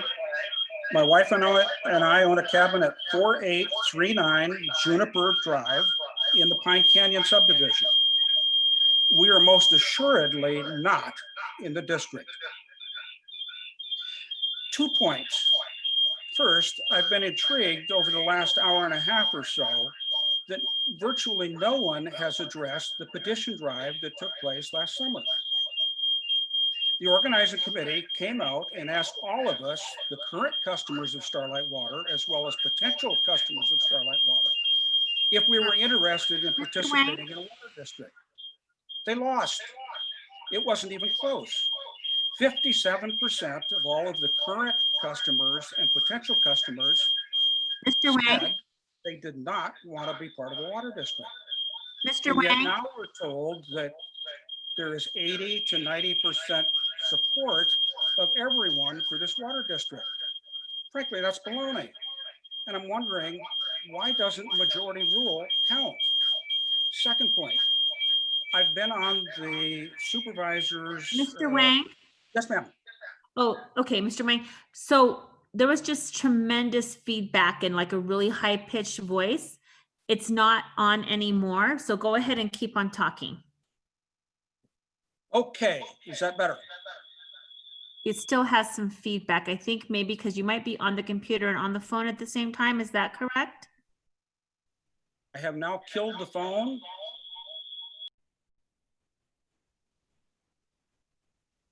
And killed the computer. No, you're on. Go ahead. Are we better? Yeah, perfect. That's great. Go ahead.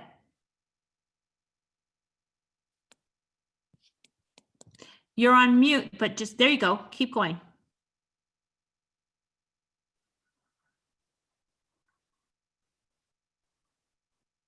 Can you hear me? We can. Go ahead. Oh, okay. Should I repeat or did we? No, go ahead and repeat. Okay. I've been intrigued that in all of the discussion over the last hour and a half or so, there's been almost no discussion about the petition drive that took place last summer. All of the current customers and potential customers of Starlight Water were asked if we wanted to participate in a water district. The organizers lost. It wasn't even close. 57% of the current customers and potential customers said, by virtue of not submitting petitions, they did not want to have a water district. And yet now we're being told by Starlight Water's lawyer that, oh, 80, 90% of all of the people want a water district. That simply is not true. What happened to majority rule? That's point number one. Point number two, I've been on the Supervisors Agenda Center website, and I've looked at the agenda package, and I've looked at the results of the petition drive as apparently amended or reviewed by the county.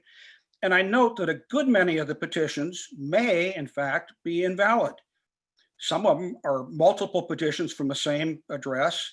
Others are signed by people who claim to be the owners when in fact the real owner of the property is a trust. Would really appreciate if county staff could go in and take a look at those petitions and make sure that what are being purported as valid petitions are in fact so. Madam Chair, thank you very much, and I apologize for my technical issues. Thank you. Thank you. Appreciate it. I'm glad we got over the hurdle of the technical issues. Thank you. And so let me just get a verification from our assessor, Mr. Reese. Mr. Wang at 4839 Juniper Drive. We want to verify he is not in the district. Madam Chair, that is correct. He is not in the district. Okay, thank you. All right, let's go to Mr. Graham.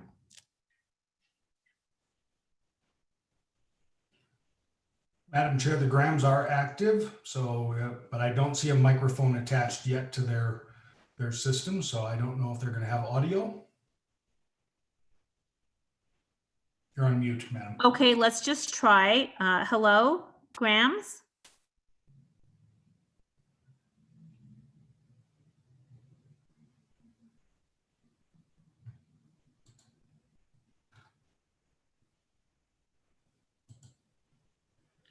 Just why don't we do a little test? Grahams, are you there? Okay, so Grahams, I think we're going to have to do what we did just a little bit ago, and that is have you dial in by phone. And if you would just look at the telephone number there, or have you write in the question and answer what you would like to share with the Board of Supervisors. And again, the telephone number is toll-free 888-788-0099.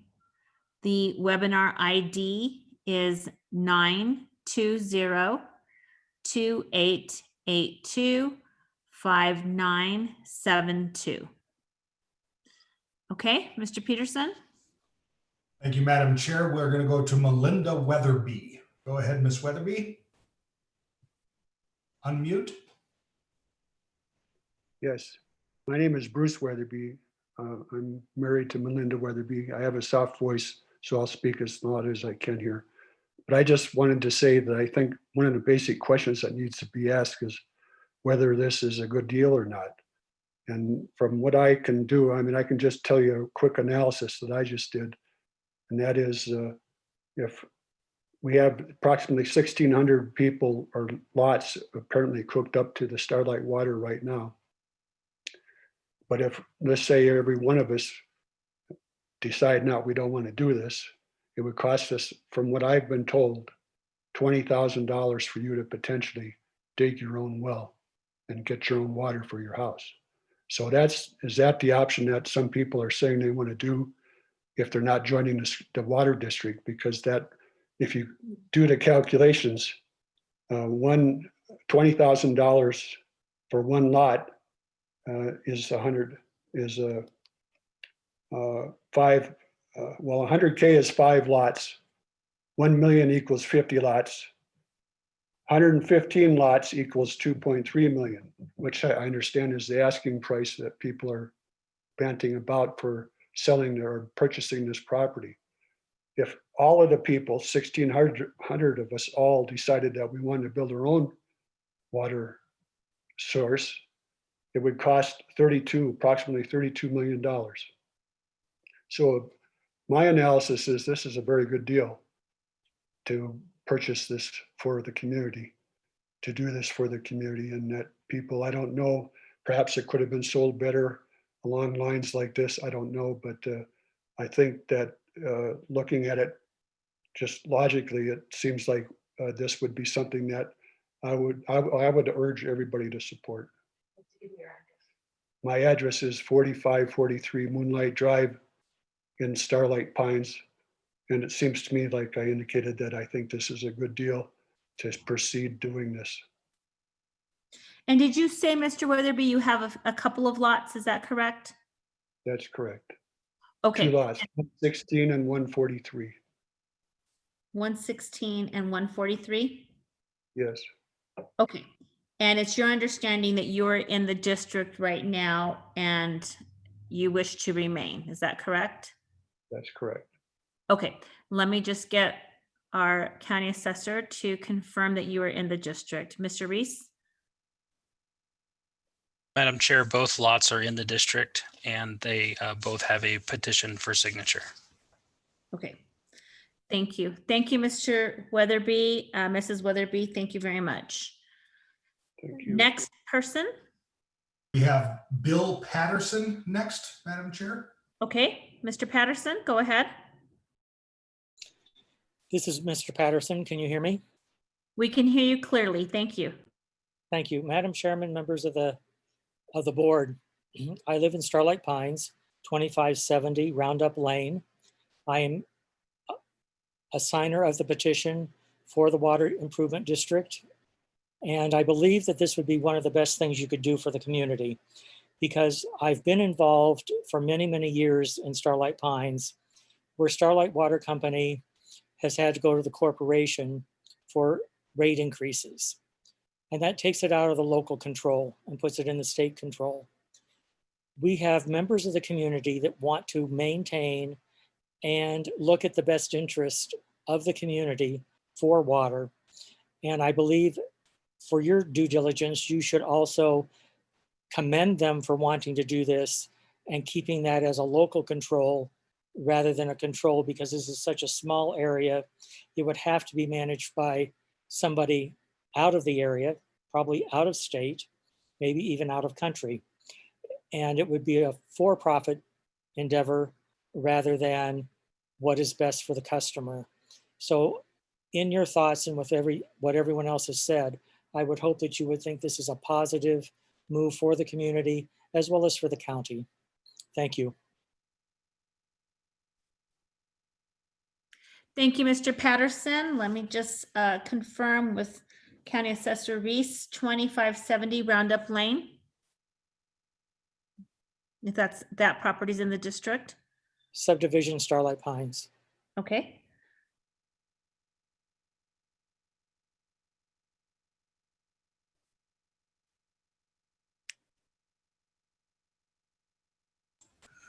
Madam Chair, I'm just verifying that. Okay.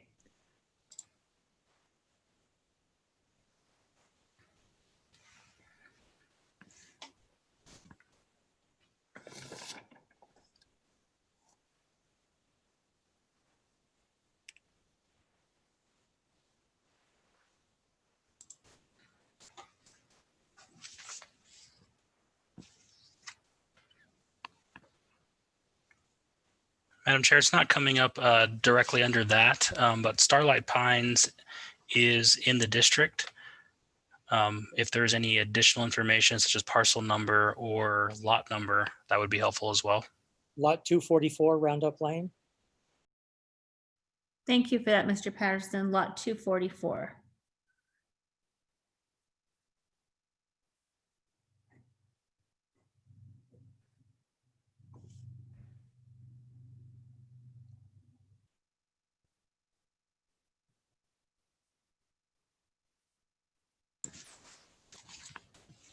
Madam Chair, Mr. Patterson is in the district. Okay. All right, and has said that he wants to remain. Thank you, Mr. Patterson. Next speaker. Thank you, Madam Chair. The next speaker is going to be a very similar number to our access code. It's 920-288-25972. So go ahead and unmute. You've had their hand up, 920-288-25972.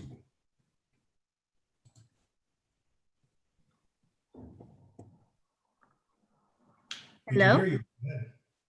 Hello, can you hear me? We can hear you. Hi, this is Paul Schmidt, my wife Rita. We live at 5654 Cripple Creek and also 5658, a lot next door, Cripple Creek in Tamarind Pines. I'd like to speak in behalf and support a formation of the water district. We are in the water district. We received all information about the water district, attended meetings. And I'd also like to say that the water district did put up a public website that has had information available to people who chose to access it and read through the information as they learn about the water district. I also personally researched the cost of the Starlight Water Company to whomever. And in doing so, I talked to the city manager in Bullhead City, who they sold their private company, sold to Epcor, and then Bullhead City is taking over an eminent domain, the water system back because the rates went so high when it was sold to a private company. And in that, they spent about $250,000 to a consultant company. And the good news within that consultant company is they put a value on all the last sales of water companies in the state of Arizona, and there were about 8 of them.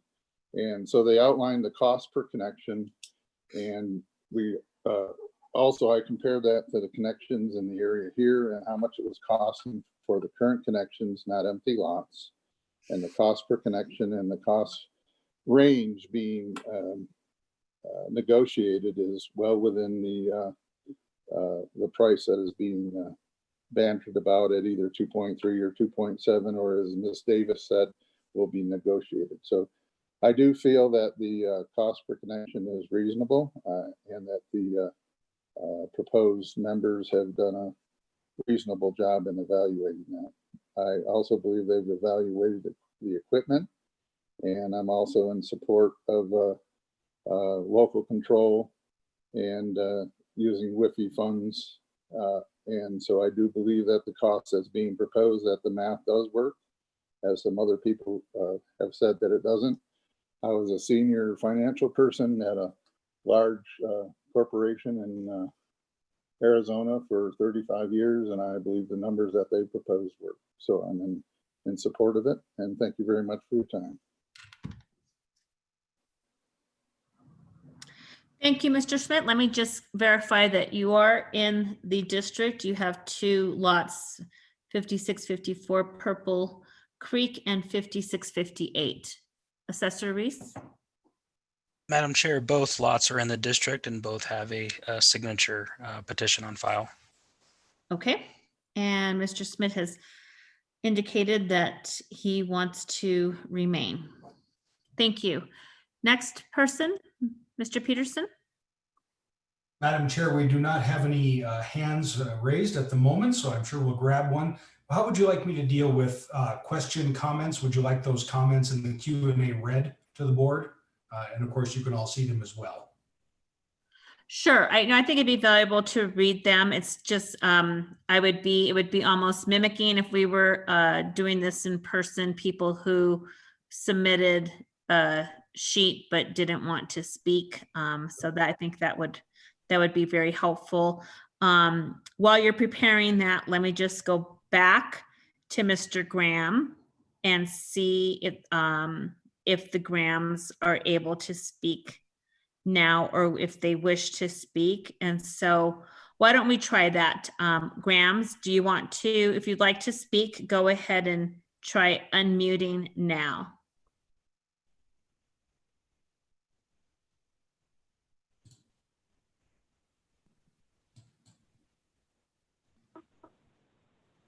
Hello. Hello. Hi, this is Eva Graham for Brian and Eva Graham. Yes, we can hear you. We finally got through. Perfect. So we live at 806 Panther Drive in the Starlight Pines Ranchettes. And we voted, well, we did not vote. We did not send in our form because, again, as others have mentioned earlier, the form was such that there was no place to vote no. It seemed that you would have to vote yes, otherwise not send it in. So we did not send it in. We're assuming that means we're out of the district. That is our wish. And we agree with a lot of the comments that have come from members of the Starlight Pines Ranchettes. We never really fully understood that there was a fair market value on the water company itself. We're worried about the depreciation of the infrastructure. We have heard that there would be rate increases of $15 to $20 above our base rate, but we're not sure what that's based on. So again, just a lack of information of what is really driving this, what the values are, where the future would lie. There's no business plan that we're aware of. We're not sure that members that would lead this water company have enough background in how to function in this type of business to make it successful. So those are our concerns. And now, even through this meeting, we have heard additional information about taxes, which again would be a big concern for us as well.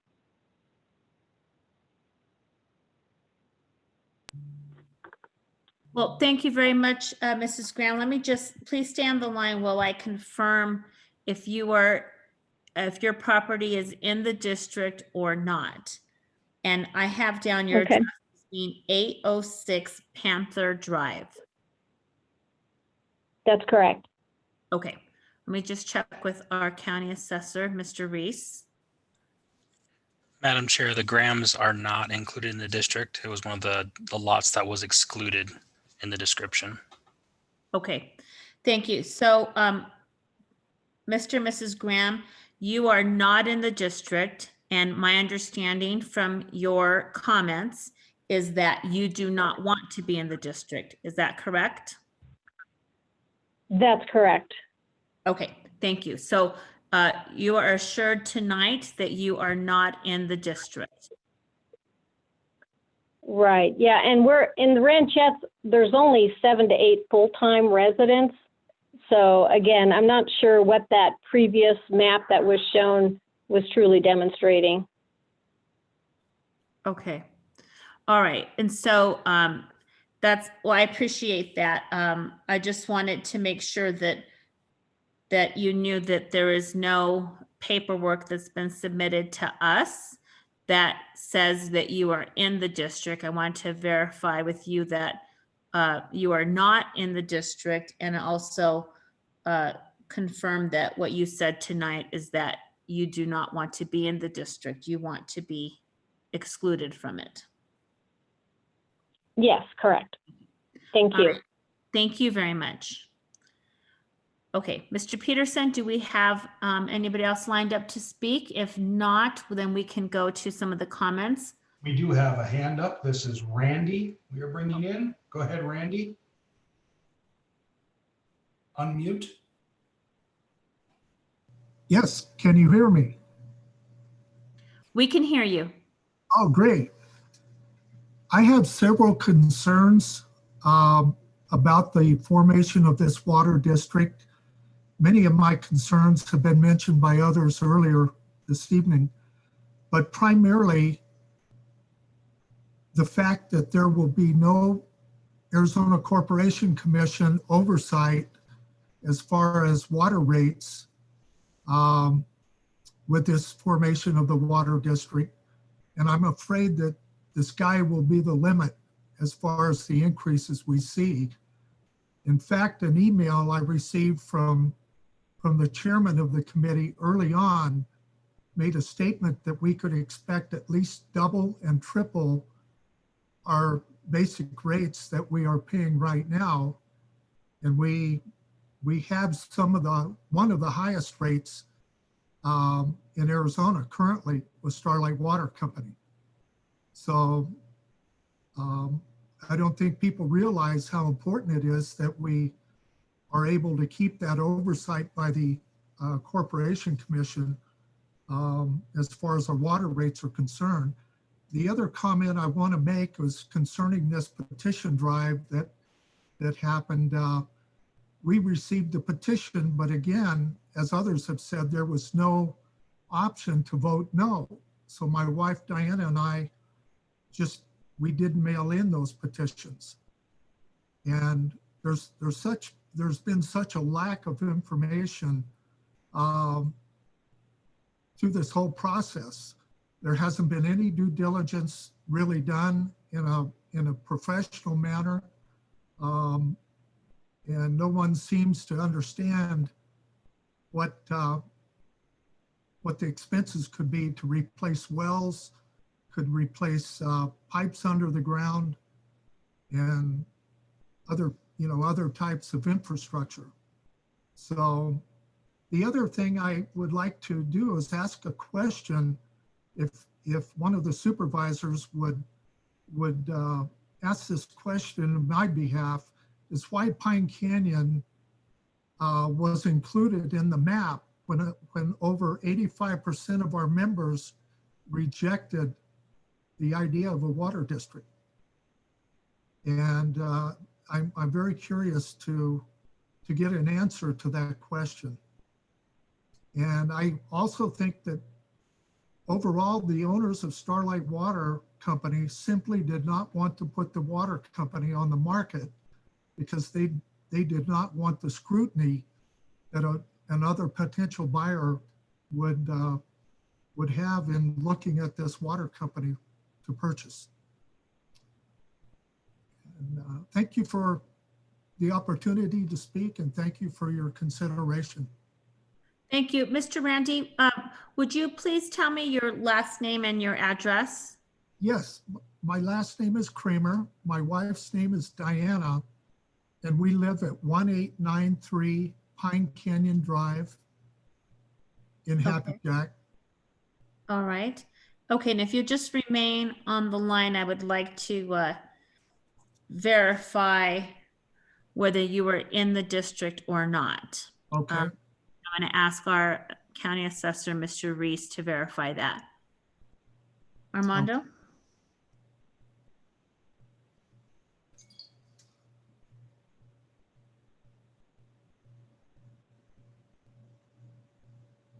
Madam Chair, the Kramers are not in the district. Okay. So, Mr. Kramer, you are not included in the district. Okay, thank you. And my understanding from your comments is that you do not want to be in the district. Is that correct? That's correct, yes. Okay, thank you. I appreciate that. Thank you for your comment. Mr. Peterson, anybody else who would like to speak? Madam Chair, there's no hands up at this point. Okay, so why don't we go ahead and go through the comments? And I know some of the comments are questions, and so I'm sure the board wants to hear the questions Certainly. as well. Madam Chair, I will start with folks who have spoken and questions they have already spoken to you audially. These are questions they have posed in the chat, and they're in the question and answer. They're in the dismissed category if you wish to look yourself at them. Mr. Dan Seiberg, I believe it was, had a numerous amount of questions, so I will just pose them all. How were all the empty lots handled for being in the district? Empty are being included in the yellow boxes in relation to the map you were shown. Also, he asked, please have John Ritter quantify the rate increase. And he stated, EPCOR has access to the capital market to pay for the purchase. If the water board has cash issues, then the community pays for it or loses their home. Mr. Albert Butler, who you heard from, commented, my name is Albert Butler, 2592 Broken Tree Road, Happy Jack. I voted it for support of the Blue Ridge Water District. I live in the district. Myself and my wife, Sally, are in full support of approving the Blue Ridge Water District. Tammy Farrell posted, we live in the Starlight Pine Ranchettes. We never received an opt-out form. We may be in the district and do not want to be. This is how they got the percentage so high. We never received an opt-out form. And I will go then to the open questions, including from one Mr. Daryl Smith from Starlight Pines Ranchette at 4738 Morning View Drive in the district. And he agrees with a question posted by Lori. So both Mr. Smith and Lori, we don't have a last name, posed the question, who will have oversight over the proposed district? If laws are not being followed, what recourse will the community have? Will the board members be paid and how much? And for those members of the board that are watching. Hold on 1 minute. Can I interrupt you there just for a minute, Eric? Because we didn't hear from Mr. Justice Smith. No, we did not hear from him. He had a post in both the open and dismissed. So. Right. So I just want to, if you will just stop there, I just want to see if he's in the district or not, if you don't mind. Let me get that from our county assessor. And is it Daryl Smith? Daryl Smith at 4738 Morning View Drive in the Starlight Pines Ranchettes. Okay. Daryl Smith, 4738 Mormon View Drive. Mm-hmm.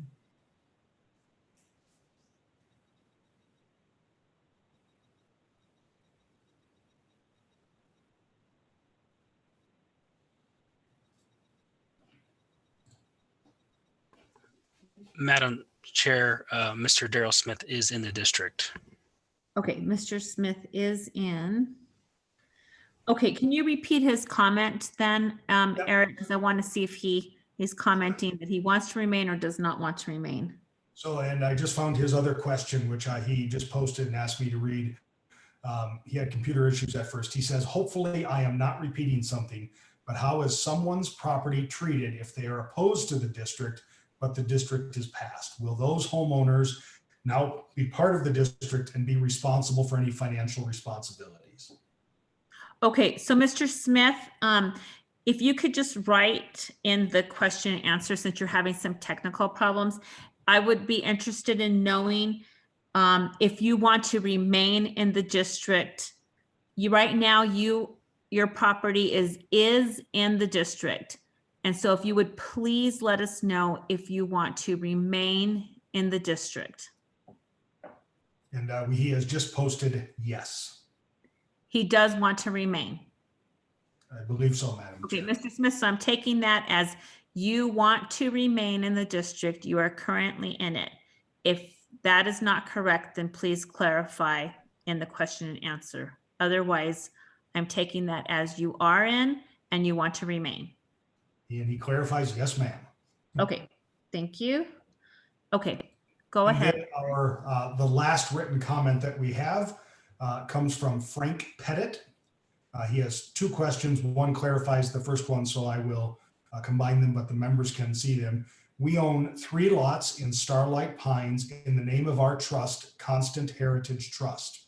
Our primary residence is 4405 Navajo Drive, which is lot number 366, Starlight Pines, Unit 4, Phase 1.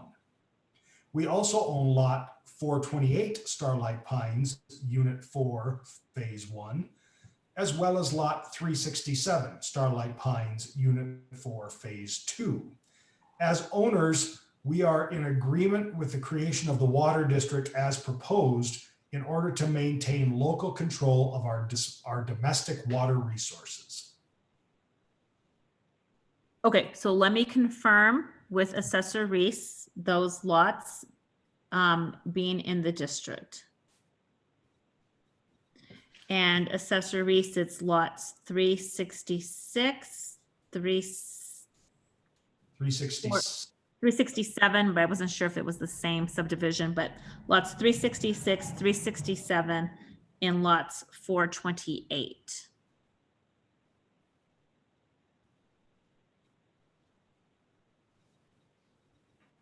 And the address for the initial lot is 4405 Navajo Drive. Madam Chair, I do have 4405 Navajo Drive, 4369 Navajo Drive, and 4215 Apache Drive, all in the district. So those are 3 lots. Correct. Okay, and they are in the district, and his written commentary says he's in agreement. Correct. So I'm taking that as wanting to remain. Okay, thank you. Madam if- Chair, that is, oh, sorry. I was gonna say, if Mr. Pettit, if there's something otherwise than that, please put that in the chat. Okay, Mr. Peterson? That is the extent of the written Q&A at this point. We do have another hand raised. Okay, thank you. Go ahead. This is 605-342. Just a second, you're going to come back into the meeting. They're being promoted to a panelist to make their technology work. So 605-342, we can see you, but just unmute so we can hear you. We can't hear you. Okay, we can see your mouth moving, but we can't hear you. So you just need to unmute, and where you do that on the perfect. I see it. It just popped up. Yes, thank you. Okay, it's Ken White, and I'm in Starlight Pines at 4671 Horseshoe Drive. And I am, I did opt in. It seems to me that by some of the comments I'm hearing, and I was completely confused up to tonight, but I think that people believe that if they opt out, that they won't be subject to increases in their water bill. If the water district was formed, that if they opt out, they won't be paying the same. And I believe that the fact is everyone's going to pay the same amount, whether they're in or not. The question is, are we going to form a water district and control those costs locally through a nonprofit, or are we going to allow an investor from who knows where, Texas or New York or even China, and allow them to control the prices of our water through their profit? I believe people just don't understand the whole perspective of it.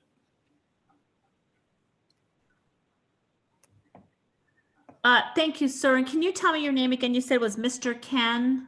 White. Mr. Ken White. Okay. I have 2 lots. Go ahead. Tell me those. 4671 Horseshoe Drive. Okay. And 4466 Moonlight. Moonlight. Okay. And by your comments is you believe you are in the district and you would like to remain. Yes, I should be in both. Okay. Let me just verify that with our county assessor. Okay. If you just hold on for one moment. Assessor Reed, do you see Mr. White's 2 lots in the district? Yes, Madam Chair, both lots are in the district. Okay, so we have confirmed, Mr. White, that your 2 lots are in the district. Okay. And your commentary tonight indicates you wish to remain. Yes. Okay, great. Thank you so much for being on Okay, the thank you. line. We appreciate it. Okay, anyone else, Mr. Peterson? No, ma'am, there's no hand up at this time. However, we do have another written comment if you'd like me to read it. Sure, go ahead. This is Lori, who writes, my husband and I have property at 2362 Riodoso Drive, Tamarin Pines. The questions are, who will have oversight over the running of the proposed district? If laws are not being followed, what recourse will the community have? Will the board members be paid? We do not know if we want to be in the district due to the lack of information. Okay. Well, let me just see if they're in the district right now. Okay. Lori, and it's 2362 Riodoso Drive. But I may have screwed up the pronunciation. Ruidoso.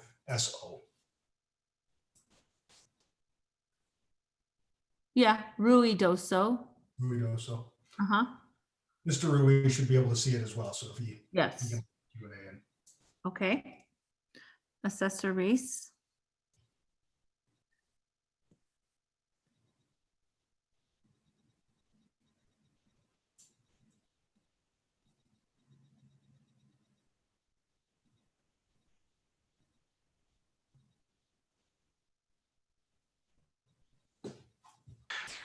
Forgive me, you should see how many screens and things I have open right now to try to find these. But at this time, I do not see 2362 Ruidoso Drive in the district.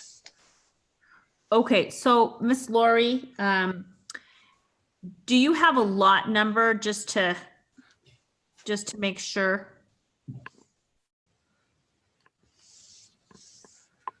And is it your, okay, it's lot 101, Assessor Reese in Tamarind Pines. And then Miss Lori, were you wanting to be in the district, or you were not wanting to be in the district, excluded from the district?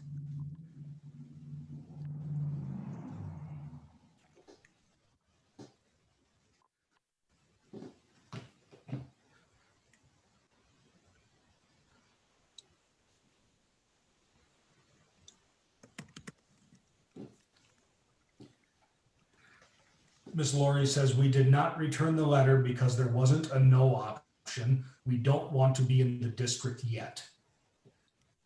Okay, thank you. And Madam So Chair, I can confirm they are not in the district. okay, all right. So Miss Lori, you are not in the district, and we understand that you have written that you do not want to be in the district yet. Okay, thank you. All right, anybody else? Madam Chair, there are no other comments, and as of right now, there are no hands up. Okay. Back, of course, we got one. That's okay. No, that's fine. And before I close the public hearing, I am going to give like a good 45 seconds for people to change their mind, because once I close the public hearing, then it is closed. And so it's okay. If you change your mind right now and you want to speak or write a comment, please do. Go ahead, Mr. Peterson. So this is from Jim Feldhand. He says, I have property at 4880 Morning View Drive, Starlight Pines Ranchette. I am strongly in support of the water district. My property is titled to a trust, and I am the trustee and sign under my name. Okay, let me just verify. 4880 Morning View Drive, Starlight Pines Ranchette.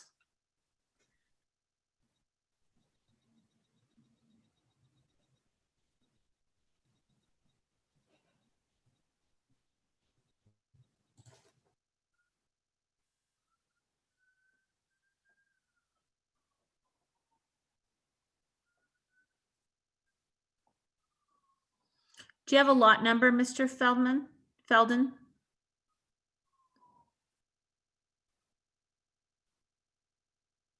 It's lot 12, Assessor Reese.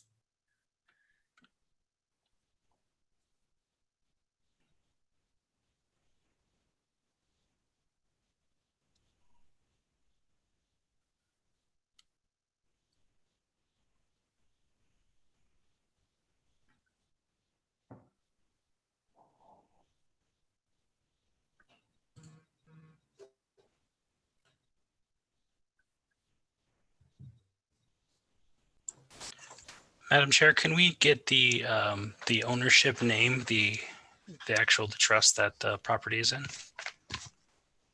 Sure. Mr. Felden, what is the actual name of the trust?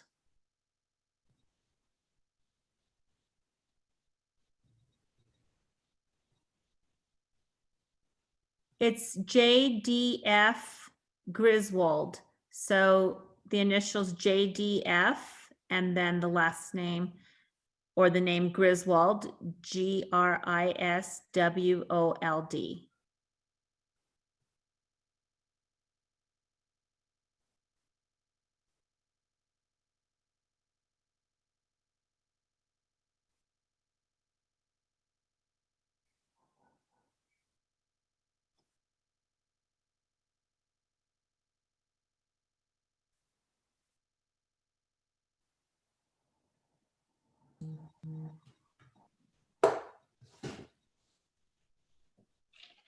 Apologize for the delay. Madam Chair, Starlight Pines Ranch at Lot 12 is in the district. Okay, so Mr. Felden, your lot is in the district and your note indicates in writing that you want to be in the district. Okay, thank you. Eric? Madam Chair, this is from Albert Butler, who spoke earlier. Just to note that he failed to note that his address 2562 is owned by Albert and Sally Butler, and they are in favor of the Blue Ridge Water District. Yes, and I have down that we checked on him and that he is in the district and wants to remain in the district. So he had just posted a comment, so yes. That No, that's confirmed. great. We appreciate that. There are no hands and no comments posted at this time, Madam Chair. Okay, ladies and gentlemen, I would like to ask if there is anybody else who wishes to speak during this public hearing. I will be closing the public hearing shortly, but would like to ask one last time if there is anyone who would like to speak to this item.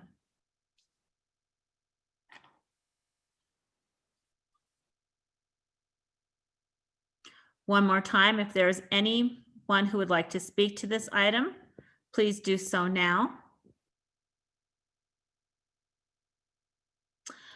I'm going to close the public hearing and bring it back to the board for consideration. Prior to the board beginning discussion, I would like to call on the applicant, Mr. Ween. And Mr. Ween, you heard the testimony from the public and many of the questions that were asked. And if you would please address some of the questions that you heard, that would be very helpful. Yes. Thank you, Chairwoman Archuleta. I appreciate it. Let me first and foremost tell you I'm going to be brief because it's been a long night. And so I know we all have other responsibilities and duties, and I won't keep you.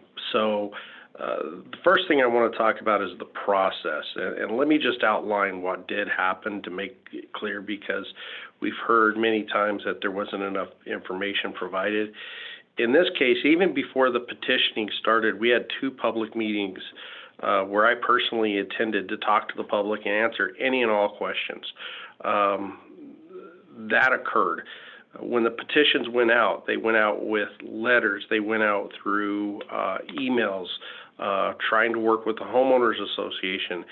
We tried to get as much information out to the people as we could, simply because it was in our best interest to, cast the wide net, get as many people to sign as you could. That was our intent. Since the petitions were sent out, I think there's been at least 2 communications by letter. And if it was in Starlight, there's actually 3, because once we decided upon including all of the Starlight Ranch and Starlight Ranchettes units, we sent out the opt-out letter, as it's been called now, which makes a lot of sense. Then on top of all that, we've had this hearing's notice, both published and sent by mail to people. It's been in the community. It's been posted and well discussed. So to make sure it's clear that there's been a big push for everybody in the public to get as much notice as we could within reason. Second, there's been a lot of talk about prices and rate settings and things of that nature. And I want to kind of give a little bit of context there. First and foremost, the Studniks have not talked to anybody about a price per se, except, they said, of course, they want to get their fair value for it and a reasonable price. And they said they would probably take a discount because they do want it to go to the district. But to be absolutely clear, and I think this has sometimes been lost in the discussion. But if you look at the Arizona Corporation Commission, and this is all public knowledge, okay, and it's public information, there's been $4.3 million invested into the water infrastructure in the Starlight area, okay? That's not my number, that's the Arizona Corporation Commission's number, okay? And today, well, at least in the last annual report, which would have gone back to 2018, that's the only information I have on it. I think it's been depreciated a little bit, but back in 2019, the value of the plant still in the ground was over $2 million, a little bit over. So the idea that the Studniks are looking to, become wealthy off this district endeavor is just, it's not accurate. The facts belie that. So finally, we had some discussion about the cost of other systems and investments and things of that nature. Let me just be clear on it. As it was stated before, the owners are going to sell the property. It's going to happen because they're retired and they don't want to deal with it anymore. They're just ready to live out their retirement years. The way the Arizona Corporation Commission works is that if we have a plant of $2 million, the owners are entitled to annually receive about a 10% rate of return on that plant, plus pay for all the expenses that go with operating the company, plus any any financing that's necessary. So in other words, what I'm telling you is if you've got plant in the ground of $2 million, their annual earnings, their annual return on that, their profit would be $200,000. So we're trying to avoid putting the public through this, the customers. We want the public to set the rates that they feel comfortable with, and they may have to raise some, we understand that. But at the end of the day, it's not going to be raised to generate profit for, as Mr. White said, an investor who comes in and takes the money out of the community. That's exactly right. He hit the nail on the head. So anyway, that's what I was looking to say, and I want everybody to understand that there's been no attempt here to hide the ball or misinform anybody. In fact, it's just the opposite. We've gone as far as we can go reasonably to reach out to people and let them know what's happening. And to whatever the price is when it gets down to finalizing and putting a pen to paper and coming up with an amount, the owners of the company are not looking to enrich themselves. They're looking to, as I said before, pass this down to the community as part of their legacy, not as a get-rich-quick scheme. Thank you.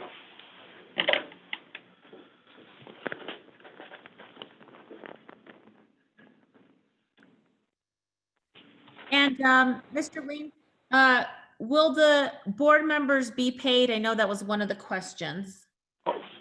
Thank you. That's a good question. At their option, the statutes allow for board members who attend board meetings to be paid up to $75 per meeting. But typically, most boards for districts don't pay themselves, or if they do, it's, $20 or something small like that. I seriously doubt they would vote themselves. Well, they won't get a salary or any pay like that. There's basically a per diem of up to $75 for attending a board meeting.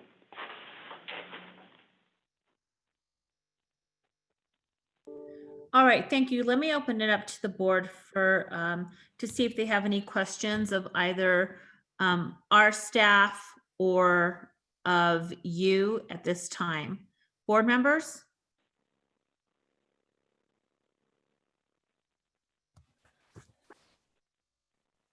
Madam Chair. Supervisor Babbitt, go ahead. Yeah, thanks. I did have a question on I'm wondering if the statutes, and this is for perhaps Rose or perhaps the applicant, do the statutes specify that when sending out a response that you can do a yes only response? This is more kind of a curiosity, but process question as well. Is it usually a yes only or a yes no? Because I heard a couple folks talking about how that might have impacted them returning the vote, if you will. And so I am interested in what's the statutory language say around the questioning of formation of a DWID? Chairman Archuleta, Supervisor Babbitt, Steve Ween here. It's a petition process. It's not a yes or no. It's sign the petition to form the district or not. Great. I was assuming that, but I needed to hear it explicitly since some mentioned that. So appreciate that. And yes, you're right. There was a little confusion on that, and I think that was probably caused as part of the opt-out letter. We want to do that as you understand the reason why we would want to do that. But I think and sometimes it does create a little bit of confusion, but this is a petition process. So thank you.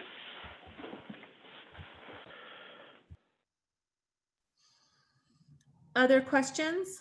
Mr. Parks? Thank you, Madam Chair.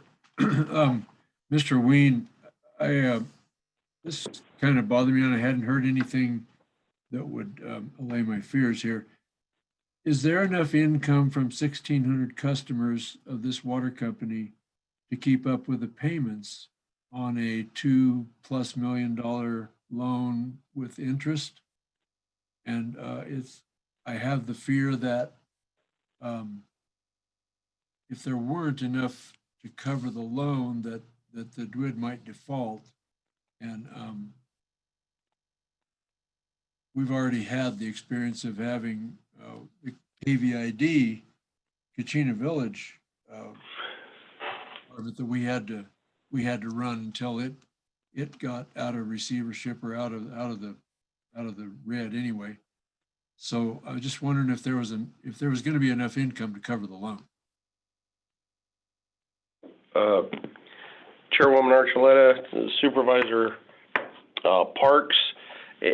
Now, I went to law school. I didn't go to math school, but I know enough of these numbers to be dangerous. And the nice thing is that when you're talking about the Water Infrastructure Finance Authority, they will allow financing like this to be spread out over 20 years, not the typical, business loan of 10 years, but 20 years. And the interest rate that they're offering is right now, it's about 2.2% last time I checked. So the payments, even on 2.2, 2.3, 2.5, whatever that 2 million plus is going to be, is not going to, jeopardize this community.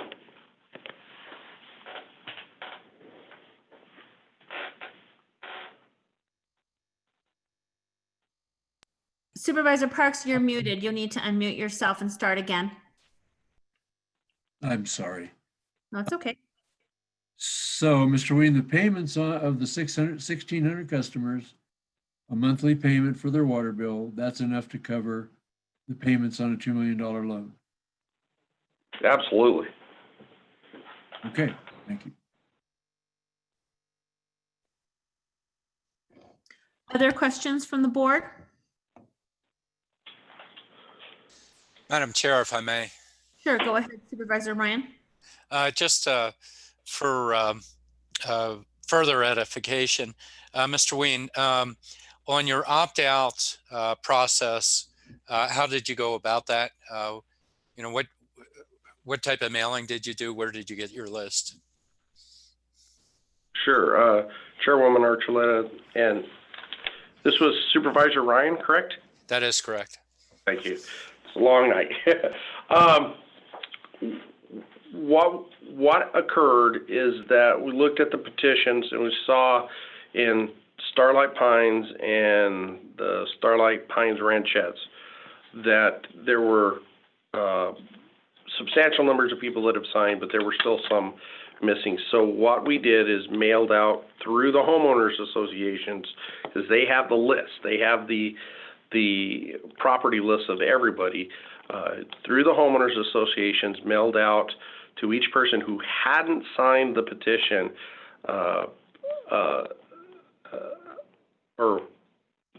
the people who had not signed it, to say, look, we want to we want this entire unit, this entire subdivision to be part of the district, so please let us know if you want to be out. And as a matter of fact, I'm going to stand corrected.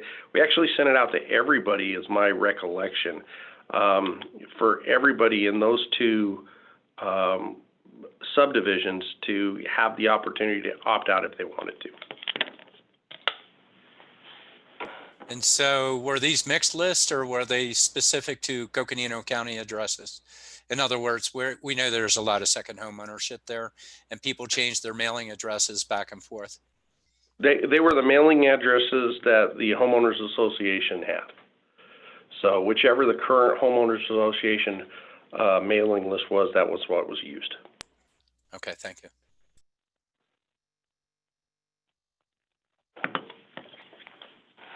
Other questions?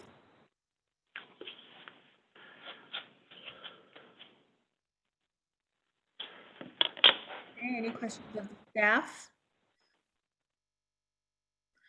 Okay, well, I'm going to bring it to the board for consideration. I am just going to call for a quick 3-minute recess. We've been going since 6 o'clock, and I think it's appropriate that we take just a little bio break just for a minute, and then we will come back. So let's just take 3 minutes, take time to stand up and stretch, and we'll be back in, let's see, it looks like we'll be back at 9:52.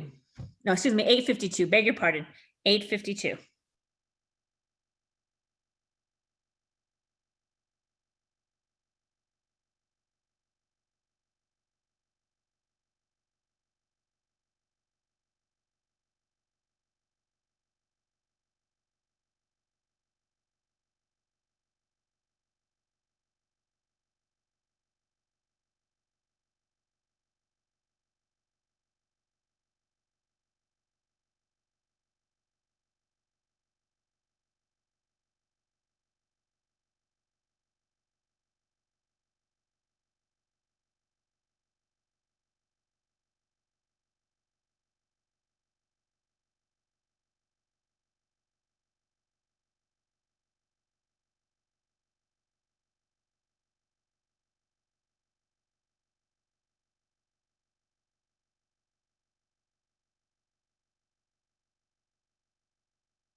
We are now at the point where the board is going to consider this item and engage in a discussion about this item, and then move forward towards action.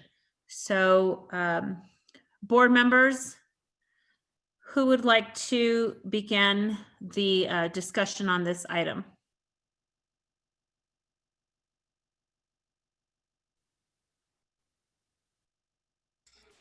Madam Chair, I defer to the district representative first. Okay, thank you. That usually is one of the protocols that we follow. And so Supervisor Parks, this is in District 4. Would you like to start the discussion?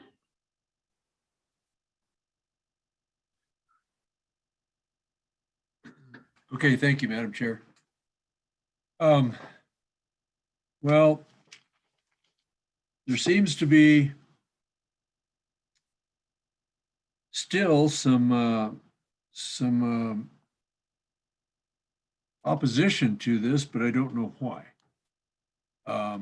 It's pretty simple to me, and it has been for quite some time here, that if you want to be in the DWID, you're in the DWID. If you don't want to be in the DWID, you opt out, you're not in the DWID. So I don't see any reason that we should not go forth with this water district. My only concern was that there wasn't going to be enough money.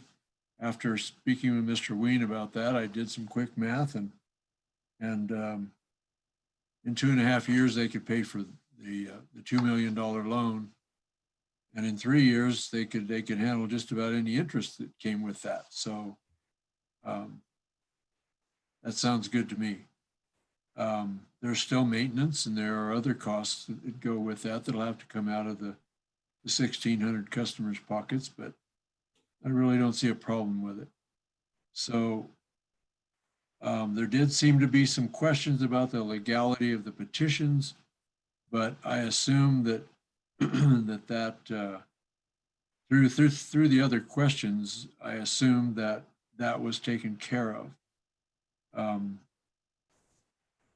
I just feel that maybe some of the folks didn't maybe understand the petitions and the fact that there was no yes or no. You either signed it or you did not sign the petition. So that part came clear to me.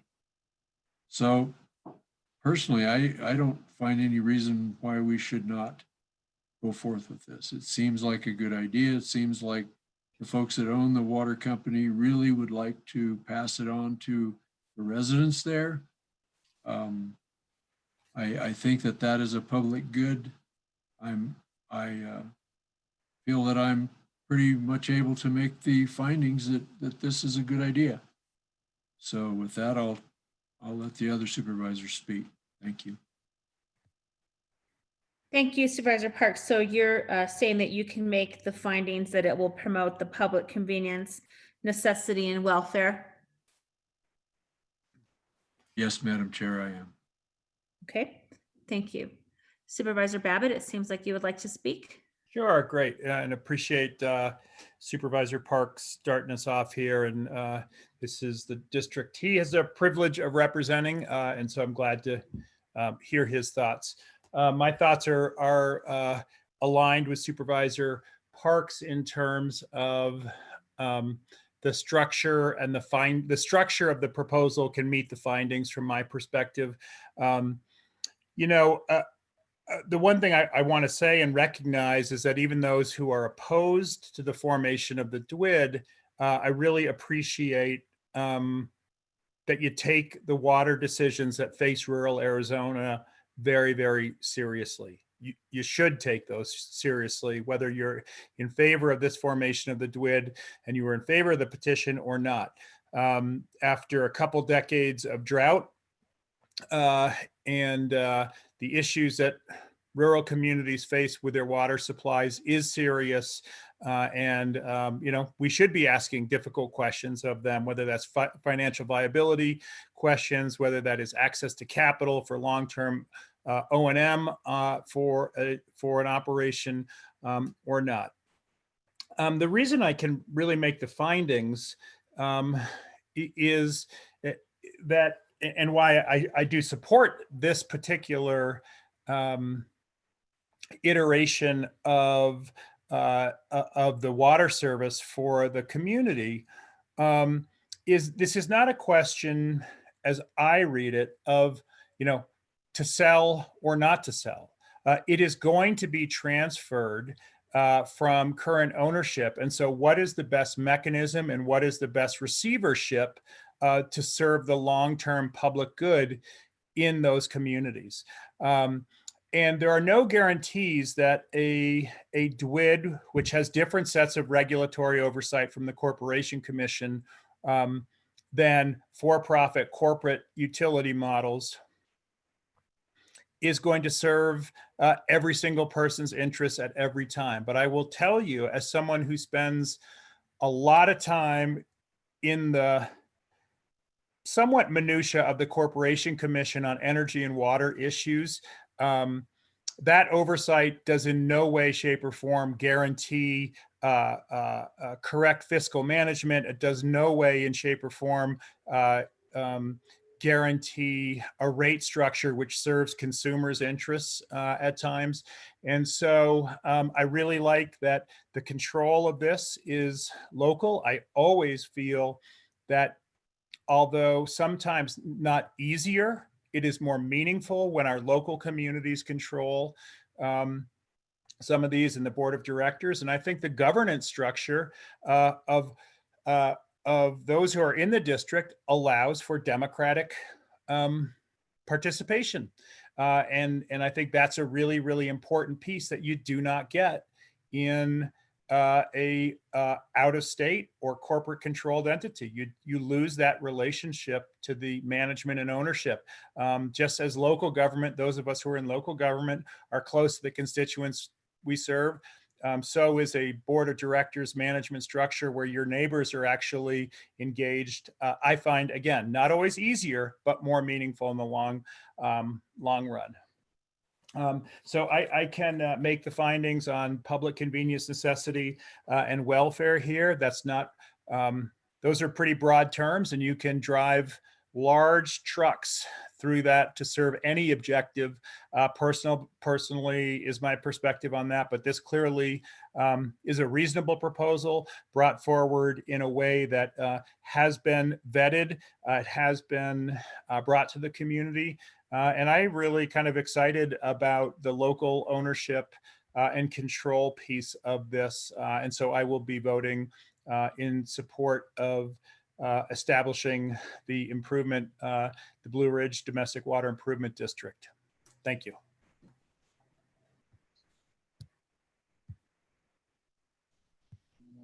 Thank you, Supervisor Babbitt. Other comments or questions? Madam Chair. Yes, go ahead, Supervisor Feller. Thank you. I am also in favor of this proposal. I always believe in local control. Processes sometimes are longer because there's a lot more discussion and everybody gets to have a provide input. I've been one part I was concerned about was people were saying that they did not have the information or they didn't have enough information. So I was really listening to the process of how this came about with the public input. You know, there is 2 public meetings, the petition, the letters that were sent out, emailed out through the through the HOA and this and 2 letters and 3 letters in one case in one community, and people having the option to opt out. Even after they have agreed they'll be part of it, they can still opt out. So there's a process that has taken place. And so I think this is in the best interest of the local community, and having the local community be able to make decisions about its own water district rather than having to pay or have a corporation take over. So with that, I am in favor of this. I think that it's a local board making a decision. I think it's always good to have your own, make decisions about your own community and how things are going to be run. And this is part of that. So I just want to express my interest, and I do find also that the findings to be able to say that it is in the best interest of the community. Thank you. And public welfare. Thank you, Supervisor Fowler. Supervisor Ryan? I think it was a matter of process of elimination. I'm probably up next, Madam Chair. Madam Chair, just a little bit, I just need to ask a quick question of our assessor, Ruiz. Sure, go ahead. So you out there, Armando?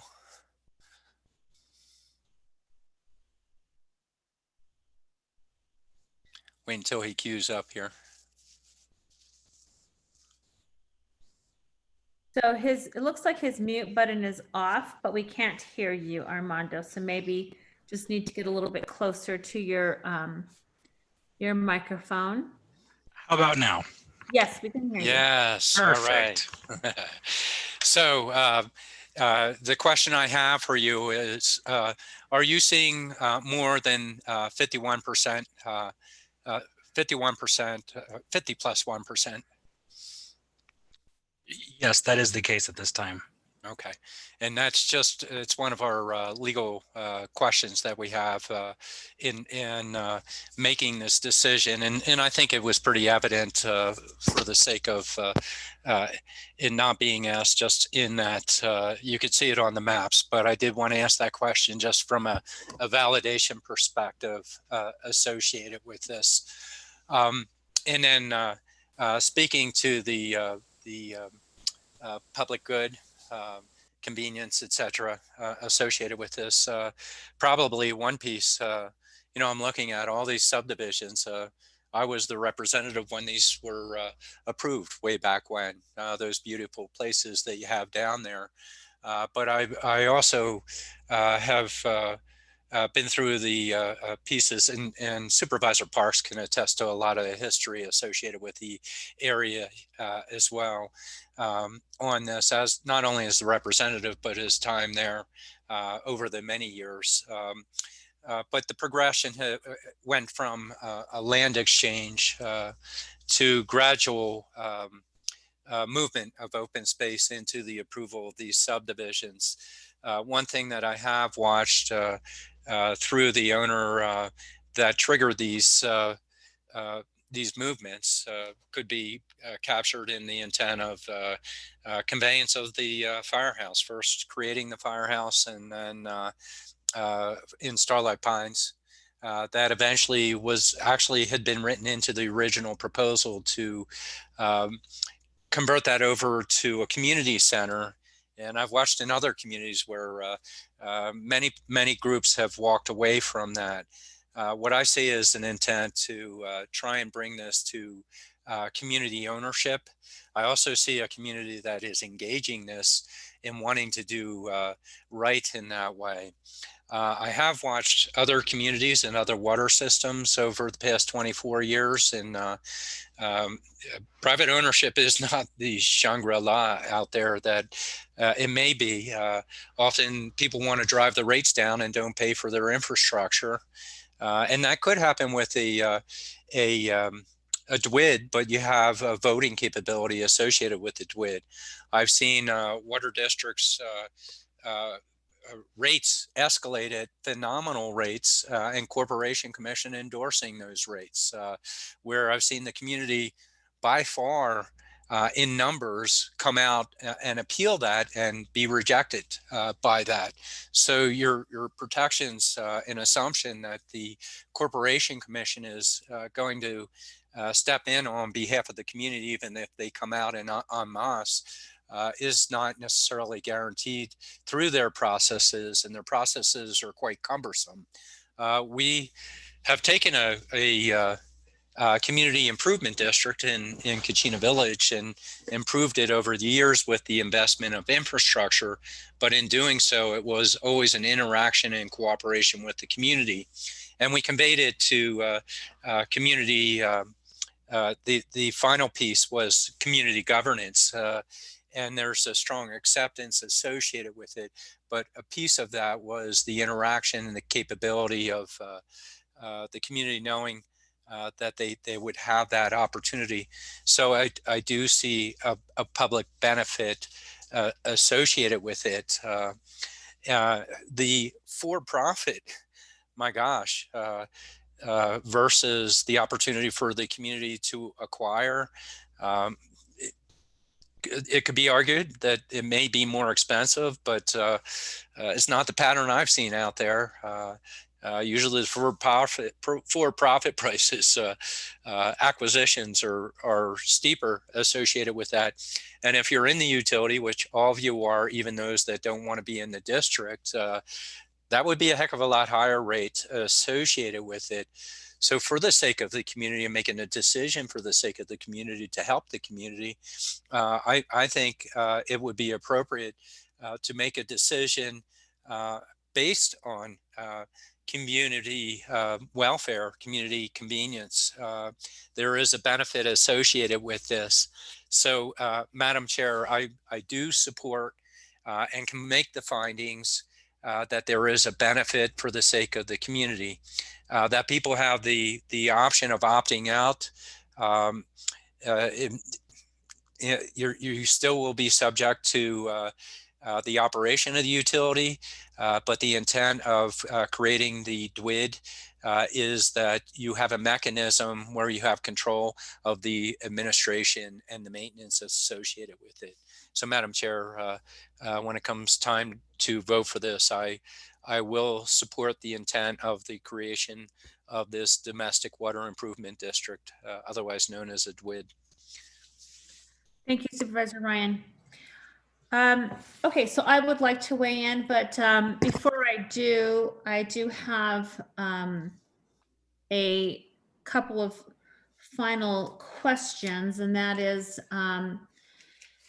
someone did write who authorized the HOAs to mail out the voting, and I think you're probably going to need to ask the HOAs about that. So I think that's more appropriate to ask your HOA, the president of your HOA, or if there's a staff person that staffs the HOA, that would be the question for them. But I would like to ask, this is from one of the folks that testified about Pine Canyon being in the district. It's why is Pine Canyon in the district when 85% of the residents do not want the water district? And so, Mr. Wayne, can you answer that question, please?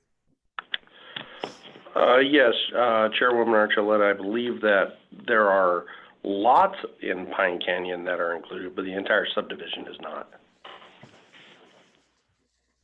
Okay, so so you're saying that it's more than, I mean, it's not 85% who don't want to be in the district, that there are property owners that actually do want to be in the district. Right. The only two subdivisions that were in a whole brought in were Starlight Pines and Starlight Pines Ranchettes. The others, it was just those people who signed up that wanted to be included in the district that were presented in their petitions and are going to be included in the district. The rest are out.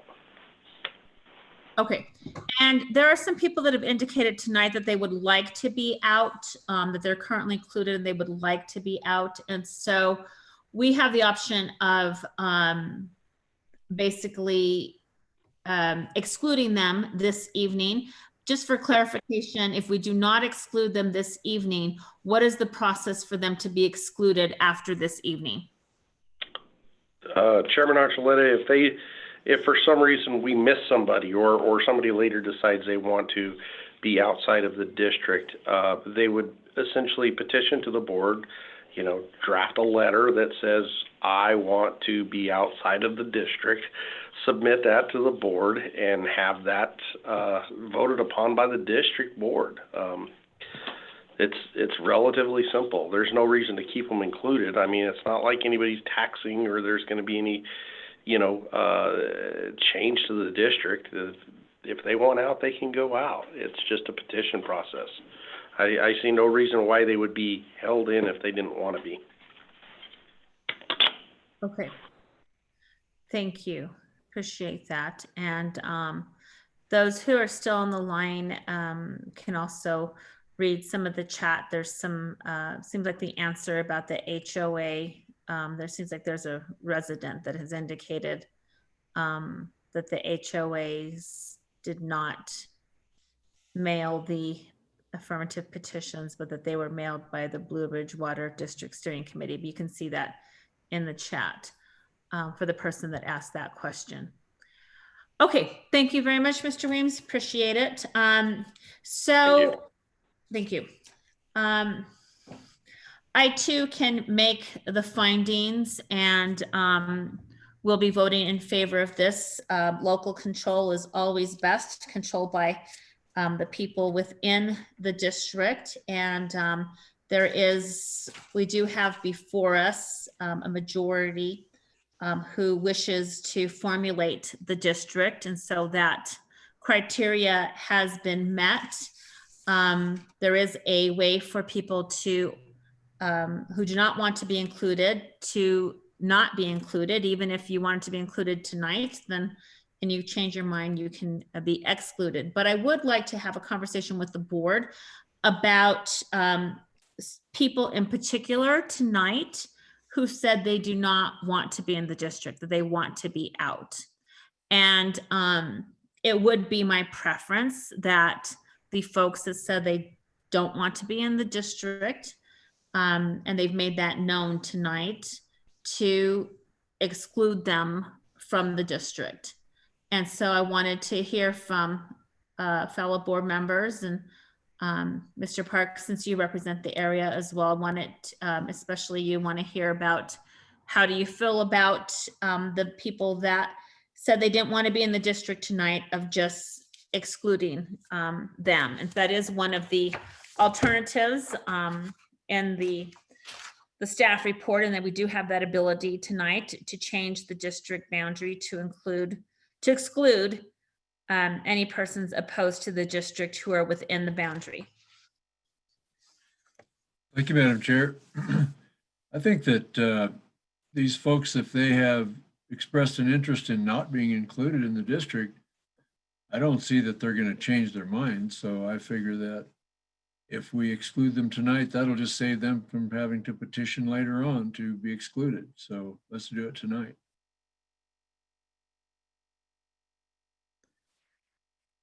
Thank you. Other board members who want to weigh in on that? Madam Chair, if I may, I would agree. There, and as noted, I believe by Rose, that it is the board's prerogative, if people ask to be excluded, that we can opt them out. And with the several people here that have requested that, and or those that are on the list, if they did not speak, the 6 properties that were on the list that asked to be removed, I think it would be appropriate to remove them from the district, Madam Chair.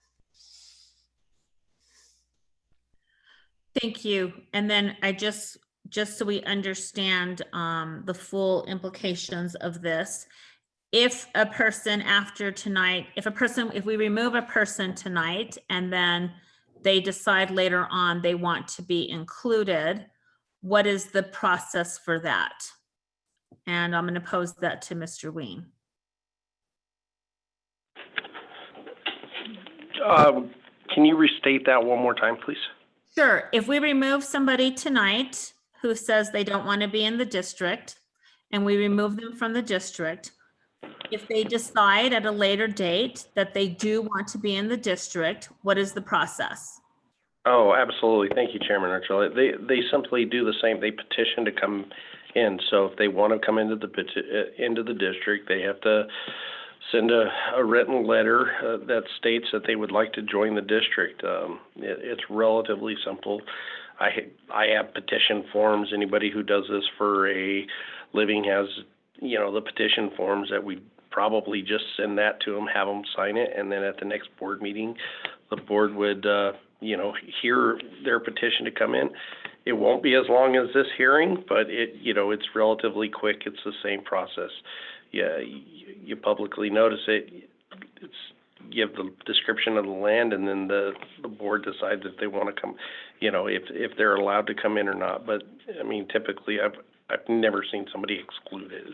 So, as a practical matter, if they want in, they want in. The more, the merrier.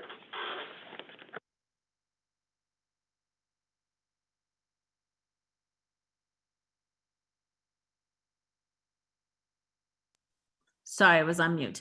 I said, thank you. I believe we're ready for the consideration of a motion. I will name the names that said they wanted to be excluded. And for those who were also taking notes, and these are the names from the public hearing. And then we will have Lindsay go through hers as well. But I do have Dan Seiberg is currently in the district and wants to be excluded. And Armando, if you could just take these down, because I want to see how this affects the majority that's required for the district. Then let's see, we have, I'm going to pass this one just for a moment. Tammy Farrell, number 15, lot 15, is included currently, but does not want to be in.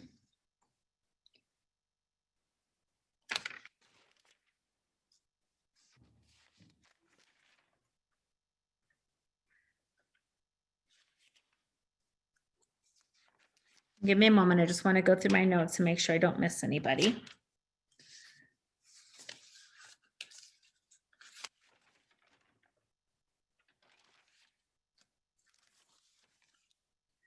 Okay, and then there was one person, Cheryl Dodson, and that's 4471.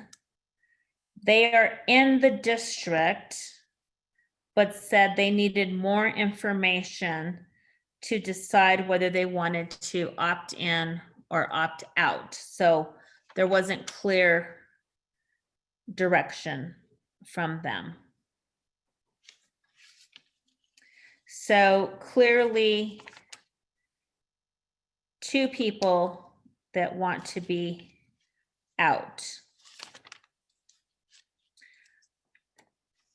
And let's go to Lindsay, what you have.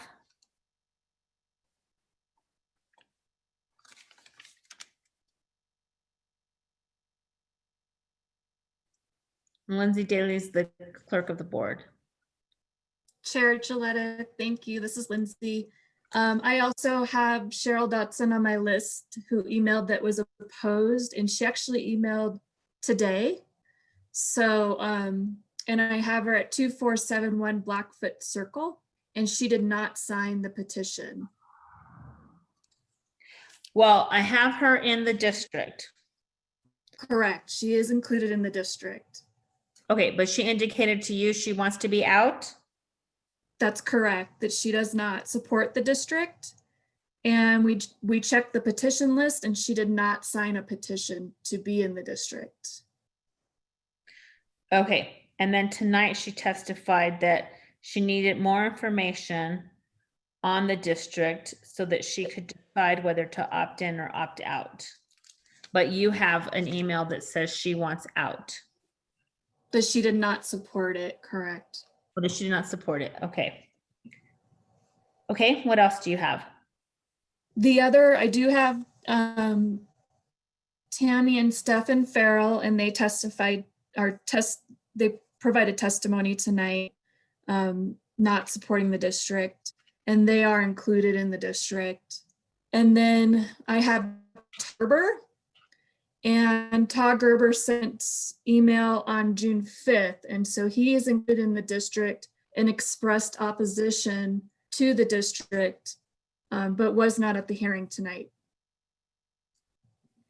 And then I also have Sam and actually Armando. Todd Gerber is 2357 Saddle Blanket Road.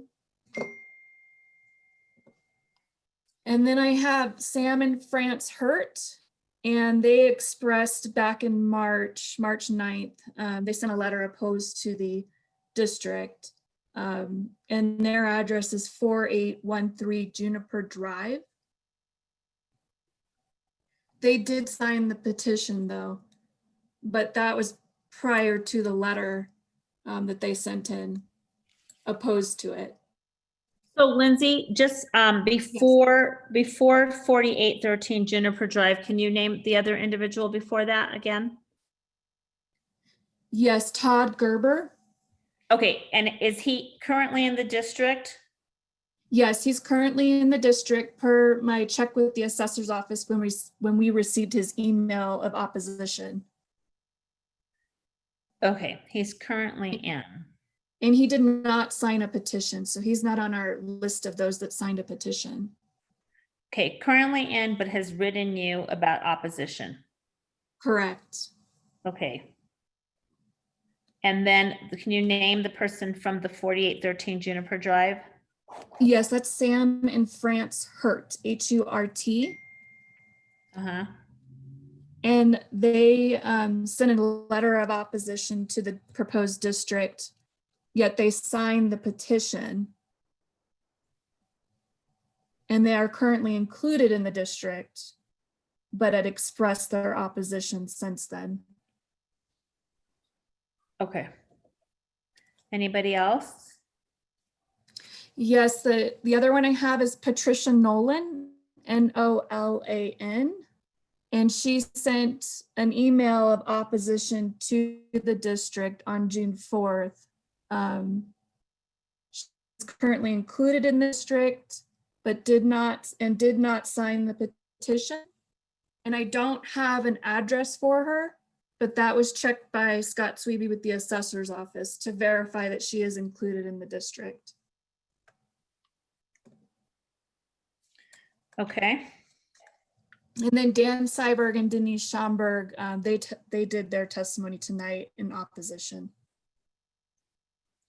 Okay, how many people do you have? I have 6 parcel owners.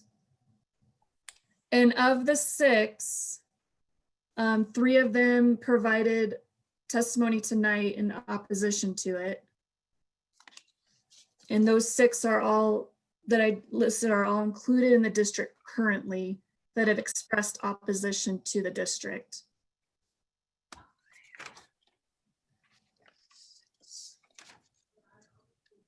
Okay, I have, from what you wrote and what I had in terms of people providing testimony, I have 6 as well. So that does match. Okay. All right, thank you. So members of the board, I think we just need to discuss if we would like to remove the 6 people, and I can name their names, or Lindsay can as well. If we want to remove them at this time, and then knowing that if they decide they want to be back in, that they can always petition the district to be part of it. So feedback on that?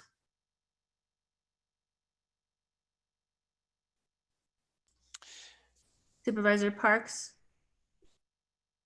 Yeah, I think we ought to remove the six, well, I think there are 8 names altogether, but the 6 property owners tonight before we go through the motion process.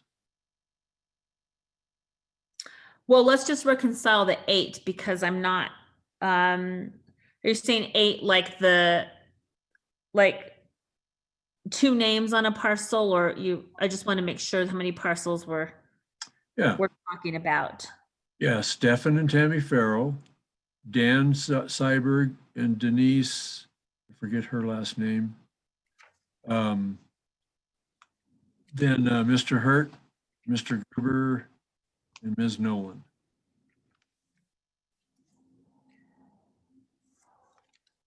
And then Miss Dodson. Oh, and Miss Dodson, I'm sorry, I forgot her. So that'd be 7. 7 property owners and 9 names altogether.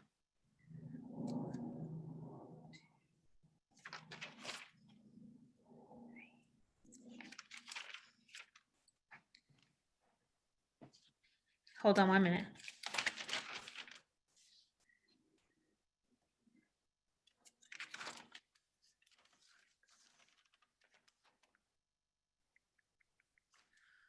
I'm sorry, I only have 6 property owners.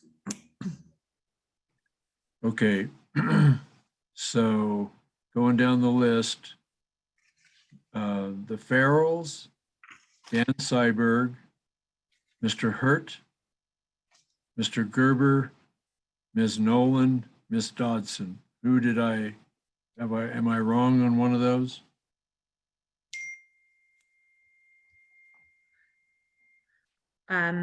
Let's have Armando validate this, our assessor, because I think he probably has been keeping track of this as well.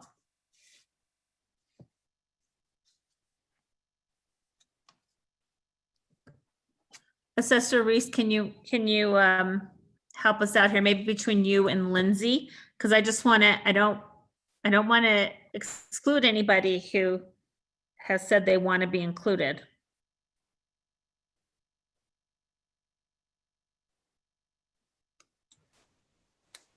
Chair Gillette, I'll go ahead and answer that. Okay. Lindsay, I have 6 as well. And from reading back what Supervisor Parks just said, we have Cheryl Dodson. That's 1 property owner. Stefan and Tammy Farrell, that's 1 property owner. Todd Gerber, that's 1 property owner. Sam and France Hurt, that's 1 property owner. Patricia Nolan. And then Dan Seiberg and Denise Schomburg are 1 property owner. Okay, Patricia Nolan is 1. Correct, yes. And then Mr. Seiberg, and then the other last name? Mr. Seiberg and Ms. Schomburg own 1 property, have one parcel together. Yeah. Okay. Okay. Mr. Parks, is there anything different that you have? No, ma'am, I was counting Ms. Schomburg as a different owner, so. Okay, great, good. Just wanted to make sure we're accurate. I appreciate that. All right, Lindsay. So it seems like the board is ready for to discuss the motion or to put forth the motion. I know that as the chair, I'm ready to hear a motion. But in that motion, if these folks can be excluded, and maybe we should ask Rose Winkler, our attorney, if we need 2 motions, one to exclude these folks that are mentioned first, or and then the motion to approve the resolution. So Rose, can you tell us what the best course of action is?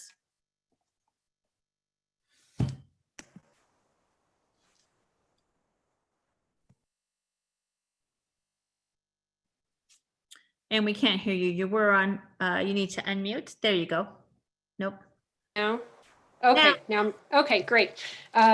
So I don't think two motions are necessary. I think that the way it's drafted in the resolution that the board would be considering is that it would really just be a modification to the exhibit that shows the boundaries of the proposed district.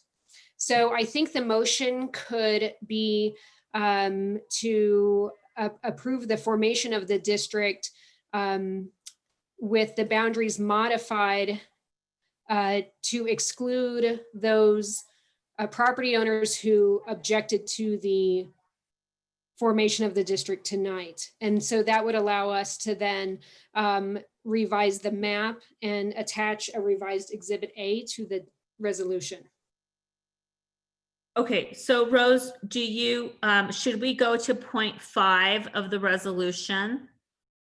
And so I'm sorry, I think number 3 is the first reference to Exhibit A. Okay. It states the district shall consist of all lands set forth on Exhibit A hereto, and such land shall be the basis for and subject to all taxes, assessments, tolls, and charges levied by the district, et cetera.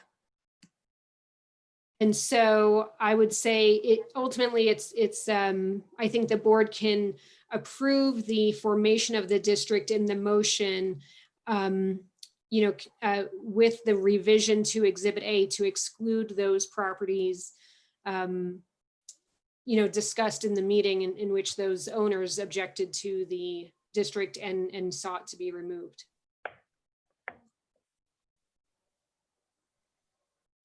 Okay.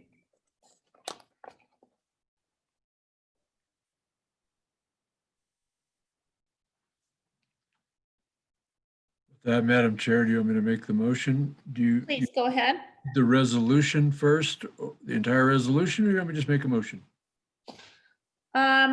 No, you can just make a motion, just citing the resolution. You don't have to read the resolution, but you'll definitely want to include that Exhibit A will be revised to exclude the property owners discussed at the meeting who indicated they wanted to be excluded. And we can have Lindsay we have a record of that, but just to be safe, we could have Lindsay just read that into the record. The names of the property owners. All right. With that, I'll make the motion to, before I do that, I'd like to make one comment. Matt went down memory lane a while ago, a little bit with the district and these subdivisions. And I got to thinking that, I've ridden horseback over and driven cattle through those subdivisions back when I worked for the Barty Bar Ranch quite a number of years ago. So with that, I'll make the motion. I move to approve resolution 2020-43, establishing the Blue Ridge Domestic Water Improvement District and appointing John Ritter, Sue Davis, John Beal III, Ronald Krug, and Jeremy Westfall as the interim board of directors to serve until the elections are held, with boundaries modified to exclude those property owners who expressed their desire to be excluded from the district. Madam Chair, I'll second the motion and note that that was in the exhibit. And I have to correct myself, memory lane, because I came in shortly after Starlight Pines was approved. They were brand new as a community, but that was, far later than Jim riding horses. No, you rode horses there in the meantime too. But anyway, just a comment. I understand there are some people that are don't see the benefit right now. It's up to you as a community to really bring it together. But I think this is a really good step in moving in the right direction of community controlled district where you protect the welfare of your own water supply out there. Thank you, Madam Chair.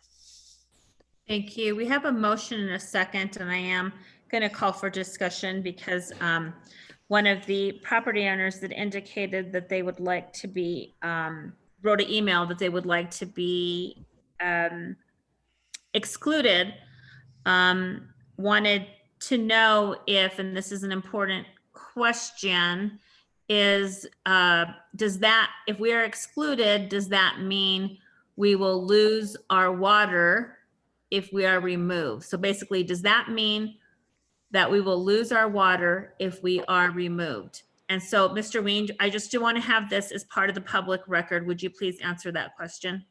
Yes, Chairwoman Archuleta, the answer is no, they will not lose water service if they're not in the district. Again, the district will continue to serve everybody outside the district just as the water company does. Thank you. Thank you. Okay, is there any further discussion? I will have Lindsay just one more time. Please list the names of the property owners that we are referring to when we said discuss tonight and want to be excluded from the district, which is part of the motion and in reference to Exhibit A, revisions to Exhibit A. Thank you, Chair Archuleta.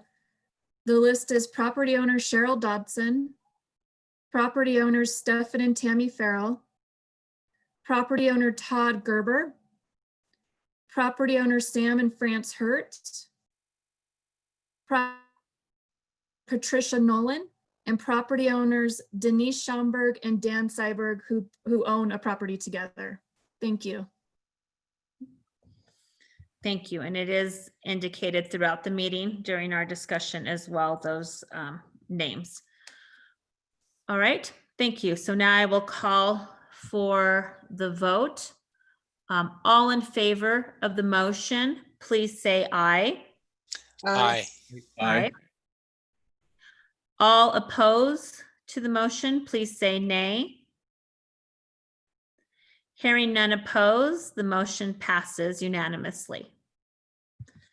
Ladies and gentlemen, that concludes our meeting for tonight.